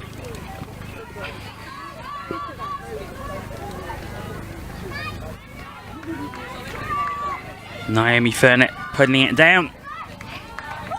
And England goes 7-1 in front.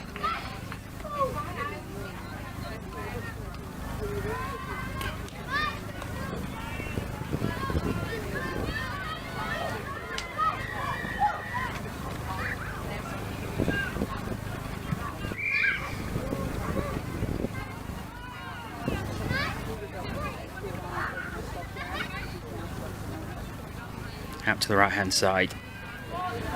Can Ireland get another score? Good drive this by them.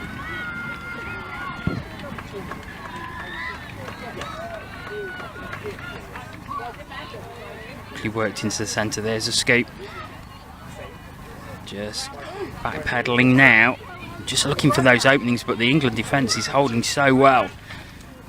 Ireland really struggling to get to the line, and that is 6 touches, and England will start again.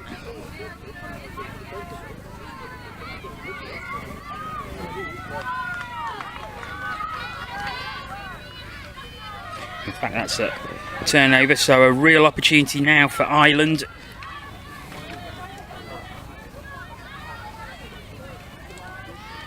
Six touches deep in English territory. Just slowing it down, looking for the opportunity, looking for gaps to appear. Trying to work down the right hand side.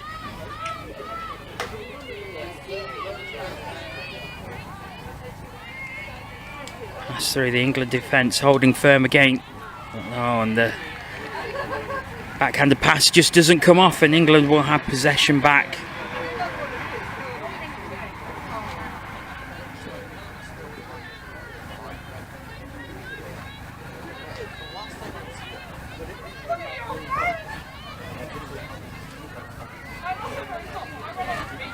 So England looking to build down the left,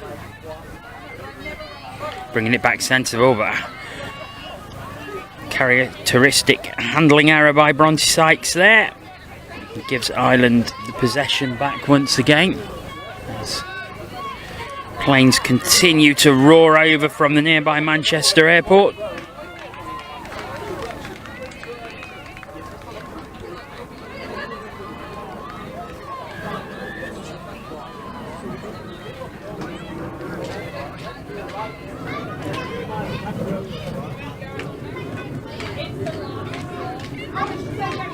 Nice pass into the middle, but down it goes, and once again the England defence does its job.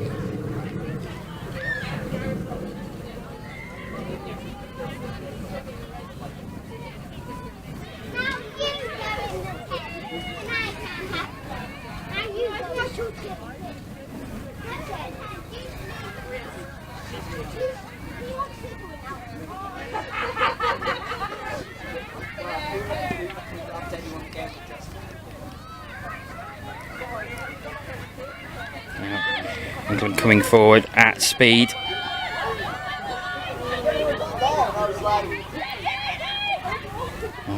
Switch back in, but a great touch there, and that is greeted warmly by the Ireland bench, which is right in front of us, just off to our left. I really enjoyed that try-saving touch.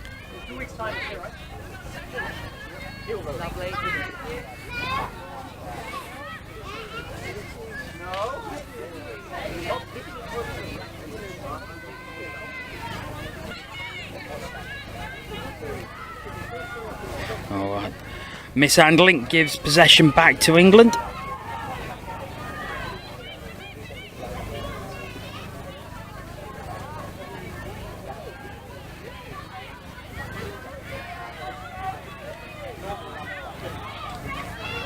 England look to use the sub box and do. 11 minutes remaining in this one.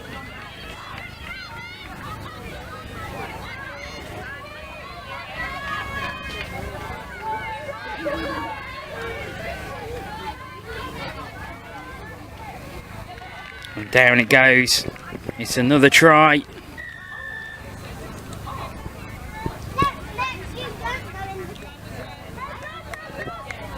Over the line. Again, Naomi Furnett back to Susanna Hudson. 8-1 England. Dominant performance.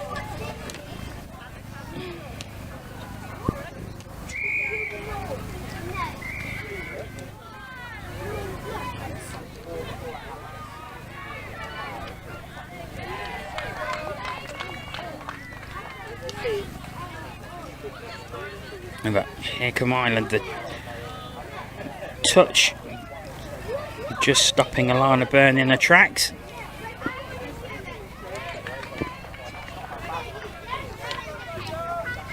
And the Irish still have it. Nice switch pass. Oh, there's a bit of a gap there, but great covering there. Katie Fielding getting across and getting the touch in.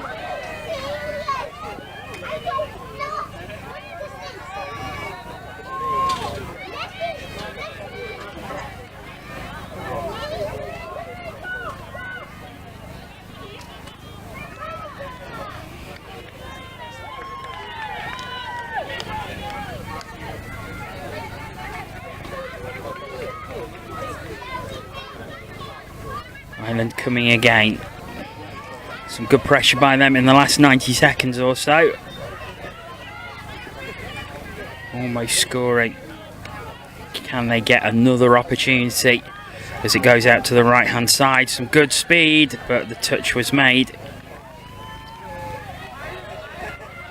Niaza Riley just looking to break free.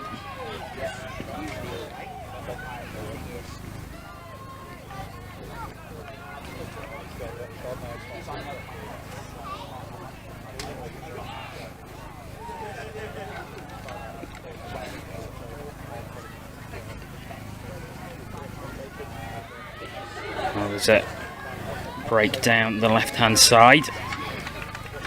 England use the sub box. Bronte Sykes was getting speed up there. As it is, England bring it to the left. Oh, nice switch. Scoop play. What can they do now? Good taken down. That's 9-1. Yeah, great speed shown. Susanna Hudson, and gets it to the left hand side when down it goes. And that is 9 for England.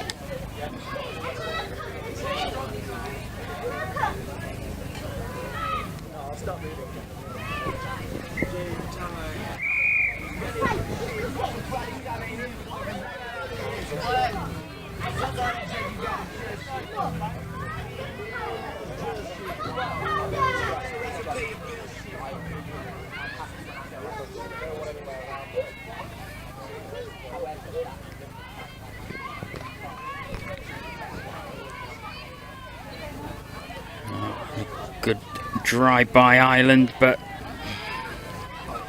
they have to go back to 7 metres. Again, the England defence, which has been excellent, and the misplaced pass and gives possession back to the English.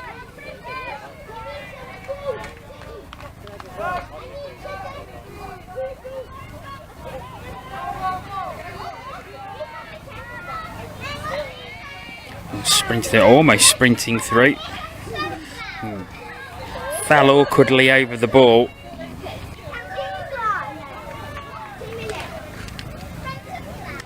Danny Gregory, I think, is managing to limp off.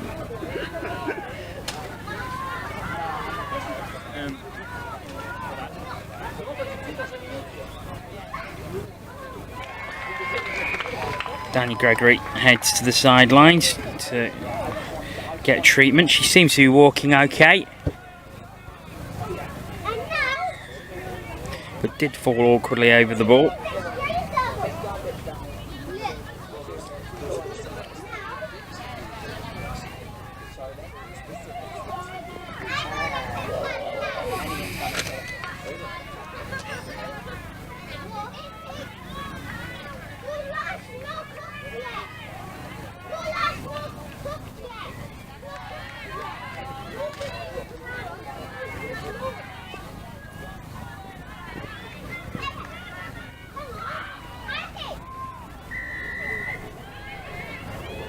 Oh, nice little reverse pass, but the touch is made.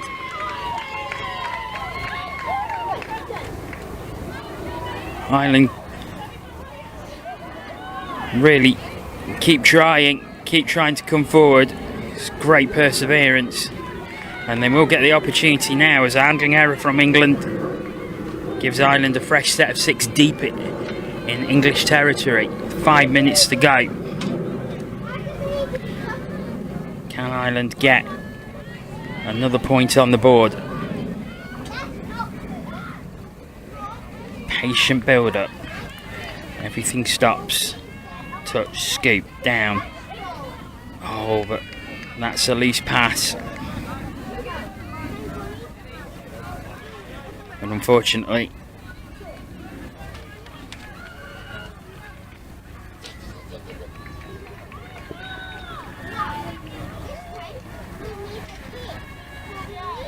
England have possession again.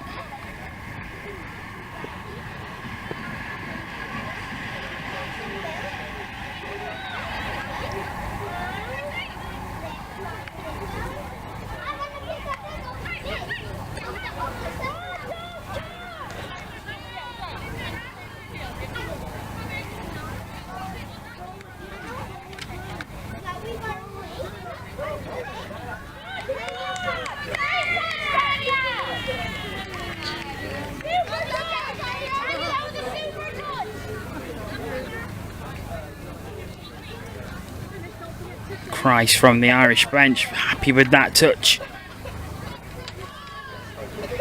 Here come England again. At speed, but ball goes against the back of an Irish defender. And Ireland take possession.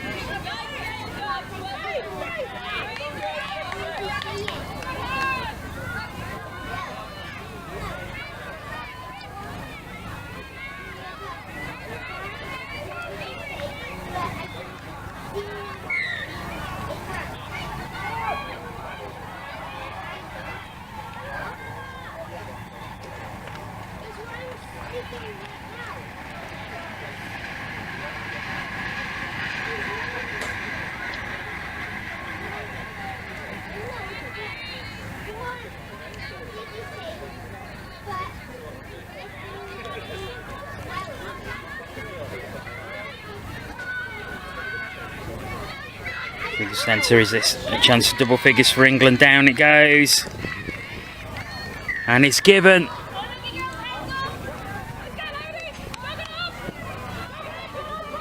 Susanna Hudson going over once again. Just managing to evade the last-ditch dive for a touch. And England do have double figures. It's 10-1.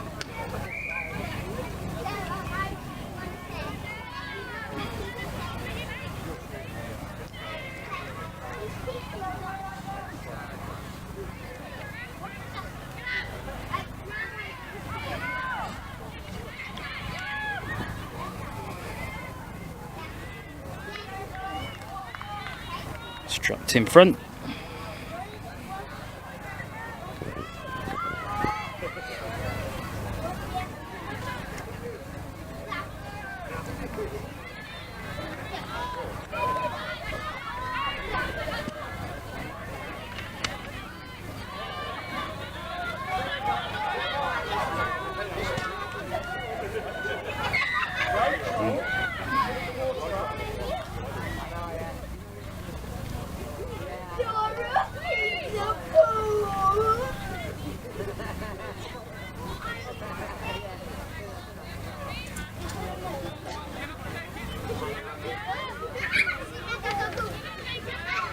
England come again, out to the right hand side.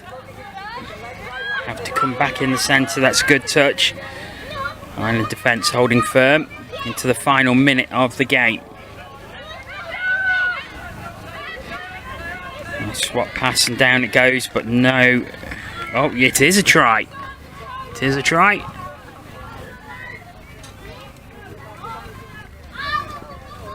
I thought there was a touch there, but maybe wiped out for offside. Daniel Gregory makes it 11 for England. Dominant performance by the English in this game. Ireland have had their moments, had their opportunities. But the England defence and attack have been excellent. But can Ireland get a boost by scoring late on? So a great drive for them from the tap-off. It's going to be their final play of this game. Back they go. Still keeping hold of it, but there it is. It's an 11-1 victory for England. Final whistle goes. So a great performance by England. Commiserations to Ireland, who really did well in spells during the game. But a great display by England. Next up, we have England against Wales in the Men's Open. Stay with us for that. But now let's watch some highlights from this game we've just had.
Welcome back.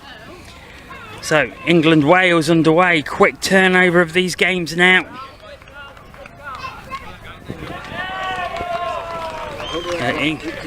England are on in white.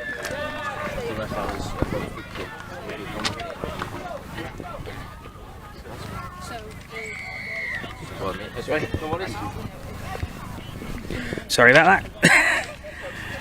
Just got a quick query. So, England-Wales in the men's open. Wales in the red strip as England take an early lead. Wales in the red strip now, England in the white strip with red trim. As Wales look to get back on terms straight away.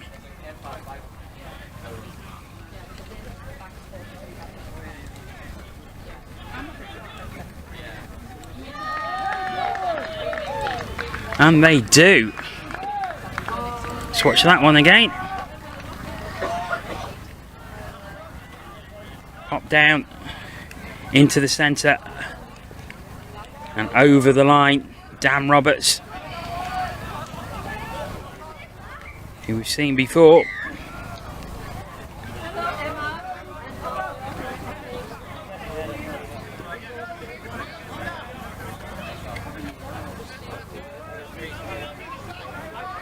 So, 2 quick early scores for both teams.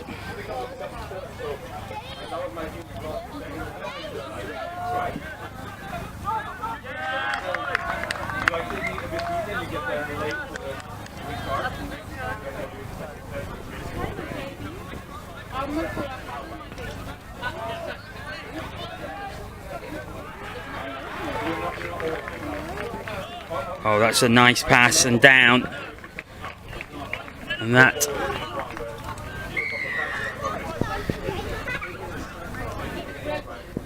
No, it's not given. Possession returned to Wales. Thought the try had been pointed down, but it's not.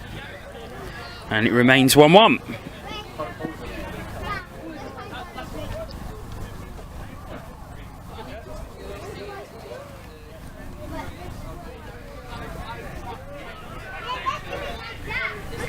Bit more threatening skies over Manchester now.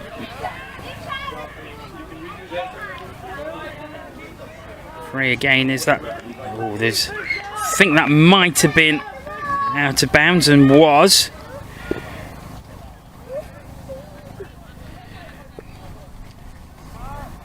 It was a great run forward by Dan Roberts once again. And Wales keep possession. There's a conference between the officials at the moment.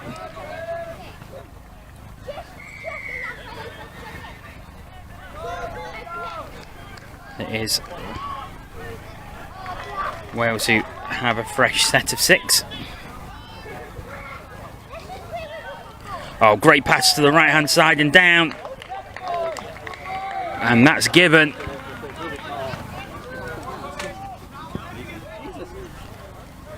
Let's watch that. And down it goes. And Wales take the lead 2-1. Jacob Williams with the latest try.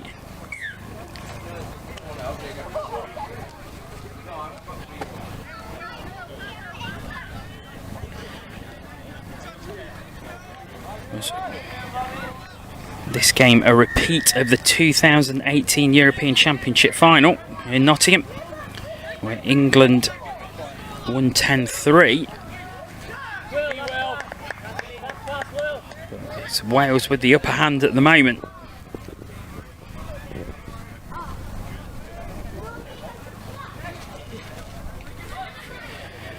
In Kuala Lumpur, England finished 5th, Wales finished 14th as England dive through, and that is going to be a try. Then he went to the right hand side, dive in, and England back on level terms. Fortunately, player with no number, so I can't tell you who scored that.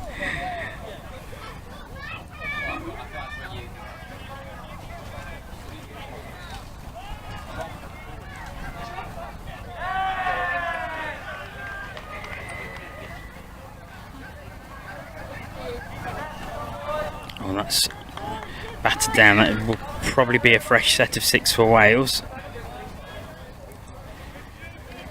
It's been an entertaining opening 5.5 minutes of this game.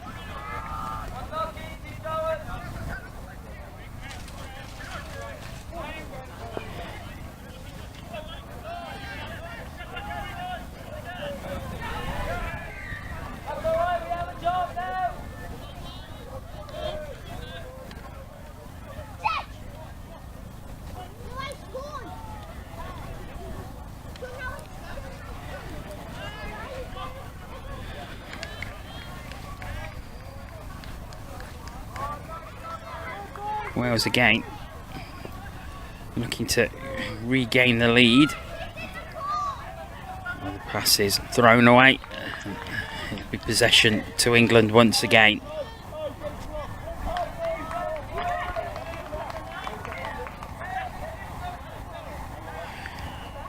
Two more matches to come on the stream today. After this one, Ireland, Wales in the Women's Open, and we finish with England and Wales in the Mixed Open.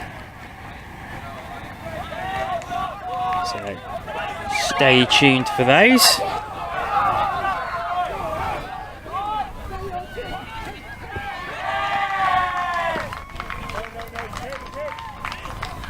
It's England. That's down, but is it going to be given? Yes, it is. Pop down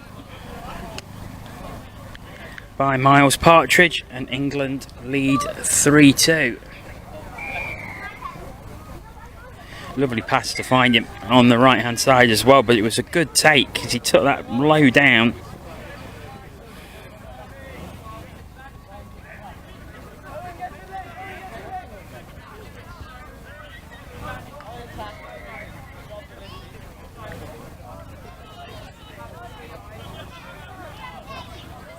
Oh, long pass out, and now did the touch come in?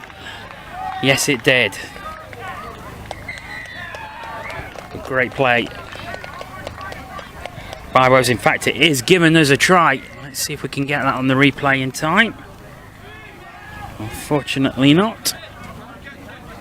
So Wild to take the decision, but it was a fantastic pass out, and Wales lead it is now 3-3.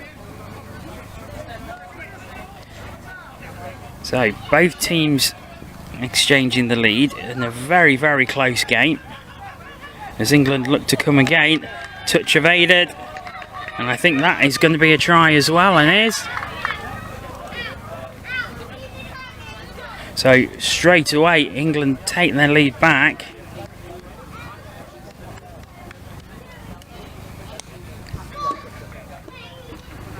And a bit of frustration on the Wales bench in front of me.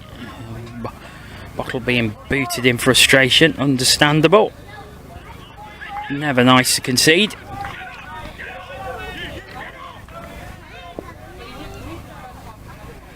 But can Wales come right back again? Touch comes in on Kyle Owen.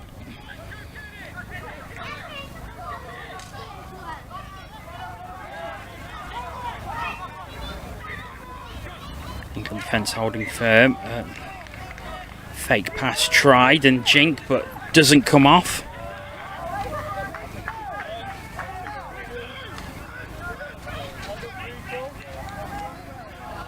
Out to the left hand side, but it's a mishandle.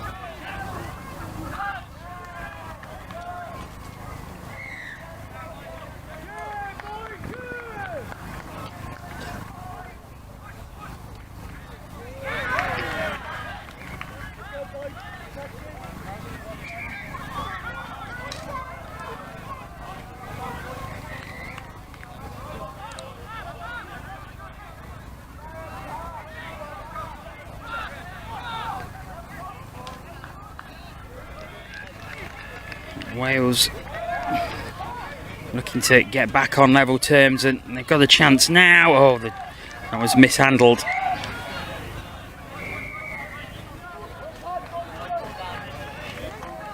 Reece Lynch just couldn't quite keep hold of it as he was looking to dive through, but now here's a chance for England as the burners are on.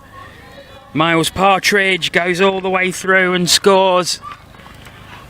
And for the first time in this game, a team leads by 2, and it's England. Miles Partridge giving them that 2-point parity as he put the burners on down the left-hand side and pops it down. And England are 5-3 ahead. So just over a quarter of the way through this match.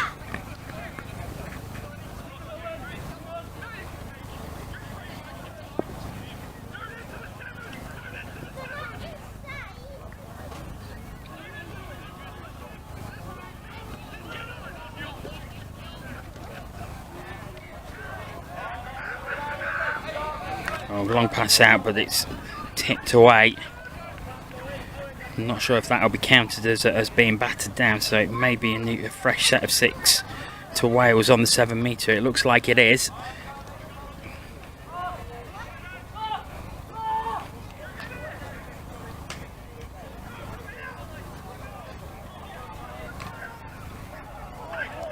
Touch avoided. And again.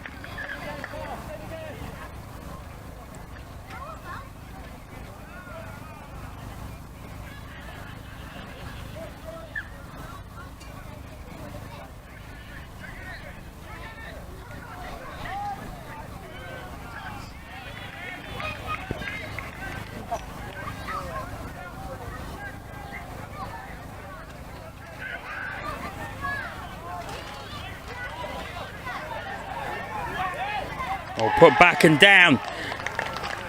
I think that's going to be given, and it is. It was great play.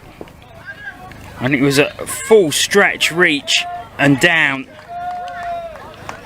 William Smith doing wonders there at full length. Grabbed the ball, was in control as he put it down, and it's now 5-4 to England.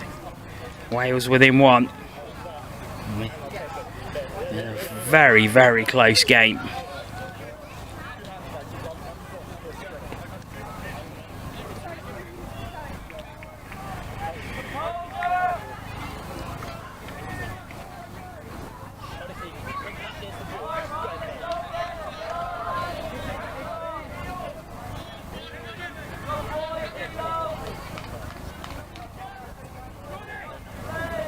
Oh, long pass out to the right hand side, taken and down.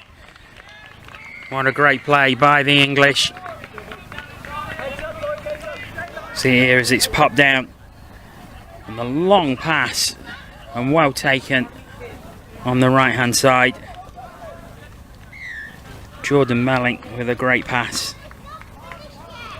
And John Weston Stanley pops it down, so England 2 points ahead once again. It's 6-4.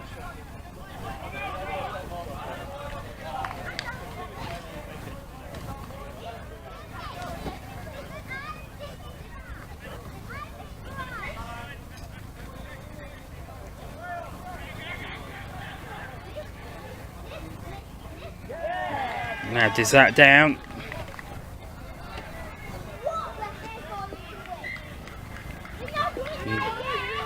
No try. Well, the officials are going to confer. Oh, it is given. It is given. Unfortunately, the deliberation means we won't have a replay of that. Apologies.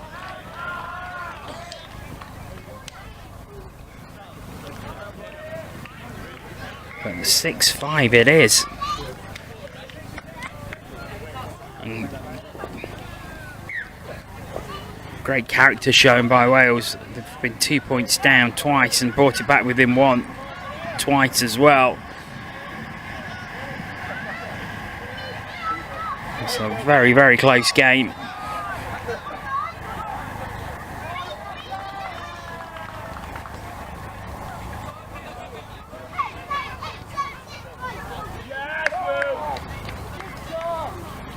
down, but I think there was a touch, was there? Yes, there was.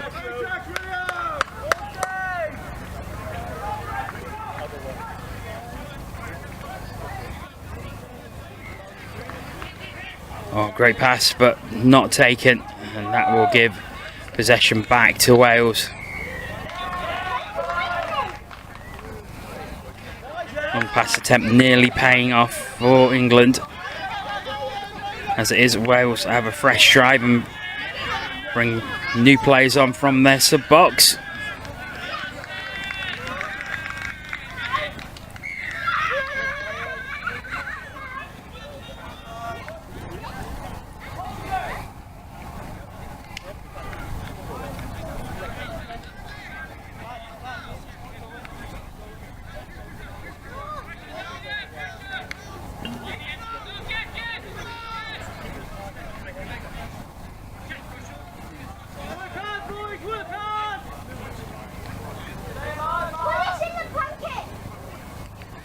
So England come again.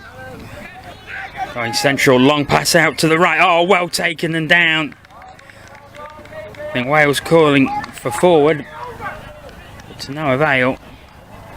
England go 7-5 ahead. Look at this for a pass right out to the left-hand side, and down it goes. Great take, great try. And it's 2 points ahead for England once again.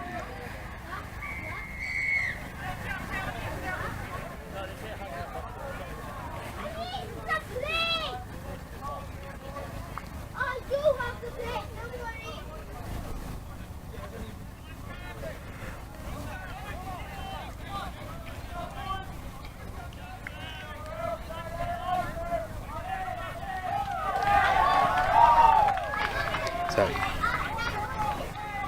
here come Wales, but the pass just a little too hard, can't be controlled by Dan Roberts. And it's England who have possession once again. 2 minutes remaining in this opening half. And 12 tries, it's been a real bonanza.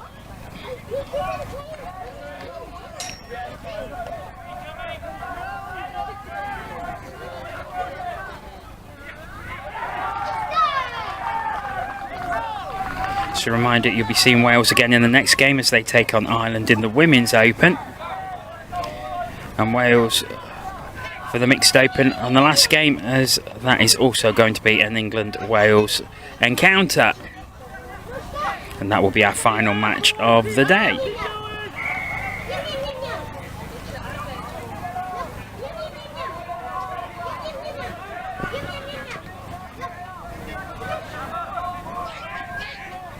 Oh, long pass, but just doesn't find its mark.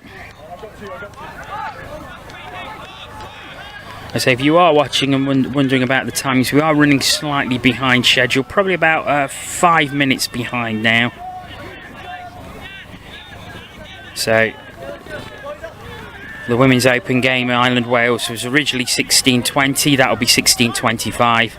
17:15 for the England-Wales Mixed Open game, and that which will be our final game of the day, which will see us finish around 6:10. If you've been with us all day, thank you so much. It's been a pleasure to have your company.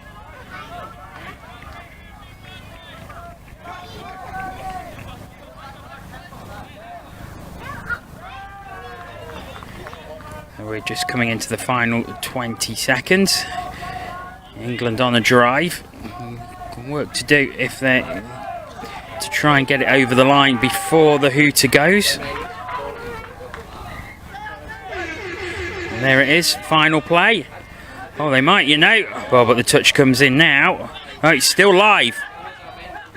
Oh, well played. Great touch. And that kills the half.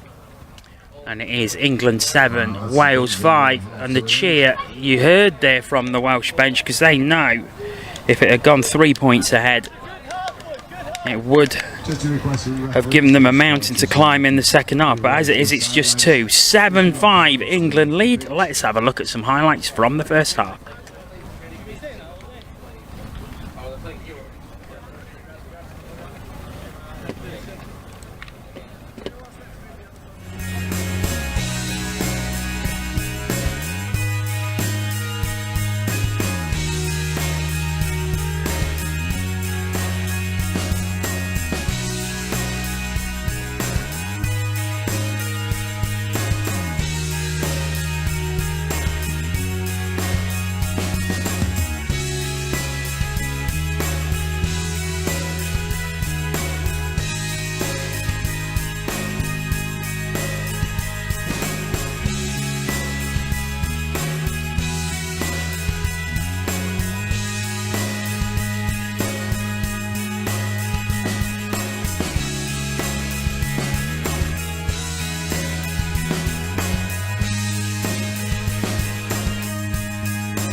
Players and officials, this is your 1 minute warning. Players and officials, 1 minute warning.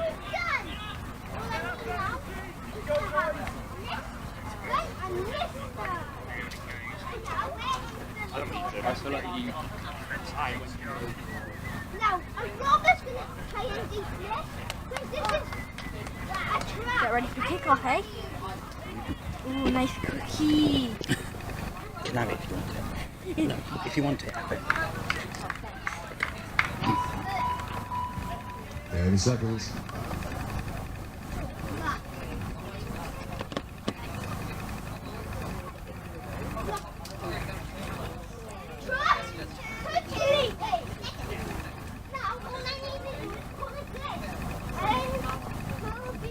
Players and officials, stand by.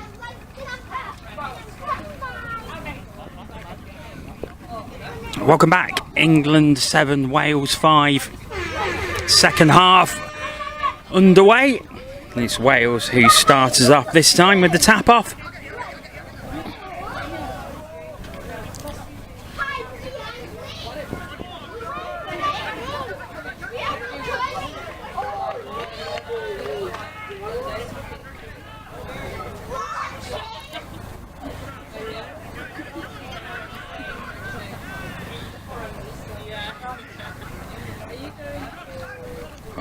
Long pass, but it's cut out.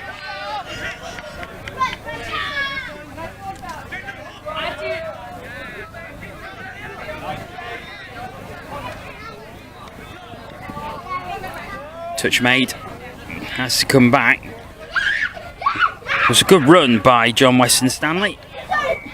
He goes off for a change.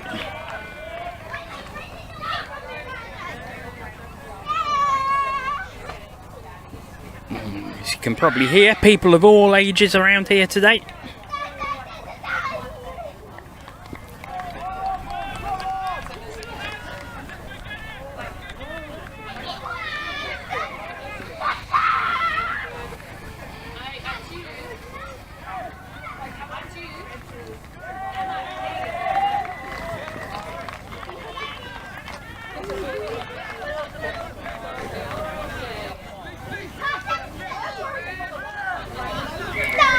It's Wales,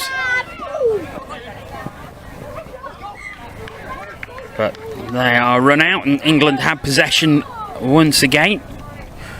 Just 2 points in it. Been an interesting chat on the Wales bench at half time as they look to get back into this one. Just 2 points. What they won't want to do is let England score. They'll have to keep their defence tight. And just like that, however, England still keep possession.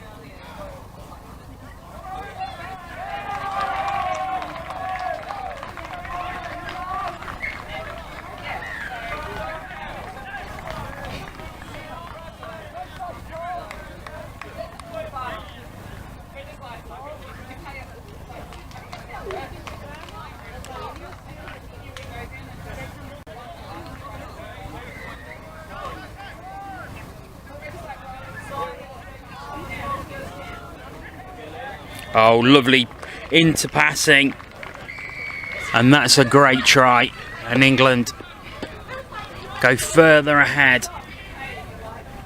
See it here, pass came in, quickly taken, and down it goes. And England do stretch their lead to 8-5.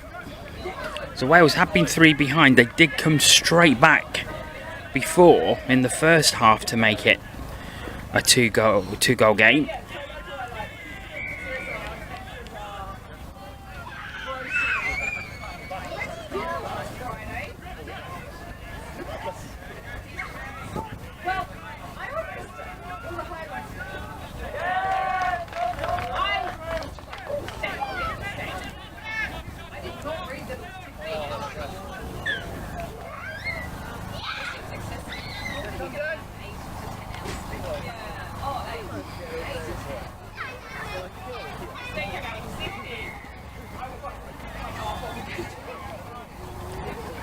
They may get straight back again. No try though. Diving through there was Reece Lynch. And possession goes to England, and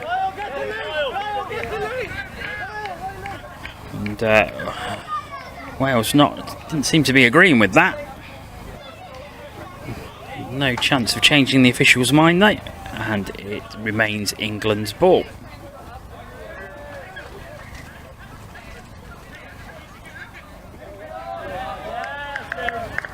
The handling error now, which way is this going to go? It goes back to England, so a new set of 6. Down it goes.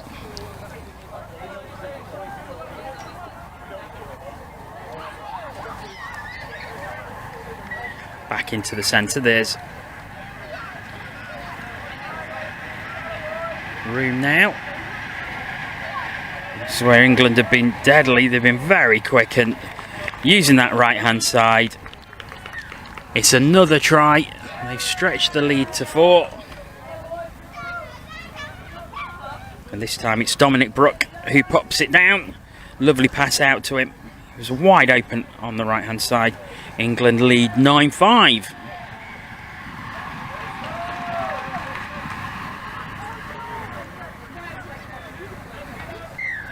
This is just the start to the second half that England would have wanted. They've stretched their lead further, negating any threat from Wales of coming back into this game so far. There's a lot of work for the Welsh to do, but it can be done. 4 does seem a big margin. But a try on this drive, and you never know.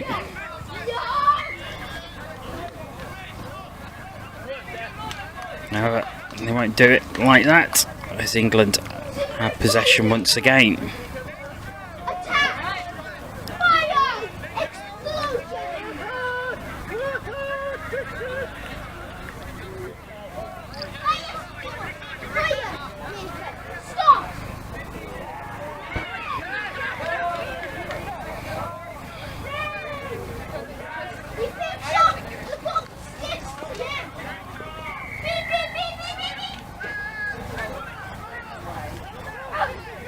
Oh, great pass out to the left-hand side, and it's another for England.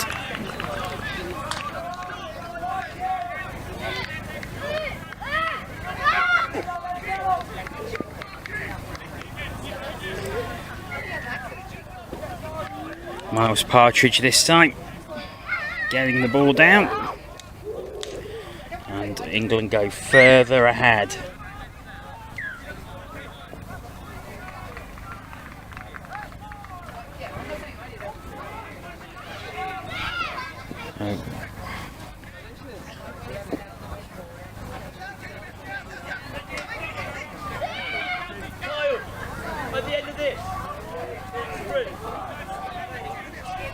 Instructions coming from the Welsh bench. The touch is made. Still possession for Wales, but the pass is loose and doesn't find its mark, and England will take a fresh set of 6, albeit very deep in their own territory.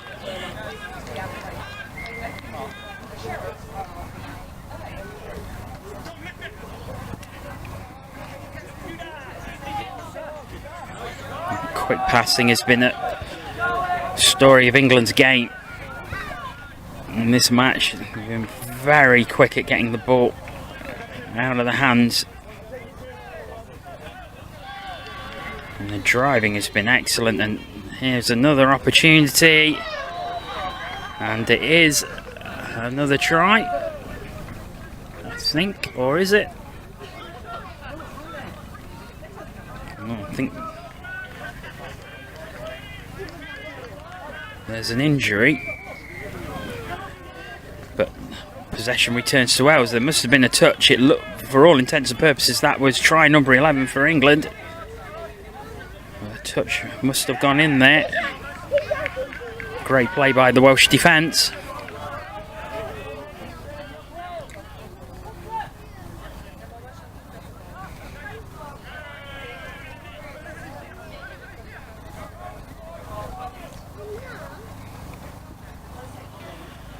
Is this the opportunity for England to get their 11th? I think there was a touch on the calf. Yes, there was. Miles Partridge diving through once again there.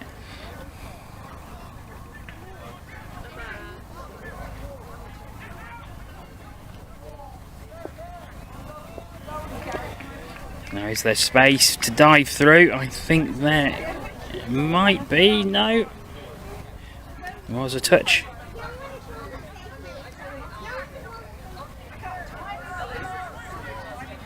Long pass to the left-hand side, well taken by Partridge, but he's got 2 in front of him. And that is 6 touches, and that sees Wales take possession. Dealt with the pressure well there. And they get their tired players to the subs bench, change of personnel for the Welsh.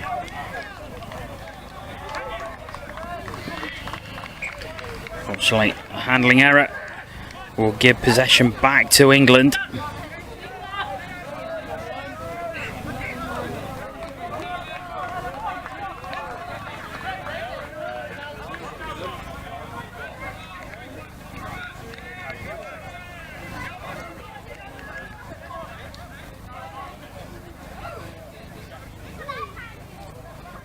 Good drive there by Clark Hobson. Pops it down. Couple of switch passes. Hobson has it again. He goes to the right hand side, but the pass doesn't find its intended mark of Dominic Brooke.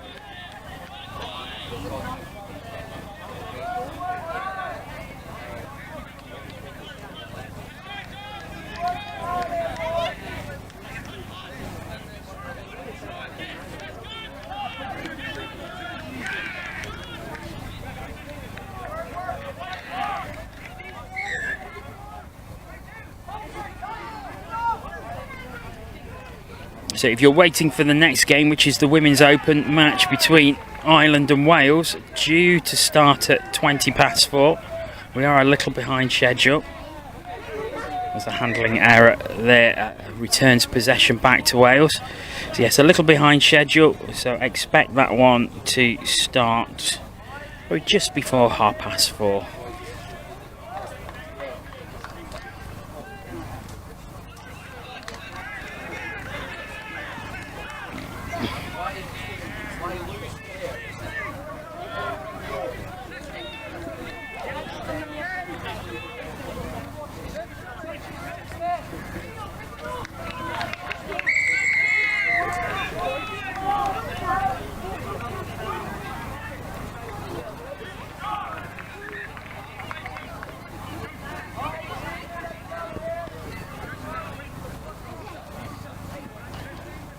England start again.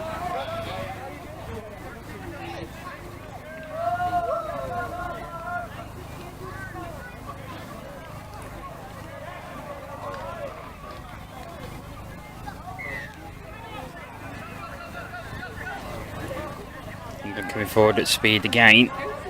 Welsh defence holding firm at this point. A chance of draw, nice switch pass. But the touch is made, and Sam Jones appeared to be struggling a little bit. He's heading to the subs bench. He's running okay, but I think he may have felt a slight pull going off as a precaution, I think.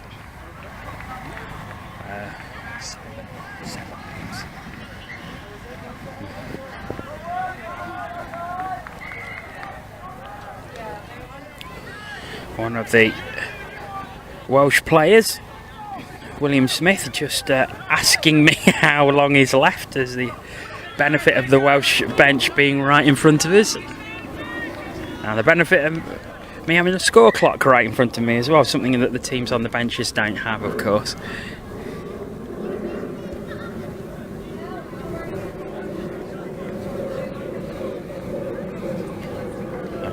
England in possession.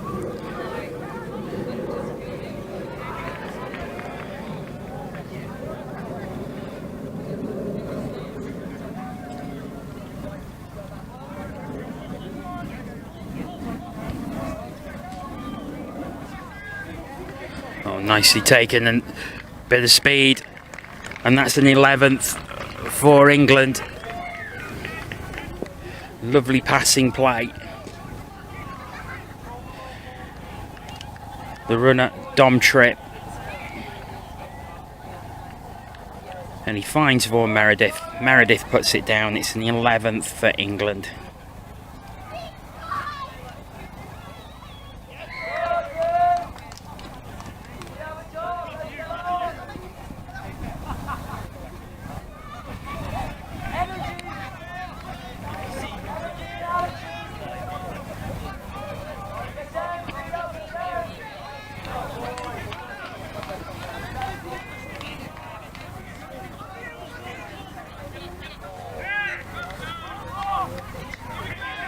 Again, the latest Wales drive is ended by a very good England defence.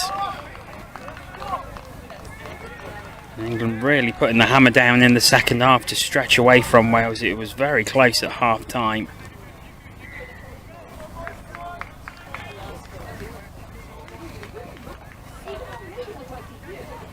England have been excellent in the second half so far. 4.5 minutes left. And again, they're looking for more. Oh, that's beautiful passing play. Outstanding. Watch this again. Switch. Over to the right. It looked like it was going to go down, but it comes straight back to Adam Brimley. And he pops it down for England's 12th try. 12-5 they lead. And that probably the try of the game.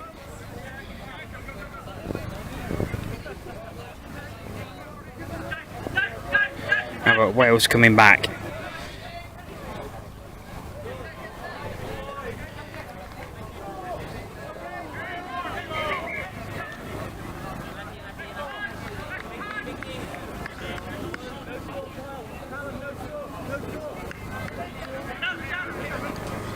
England once again in possession.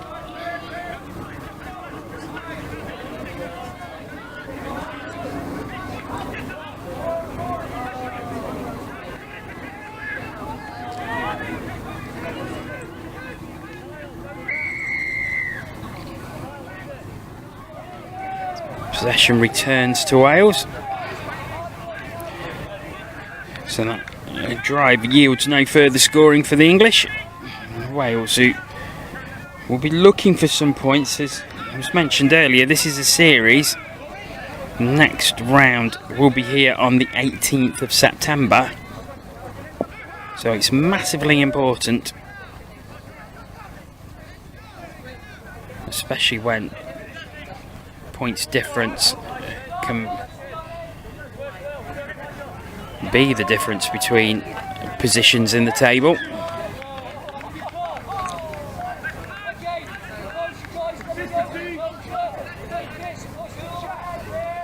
So just over 2 minutes remaining, and it's England who have possession once again.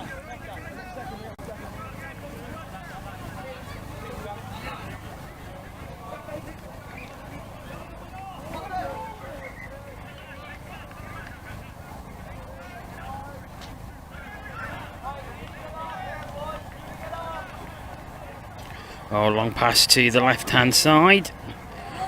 Almost fooled our cameraman. He got there just in time. But it was an interception, so Wales go again.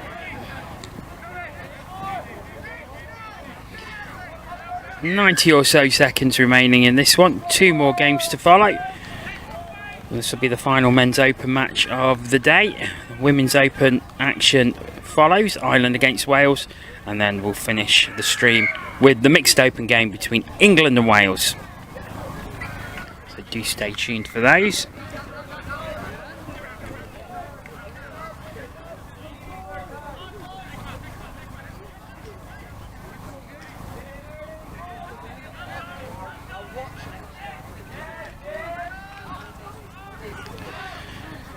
England again, looking to finish with a flourish as we're into the final minute now.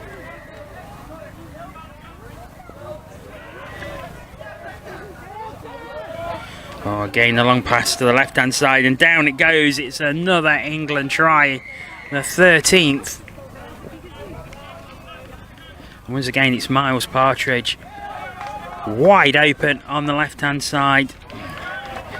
An easy try for him to put down, and it's a great end to the game for England. It's just 20 seconds or so remaining. Wales will be looking to drive and try and create a scoring opportunity to finish with a bit of confidence and a bit of momentum.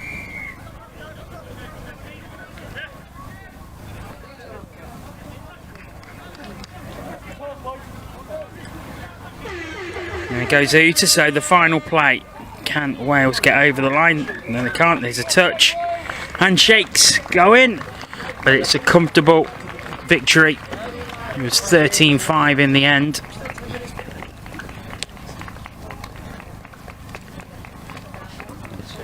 A great performance by England. So we will be back in 4 minutes' time with the women's match against Ireland and Wales. But for now, let's look at some highlights from this game. Join us shortly.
Please take some pictures. Ready to play.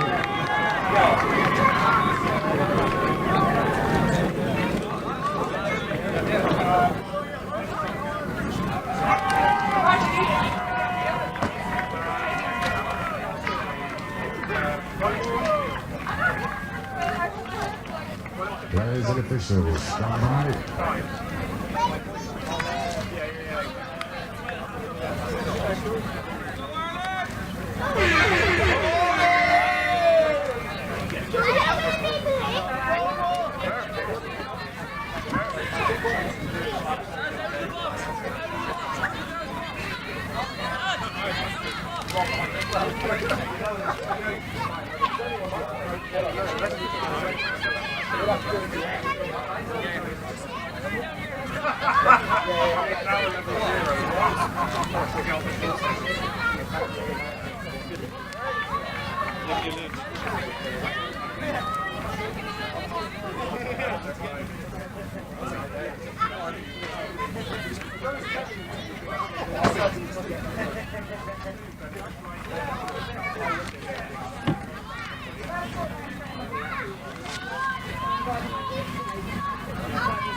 Hello again, and welcome back. So Ireland against Wales underway in the Women's Open.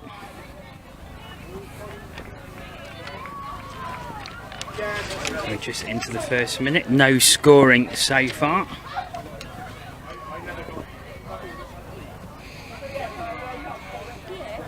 So,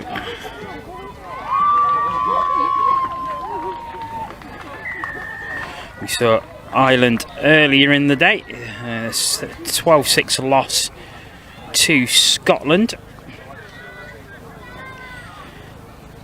and also an 11-1 loss to England, so they'll be looking to finish on a flourish. And their first victory of the day.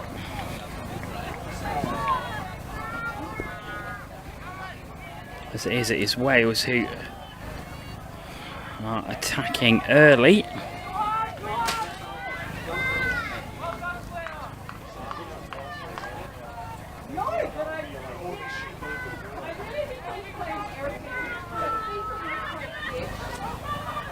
And that goes down, and I think that is going to be the opening try, and is. See that one again. Lovely fake pass that fooled everyone. And Amberley Rupp goes over. And Wales take the lead in this one after a couple of minutes.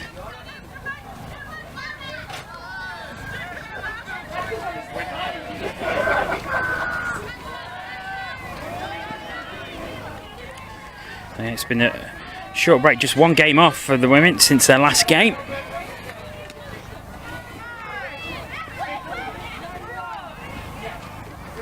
So a long pass comes to the left-hand side, not taken, so Wales will take possession once again.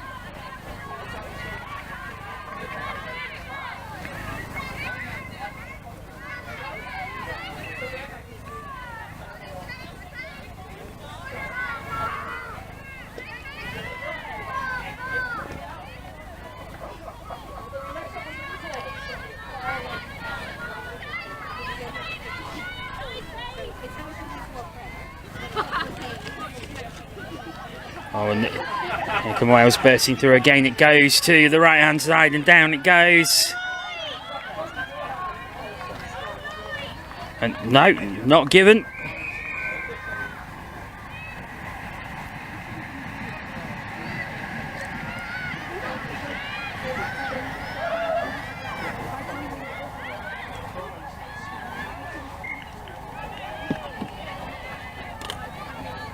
So it is Ireland who start again, but that is a handling error and gives Wales a set of 6 in a very dangerous position.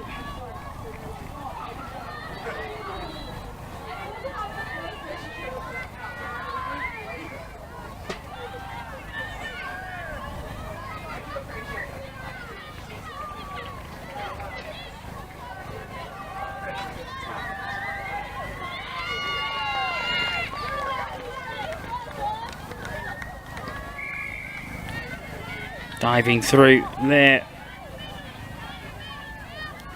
was Kerry's ballet. Still has the ball.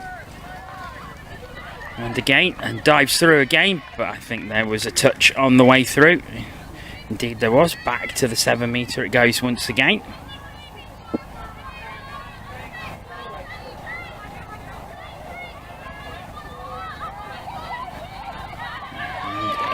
Is it third time lucky?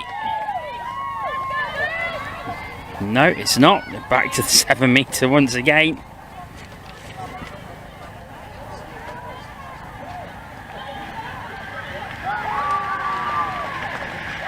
out to the right hand side.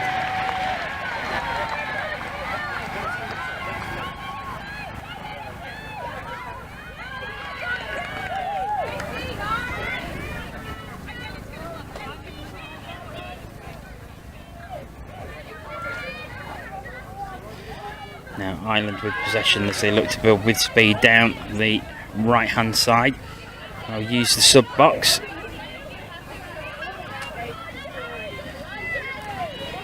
Just one try behind.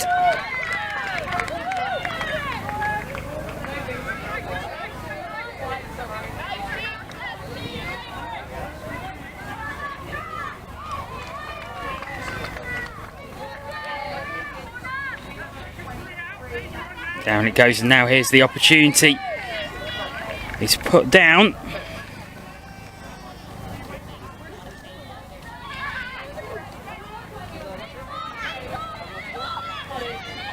Tanya Rossa.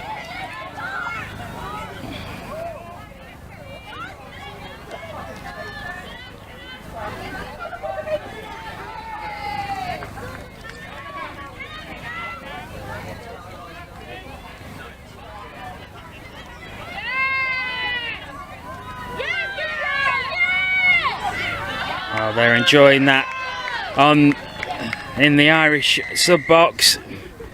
Unfortunately, the pass just doesn't make its mark, and the opportunity is broken down, and Wales have possession once again.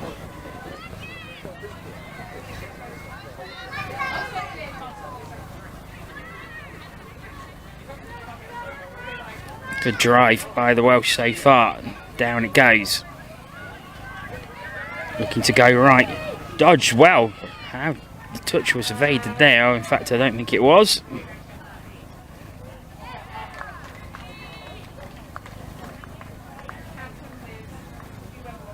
Amberley Rook bursting through. Looked like she actually made it.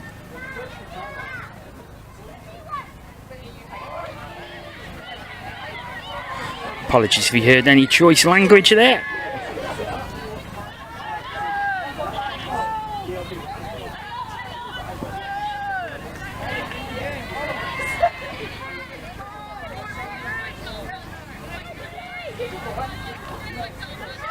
There goes as Ireland come looking for the equalising score. He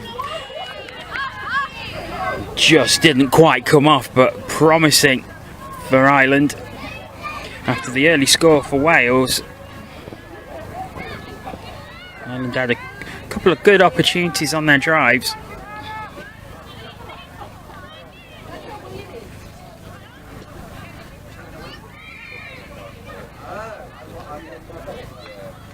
Delighted to say that Aislinn Gill is in the Ireland sub box. She's in normal clothes, but you may remember she got injured in an earlier game. But she's in the sub box in front of us and appears to be okay.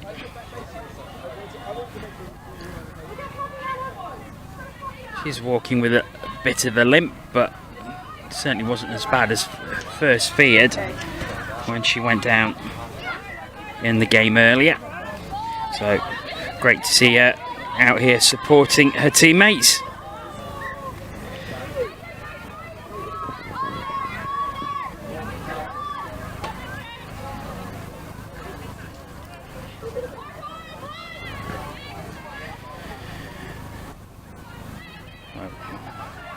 Just coming up to the halfway point of the first half, Wales leading by a try to nil.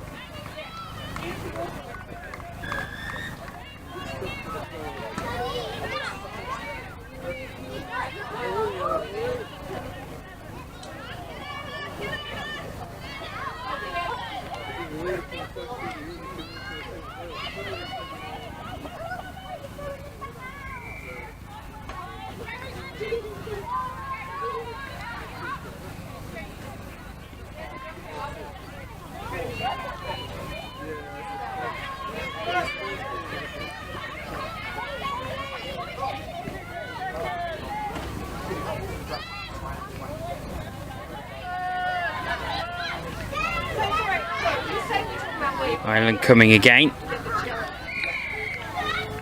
Fortunately, possession turned over to Wales after 6 touches.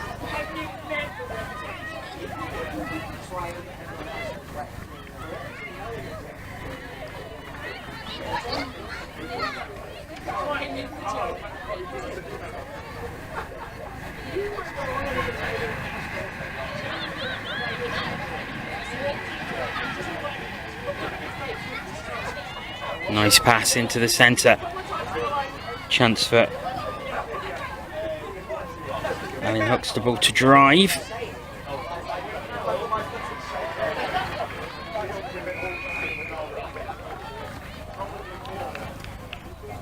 Rachel Stevens has it now. And another shimmy chance again. Amberley Rook trying the fake to get through. He's tried that before.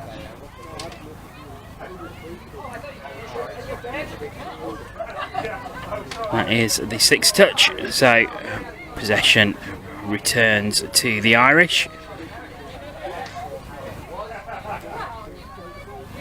So one more game to come on the stream this afternoon. After this one, it's England versus Wales in the Mixed Open.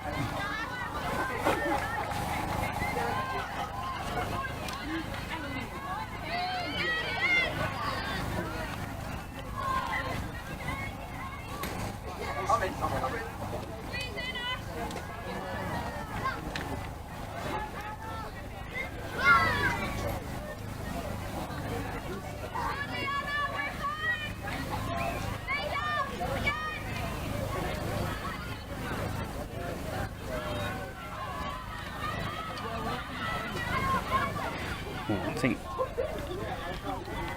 there may have been a slight injury or a knock for Sarah Platt there. She goes off. She certainly felt something.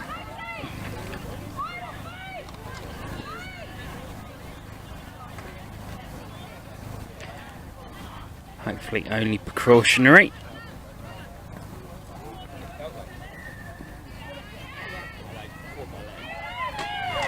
That's a great burst through. Kerry's Ballet gets it back to Shania Masters. I think is that the second?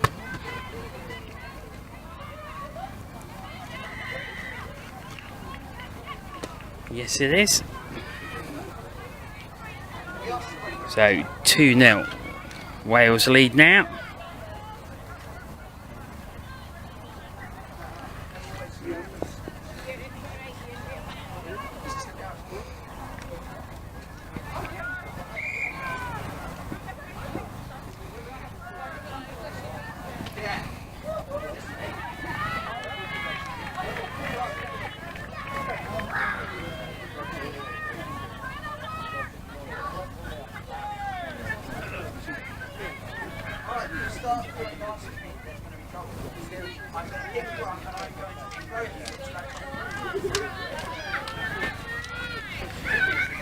So Ireland looking to reduce the arrears with 6 minutes to go until half time. Good drive by them so far.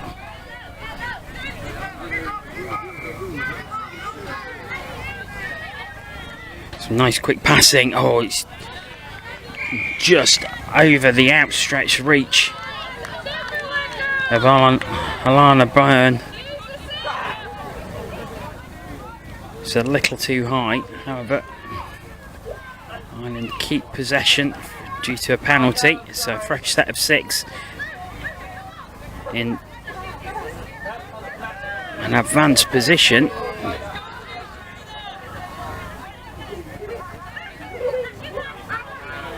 Now the quick passing starts, but that's a turnover. Complaint there. Katie O'Byrne complaining of a push and not a touch, and it seems the official agrees as Ireland have possession again.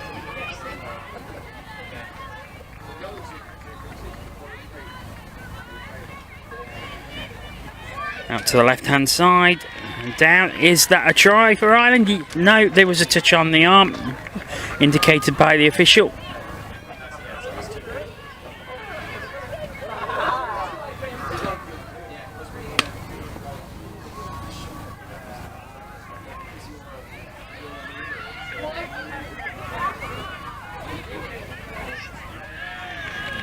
bursting through. It was Tanya Rossa. Just got a touch. Still with Ireland though. It's good pressure by them over the last minute, but unfortunately the pass is too wild. Can't be taken by Alana Byrne, and possession reverts back to Wales, but they are deep in their own territory.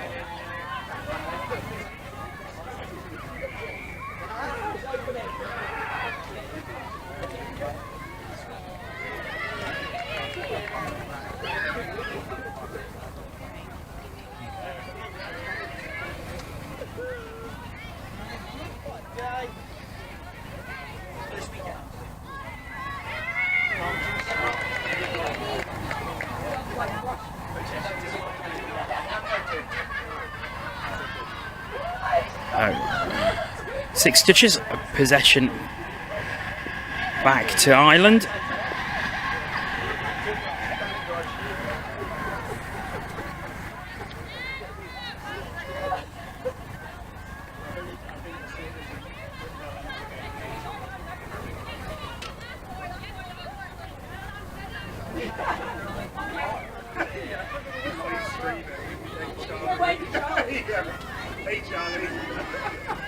And Ireland coming again.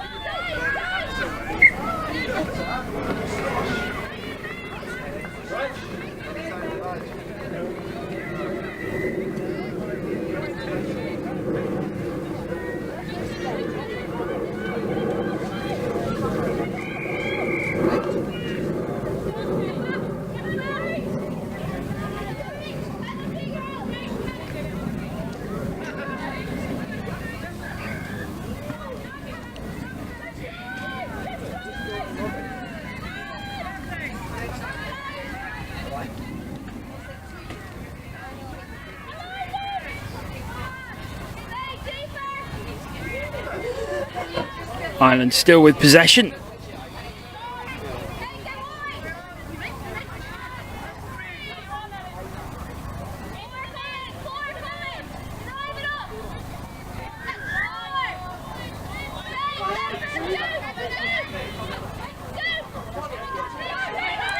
Now, drive comes through the centre and down it goes. I don't think there was a touch there, was there? Oh, there was, and possession returns to Wales. It seemed a bit too easy, that did, for it to be given, I must admit.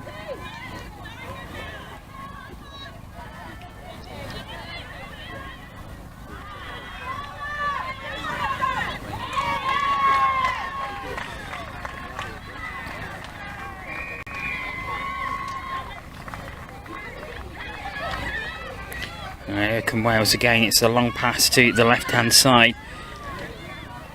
Was looking for Fionn Windsor. Didn't find its mark, so Ireland will have possession again. A minute left, and they need a good drive to try and create a scoring opportunity from this one. And they're 2 touches down already. That's the third as they get to halfway.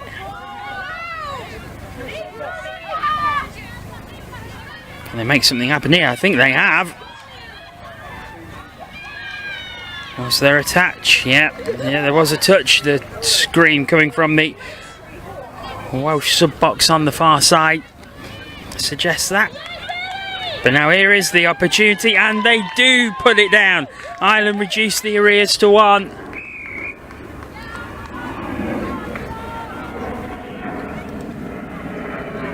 See if we get this one down. Superb drive, superb play, and that's what the Irish would have wanted as we rapidly approach the interval. The hooter is going to go any second now. There it is. So that is going to limit Wales' opportunities. They need something from this drive, and they're not going to get it. So, a great boost to end the half for Ireland. But it's Wales who lead 2-1. Let's have a look at the quick highlights of this one.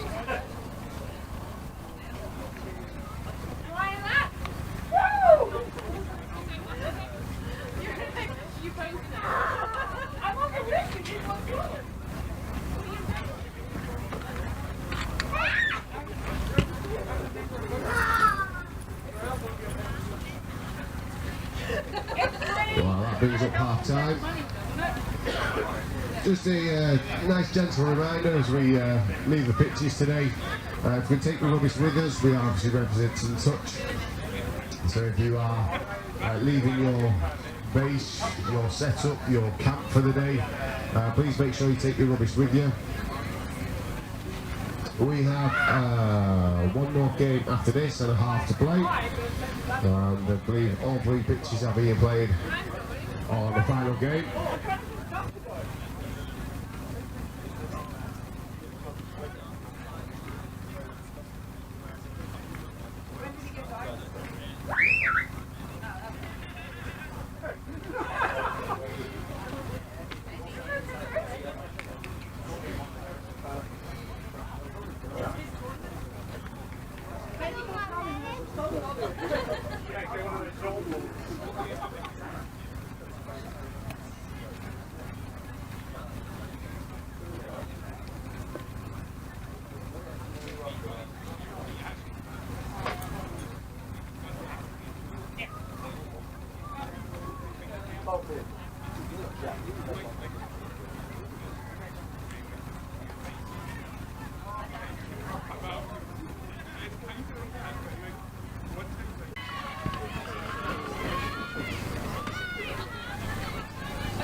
Welcome back. Sorry if you lost connection for a couple of minutes there, but we are back.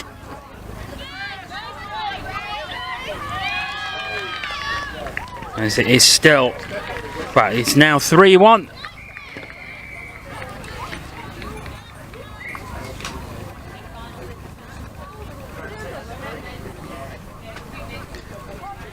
Wales going over again, increasing their lead.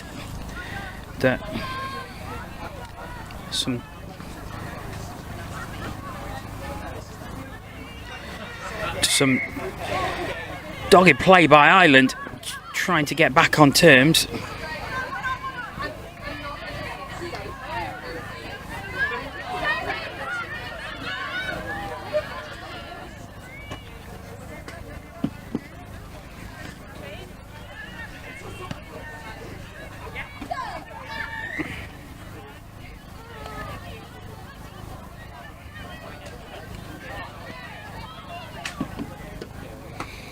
Loose pass will give possession back to the Welsh.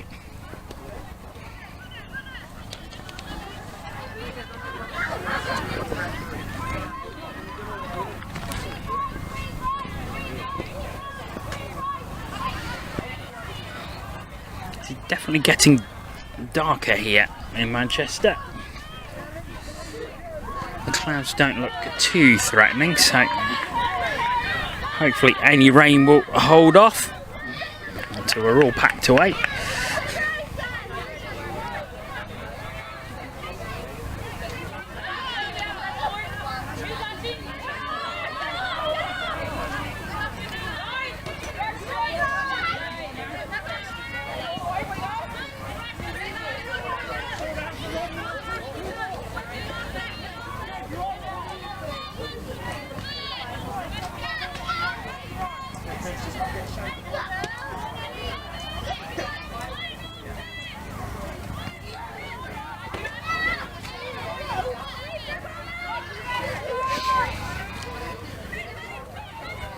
Wales looking to stretch that lead further. It comes back into the centre, but not quite taken.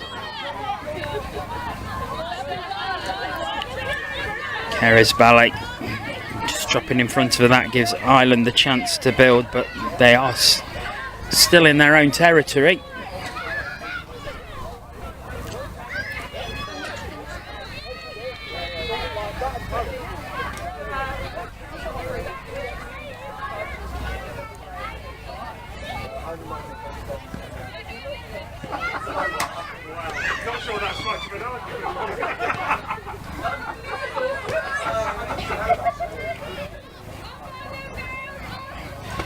Wales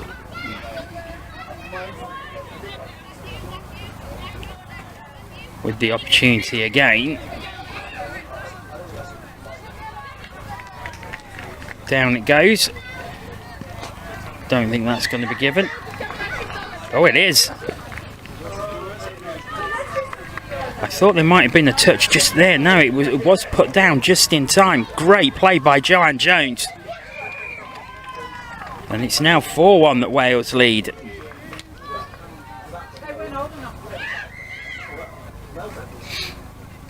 And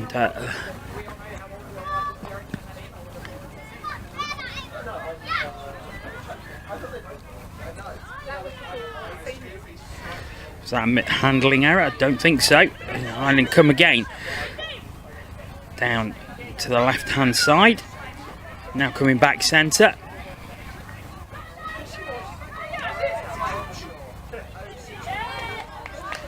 Straight through and down.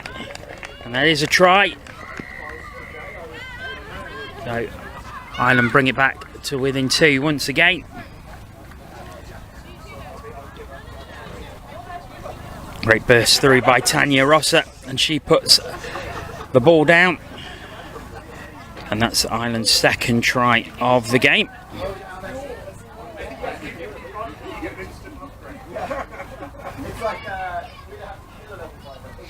So under 10 minutes left in this one now. Wales leading by 2.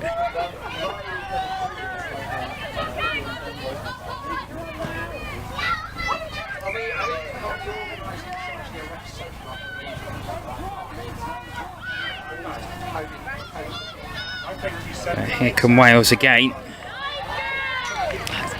think there was definitely a touch there before the dive, and there was. Good try by Seren Lockwood though.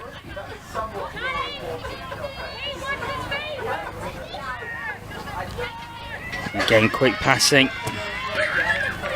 There wasn't a touch, and that is a try. It's 5-2 Wales. Really quick hands, quick play. Amberley Rook going over, and that's 5-2 that Wales lead.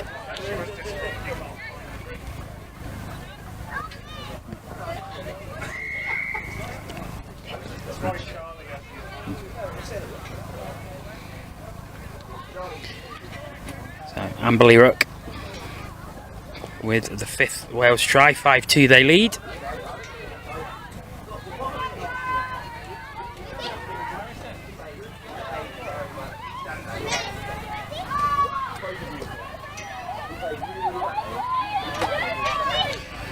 Is that one for Ireland? No, it goes back. It's going back and forth at the moment. Both teams scoring.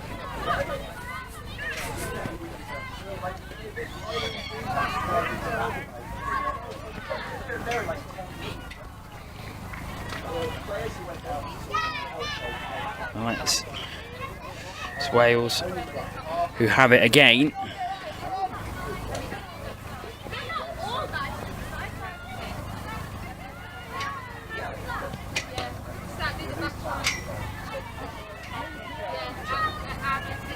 Coming into the centre now as the Welsh drive starts to gain momentum.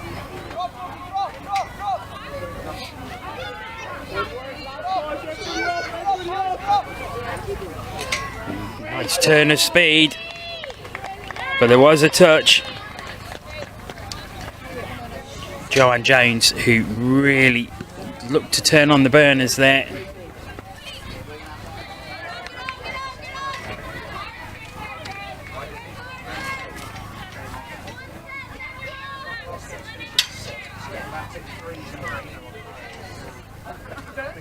Still with Wales at the moment.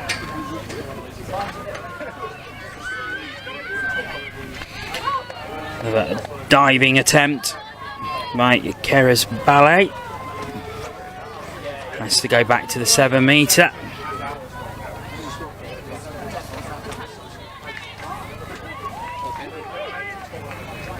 Six minutes remaining in this one, and that goes wide right, and it is a try.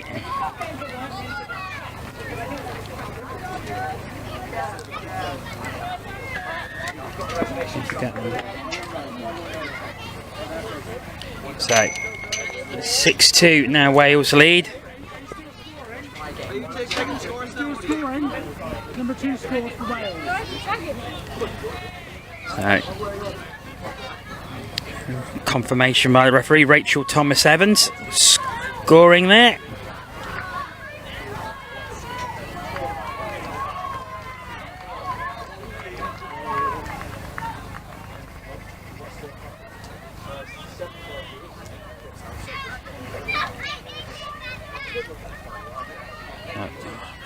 Referees agree that is a Wales ball. They lead by 4. 5 minutes remaining. And then we go to our final game of the day, which will be England against Wales in the Mixed Open. We're scheduled to start at 5:10. Probably be more around 5:15, as we're still slightly behind schedule. Here come Wales again, but the touch was made. Seren Lockwood taking the ball from Amberley Rook, but Ireland's defence holding firm.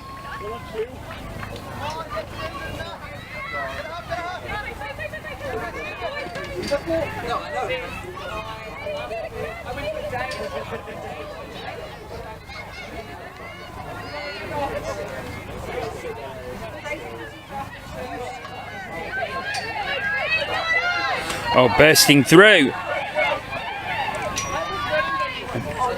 And Ireland do get another one on the board.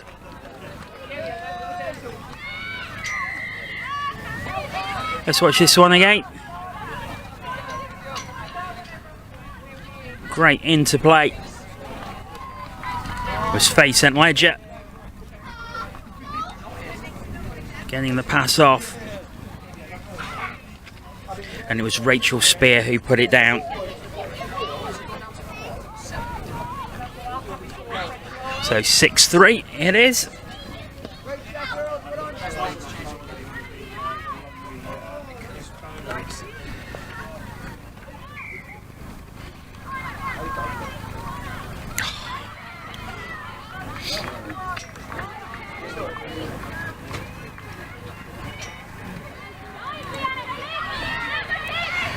It's Wales straight back on the attack and down it goes, and it's another try.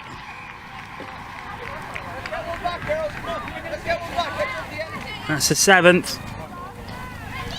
As the pass came in, it was Keres Ballet, who deserves a try for the efforts she's had.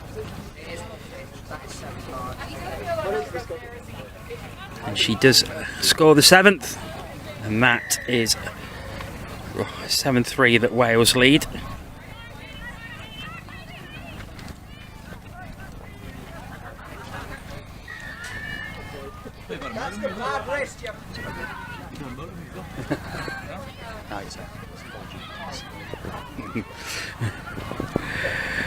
So,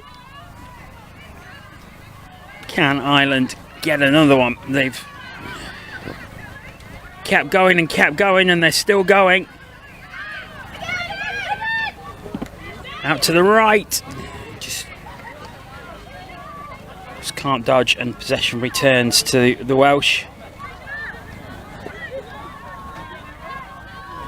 Aisling McCaffrey there.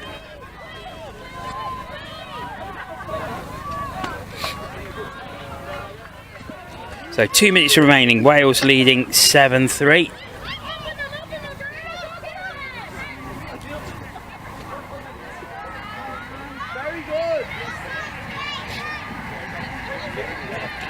Now is that going to be turned over? It wasn't put down cleanly. However, Wales keep possession, it seems.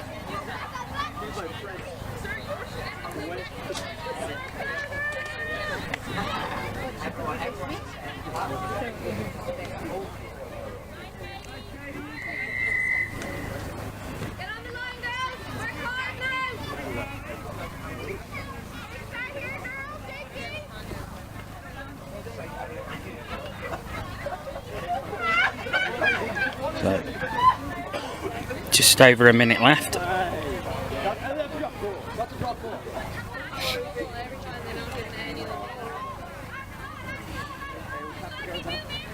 Ireland bench.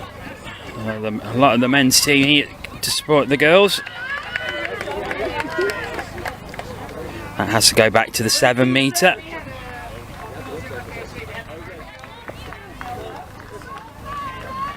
Still Welsh possession though, with 30 seconds remaining. Goes wide out to the left and down. And that is another try.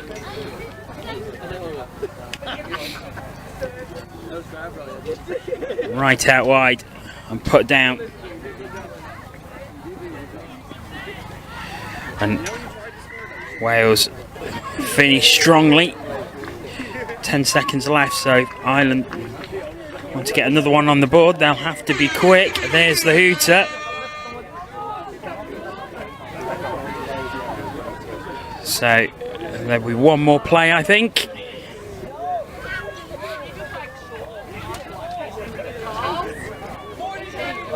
One more play. But there's the touch, and that will be full time. And he finishes with an 8-3 victory to Wales in this latest Women's Open match. We've got one more game remaining on the stream, which should be England against Wales. Stay tuned for that one. That should be underway in 5 or so minutes time. But let's enjoy the highlights from this one again, and we'll be back very soon.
Players and officials, 1 minute.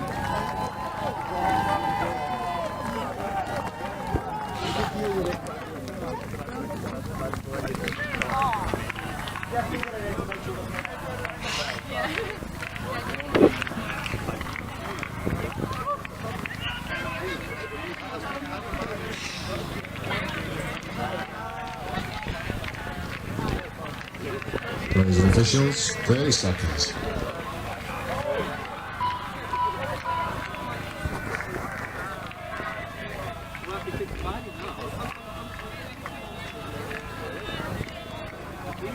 Yeah, but you can absolutely do that. You can do whatever you want to do. But if it's bad enough, it's fine. Like, even if it's the first time, like, it's you know, if he calls you a fucking idiot, you can leave the deal.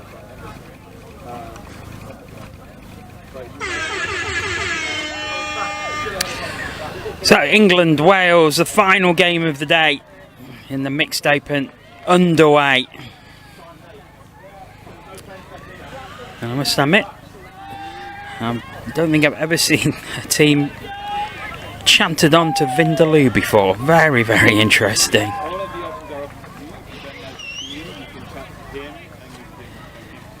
Early chance for England isn't given, but they're back on the 7 metre line.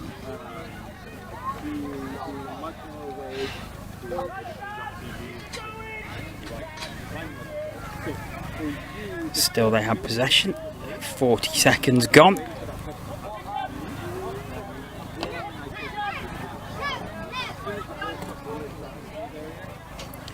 Now here's the opportunity. And that doesn't find its mark. Charlie Thompson just not getting the pass over.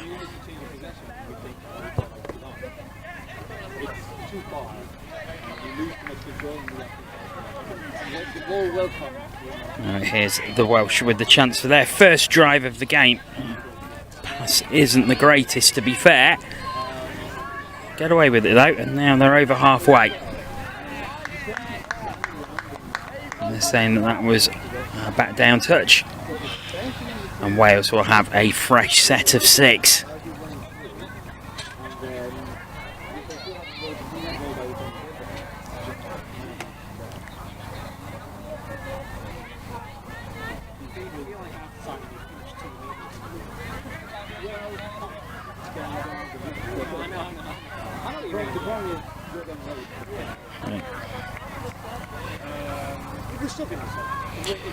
Wales still with possession.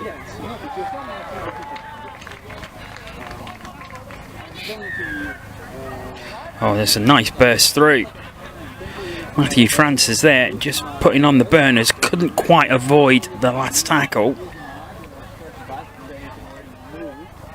Great strength shown by Francis there. Has it back again. Now it goes over to the left hand side and down, and I think that's going to be Wales with the lead.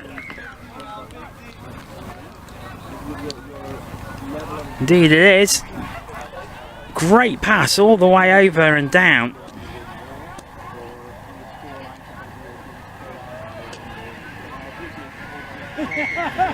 And it is Wales who take the lead in this one.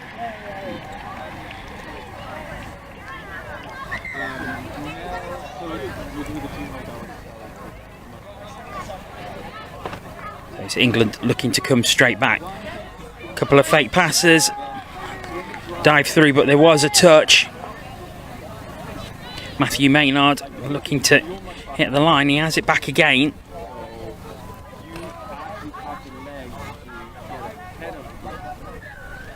Oh, it's a long pass and it doesn't make its mark.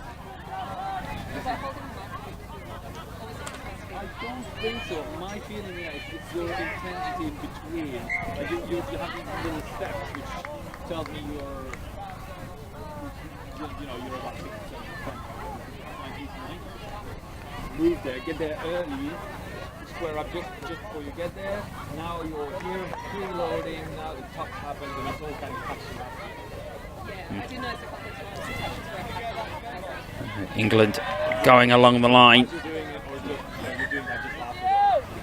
Into the middle, oh nice. Dive and dodge. And it is the equaliser. Pass comes over from Teddy Brooks. Matthew Maynard dives over. He went close earlier. And England are back on level terms. 1-1. An absorbing start to this final game as we head towards the 5-minute mark in this opening half.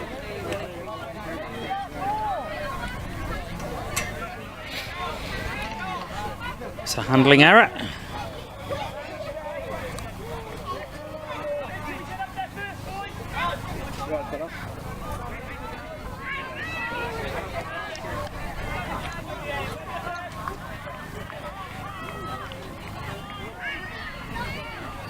Ian Ayres off for Wales. He's got a problem with his arm.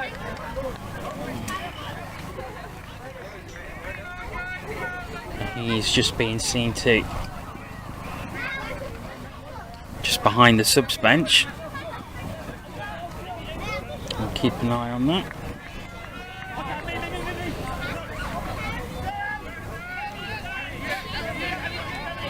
As Wales again as they look to retake the lead, coming at speed.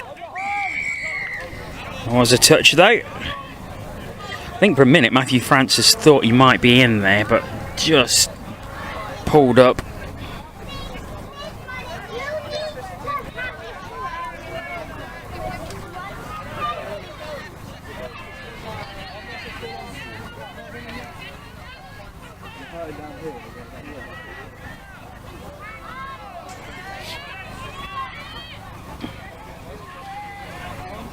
Final touch. So this has to be it for England. Great defence there by Matthew Francis, and that gives possession back to Wales. They are deep in their own territory though, so work to do. And they will take the opportunity to use their sub box.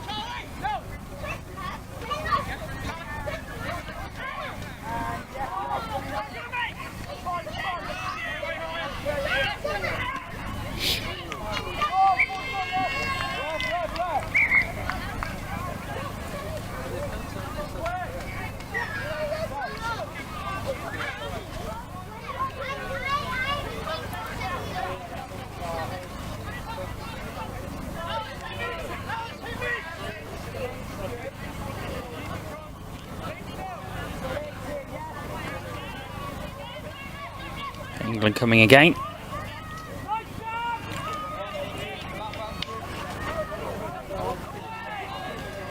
And now they're coming at speed, but the pass is wayward, and that will give possession back to the Welsh.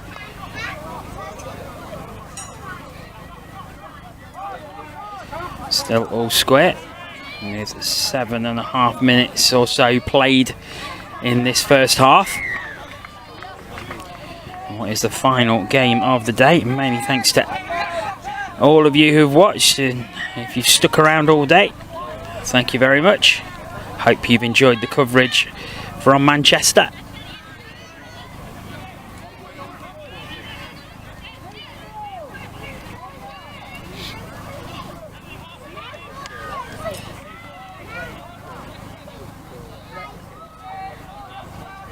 Come England again, bursting through. Oh, it was a flicked pass. It was Daniel Mayle, and it almost found its mark.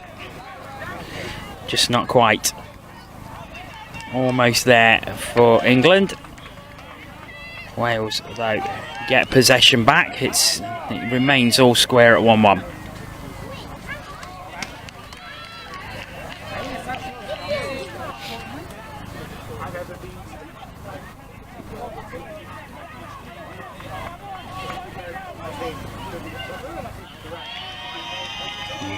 Just running out of space there.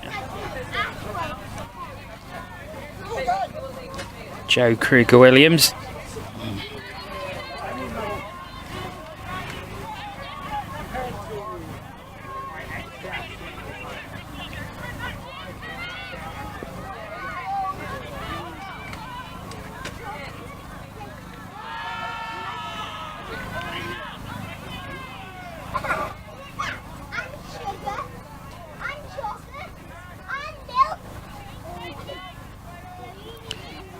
England with another patient build-up as they look to go in front for the first time in the game.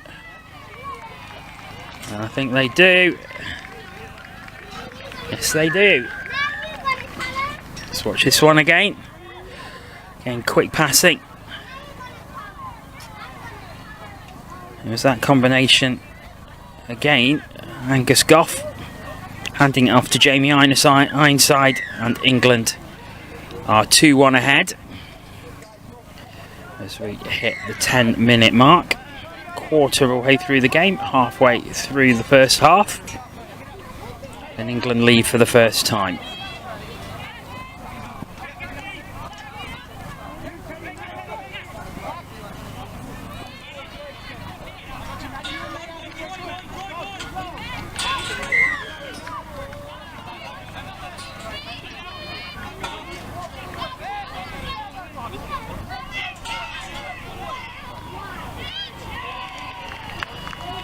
There's a touch there, so Wales have to go back but quickly restart again. Stefan Prajteric wasn't messing about, looking to keep the move and the momentum going.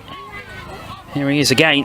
That time the pass does not find its mark.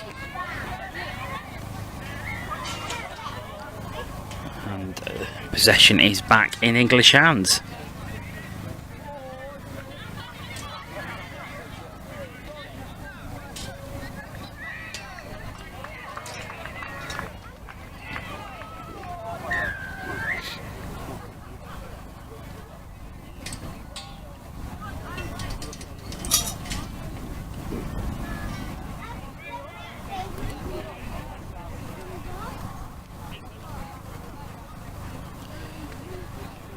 It's Wales who have it now. Oh, nice fake, nice run. Just has to step back though.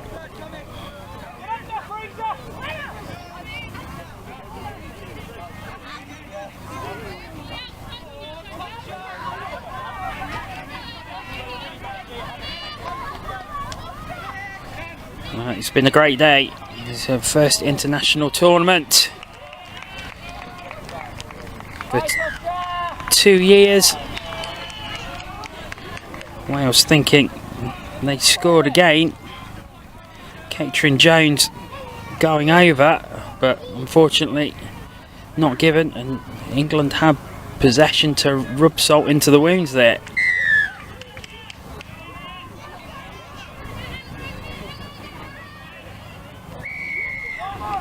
Now, was that a handling error? Is that going to give possession back to Wales? No. England keep it.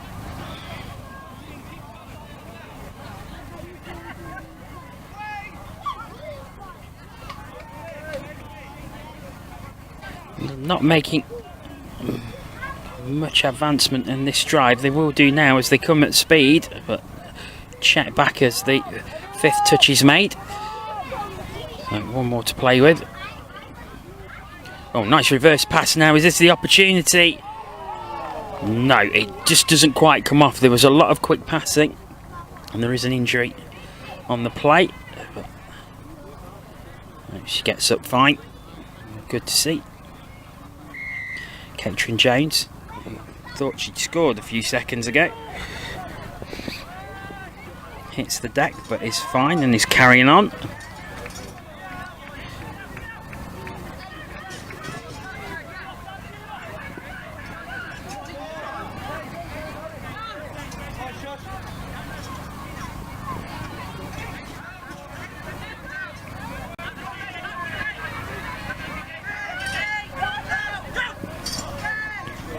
Oh, this unlucky pass came out to the right hand side.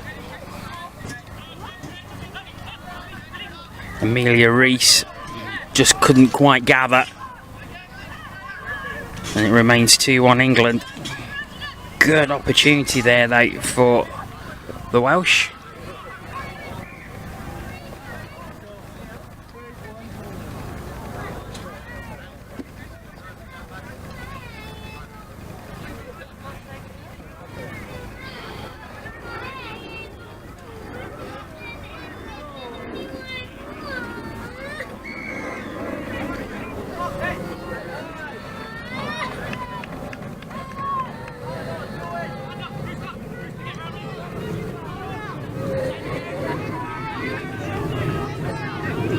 As England come again, looking to stretch their lead further, and they might do here. It is out to the right hand side, and England do get that third try.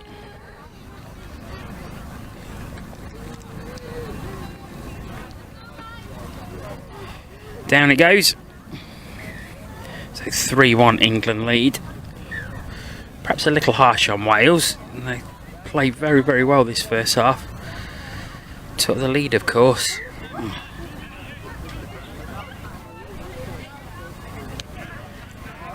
Now that they come again. 4.5 minutes till half time. They'll be looking to get the arrears down.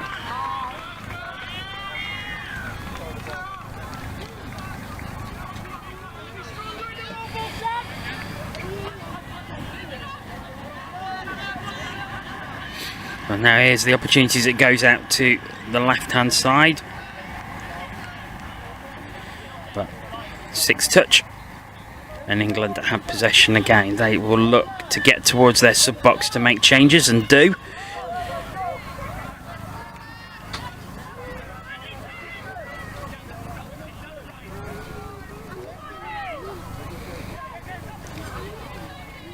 Oh, and wide open. Down it goes, and England are 4-1 ahead, just like that. So quick. Quick pass fools the Welsh defence. And Jamie Ironside goes over for 1 England lead.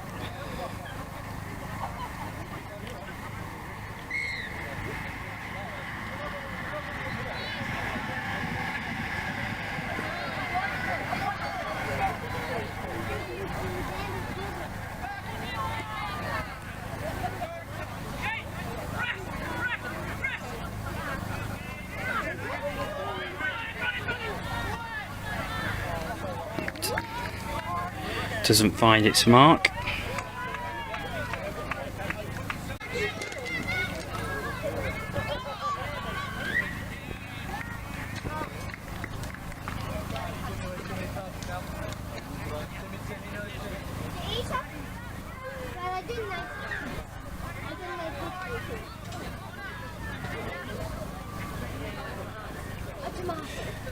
England come again with just over 2 minutes to play in this first half.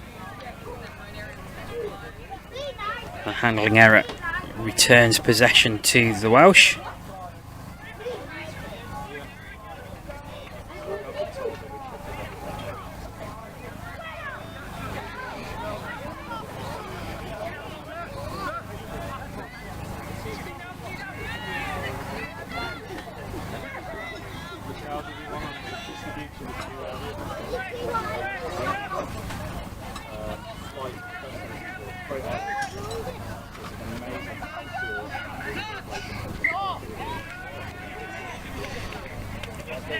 Six touch, so England had possession again with 90 seconds remaining in this first half of our final game of the day. 4-1 England lead. The Wales took an early lead. Half and able to stretch away. Wales though now have the opportunity to have a drive to try and reduce the arrears before half time. You feel they'll have to get one back before then to put pressure on England and hopefully have a chance of getting something out of this game.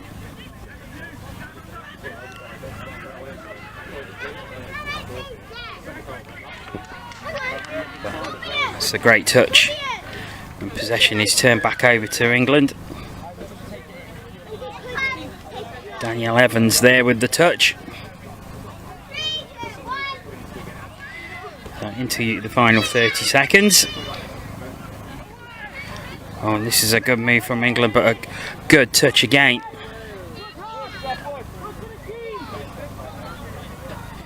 Amelia Rees with the touch that stopped that drive, but here come England again. Is anyone open? Yes, there is.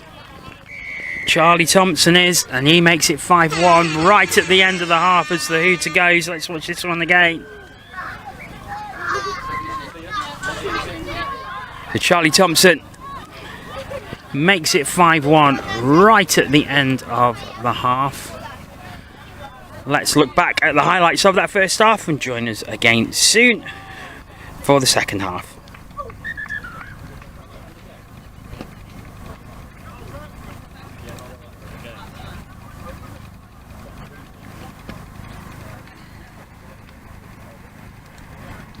Well, that brings half time for the final game of the day.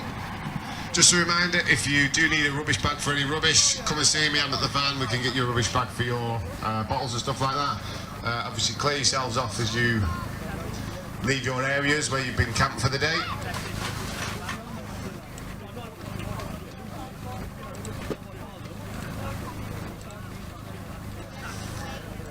And if you want to be a boosted bonus and save my legs this evening, just as you finish your games, if you can grab the orange pylons and the flags,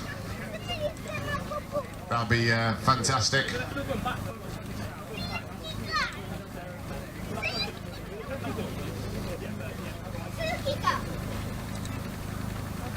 The wonderful Kevin's leading by example.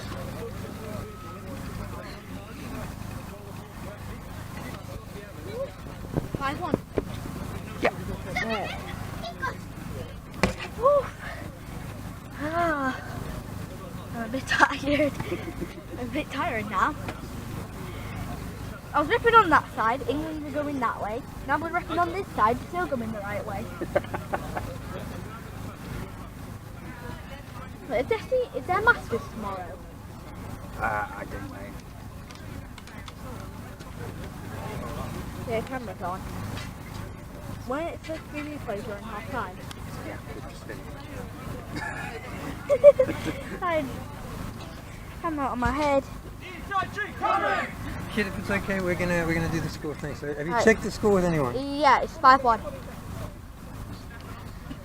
Woo! Woo! Let's go up. Let's go up.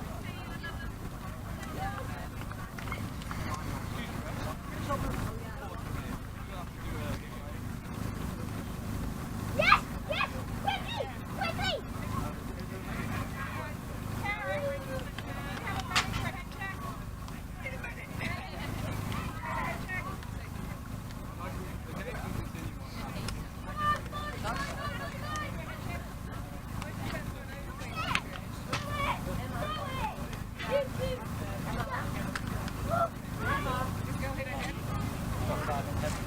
Players and officials, 2 minutes, 2-minute warning.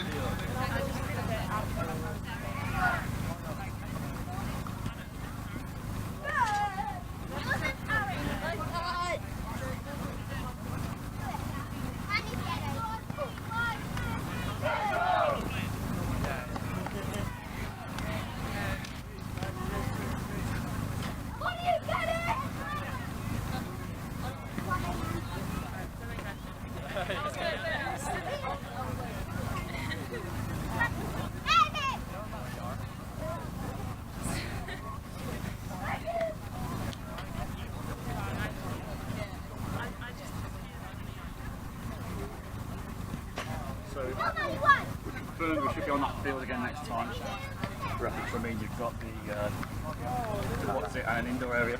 That'll be better. That'll be better. Raising officials, 1 minute. 1 minute warning. I'm not here because I've got something else on my plate. Yeah, so whoever comes for that one, I'm sure they'll be in a normal position. Incredibly great.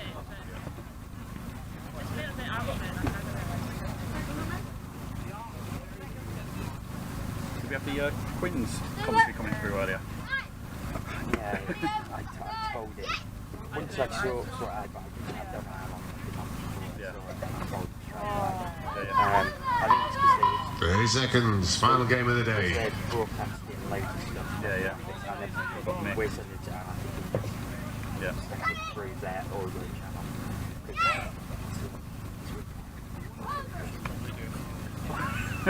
And then within seconds. Yeah. Raising officials, stand by. I love it if they were getting our commentary, that'd be awesome. the worst thing was the.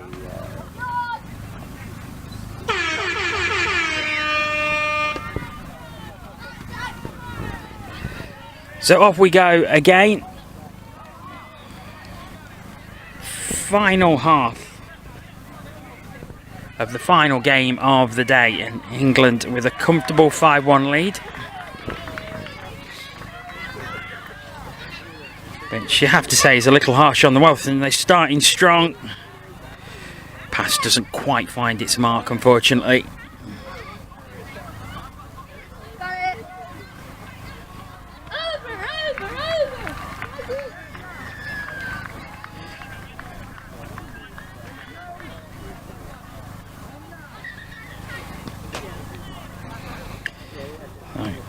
Looks like England will keep possession.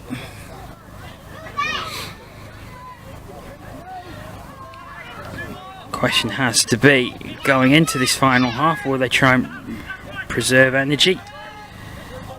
Or will they try and extend the lead further? Looks like they're going to extend the lead further. 6-1. It was the fake, and it was a nice pass out actually.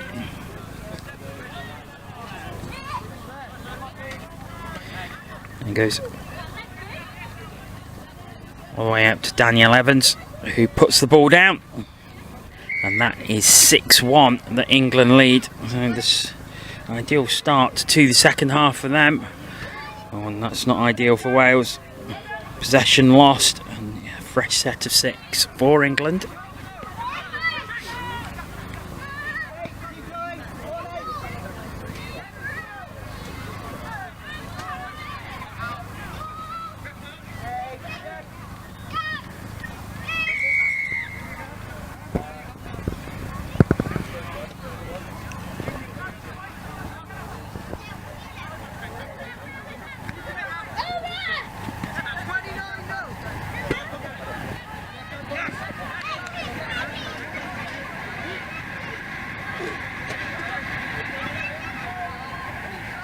Wales with a opportunity to push forward.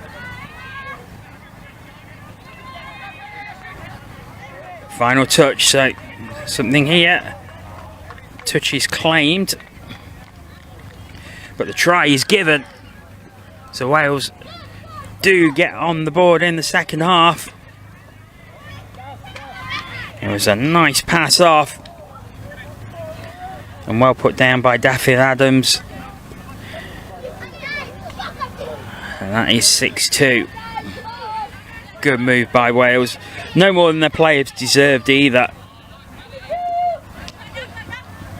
Really, I feel 6-2 isn't a great reflection on the scoreline. I think Wales have been better than that.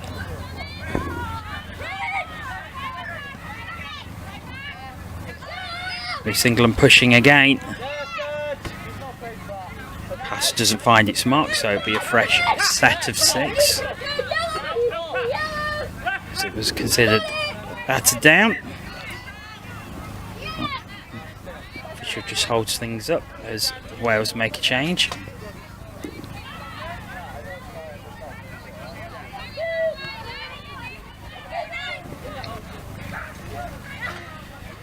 Nice play. Now there's space out on the left-hand side, and it's used, and England score again.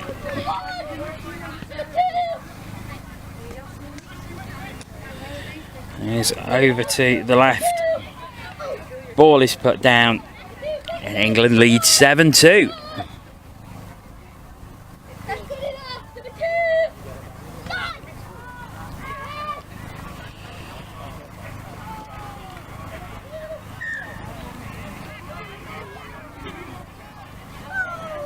So Wales go again. There's some late evening sunshine comes out here in Manchester.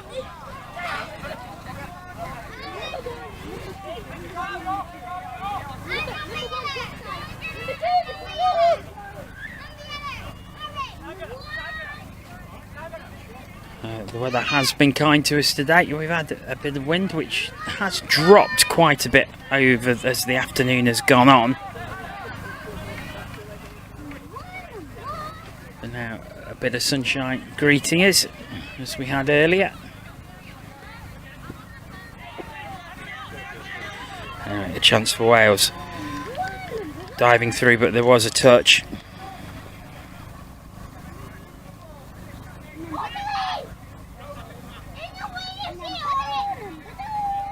Joe Kruger-Williams bursting through there. He puts it down, gets it back. Nice pass, but mishandled there by Matthew Francis as he couldn't get it away.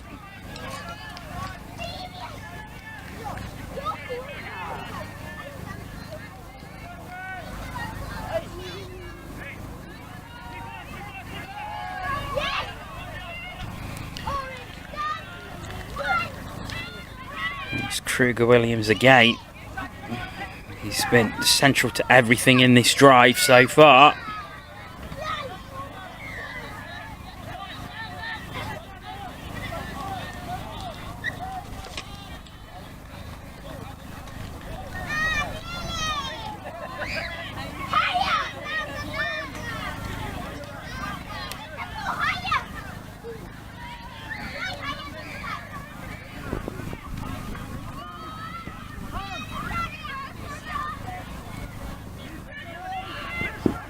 Here come England again.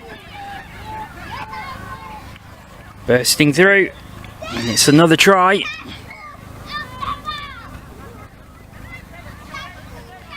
Great speed shown there.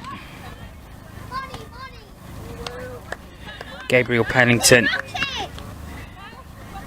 gets it to Jamie Ironside. And down it goes.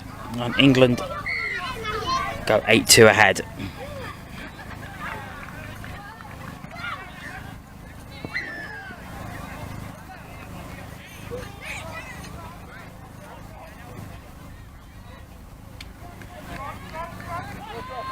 This has been a very good performance by England, but Wales still coming.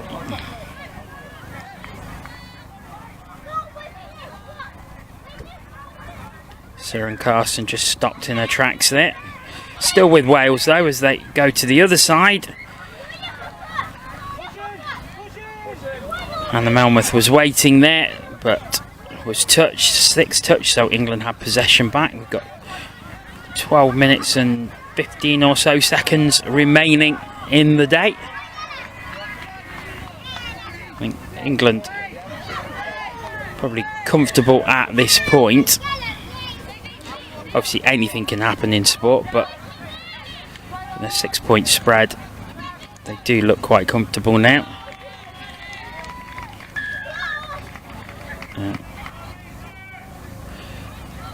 There was a touch there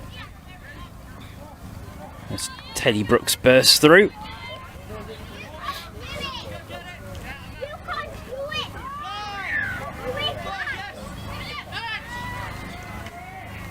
Another touch.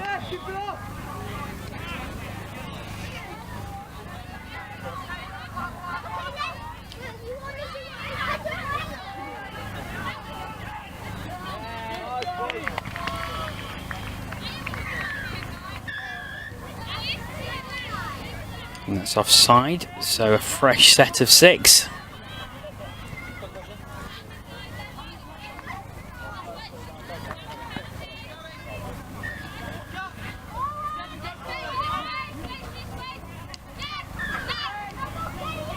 England come again. Down it goes. Oh, that's a nice play, but there was a touch. Alice Summers putting it down, but touch just came in.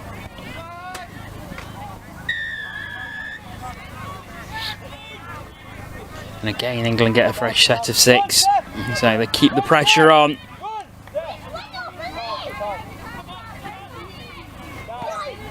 Harry Goldman gets it out to the left hand side, and that is another try for England. Goldman there faking the pass. Gets it to Teddy Brooks, who gets it left. Down it goes.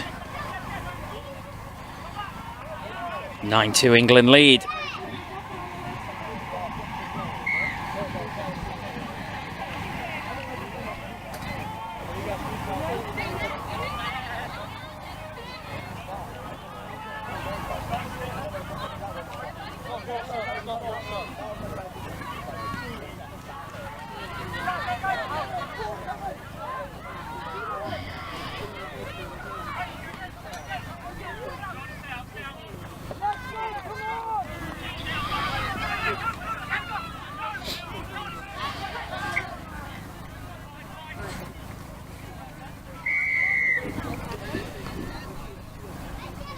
Offside, so Wales with a set of 6 in a dangerous position as they look to reduce the arrears a little bit. Kruger-Williams has seen a lot of the ball in this second half. Has it back again now. Pass not taken though, and possession will revert to England.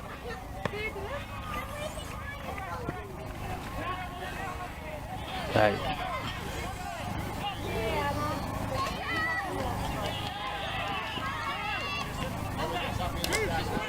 eight and a half minutes left, and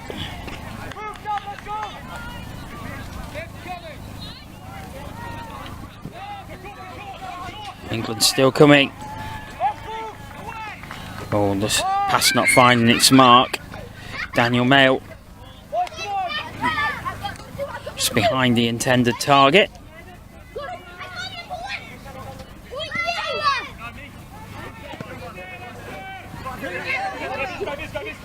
A chance for Wales to drive from their own half. Oh, it's good speed shown. Touch comes in from Mail, but it was really great speed by Stefan Pretoric.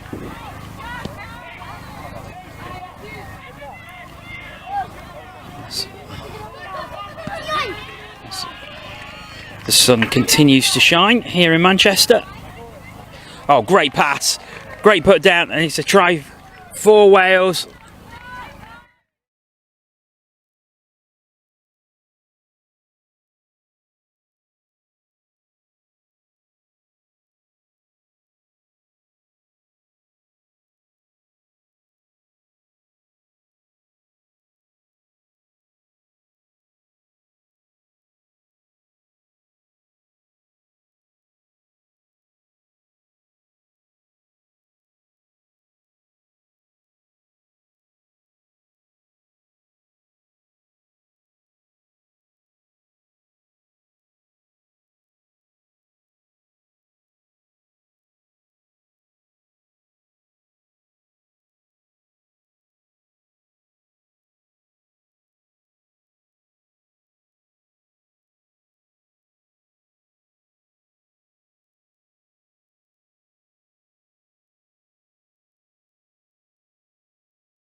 Wales coming again, but there was a touch. Sam Court bursting through. Has to go back to 7 metres though.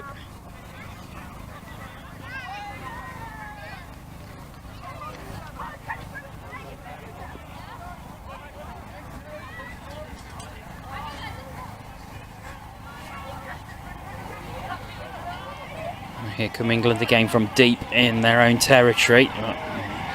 Handling error, and that will return the ball to Wales, and they're in a good position here with a fresh set of 6. That's 2 touches so far.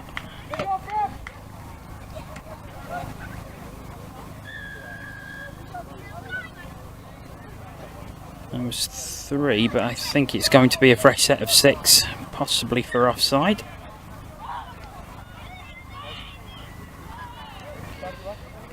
So Wales start again.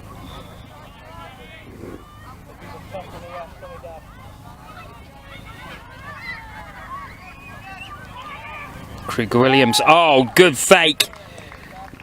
And that's a great try. You see him here, looks like nothing's on.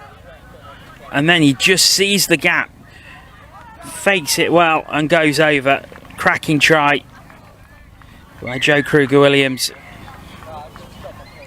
And it's 10-4.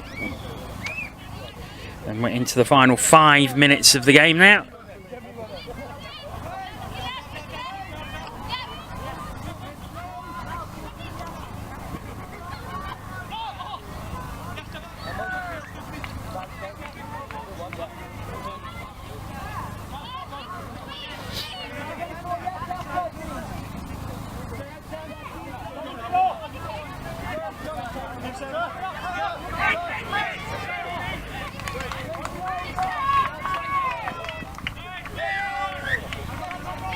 Here come Wales again as they look to reduce the arrears further.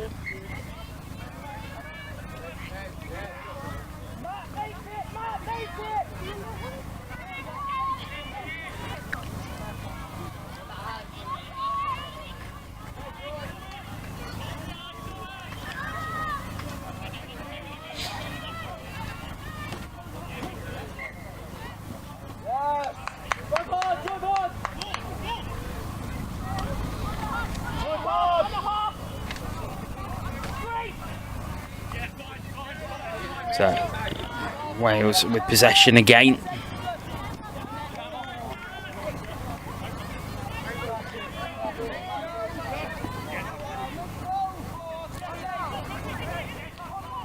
Oh, bursting through. Oh, just not taken, but I think there was a touch beforehand. Looking to put Amelia Reese in. 3 minutes remaining in the game.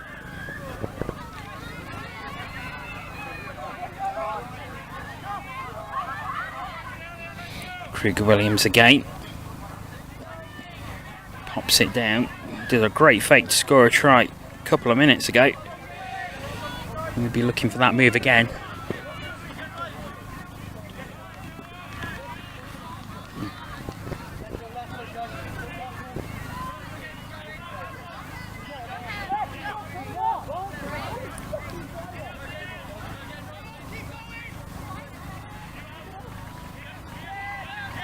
Oh damn, that's not the greatest pass, and that's going to give possession back to England.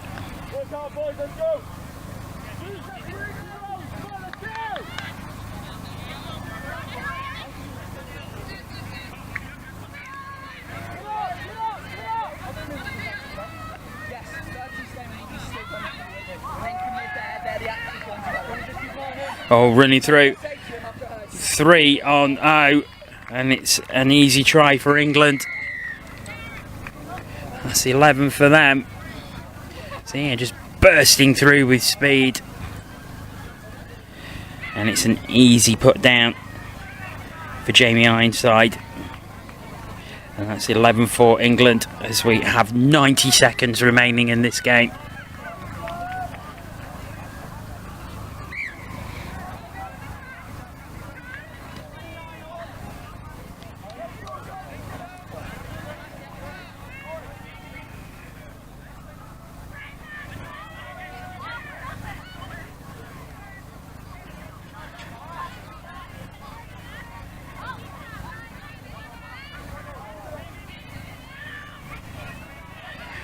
And here come Wales.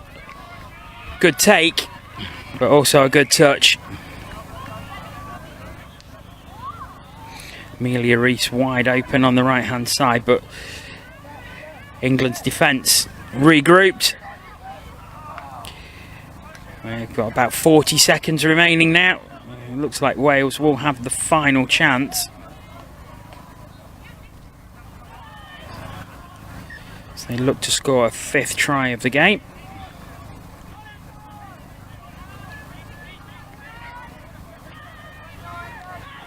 Oh, now there's the opportunity. Oh, back of the hand pass, but did well to take it because it wasn't the easiest.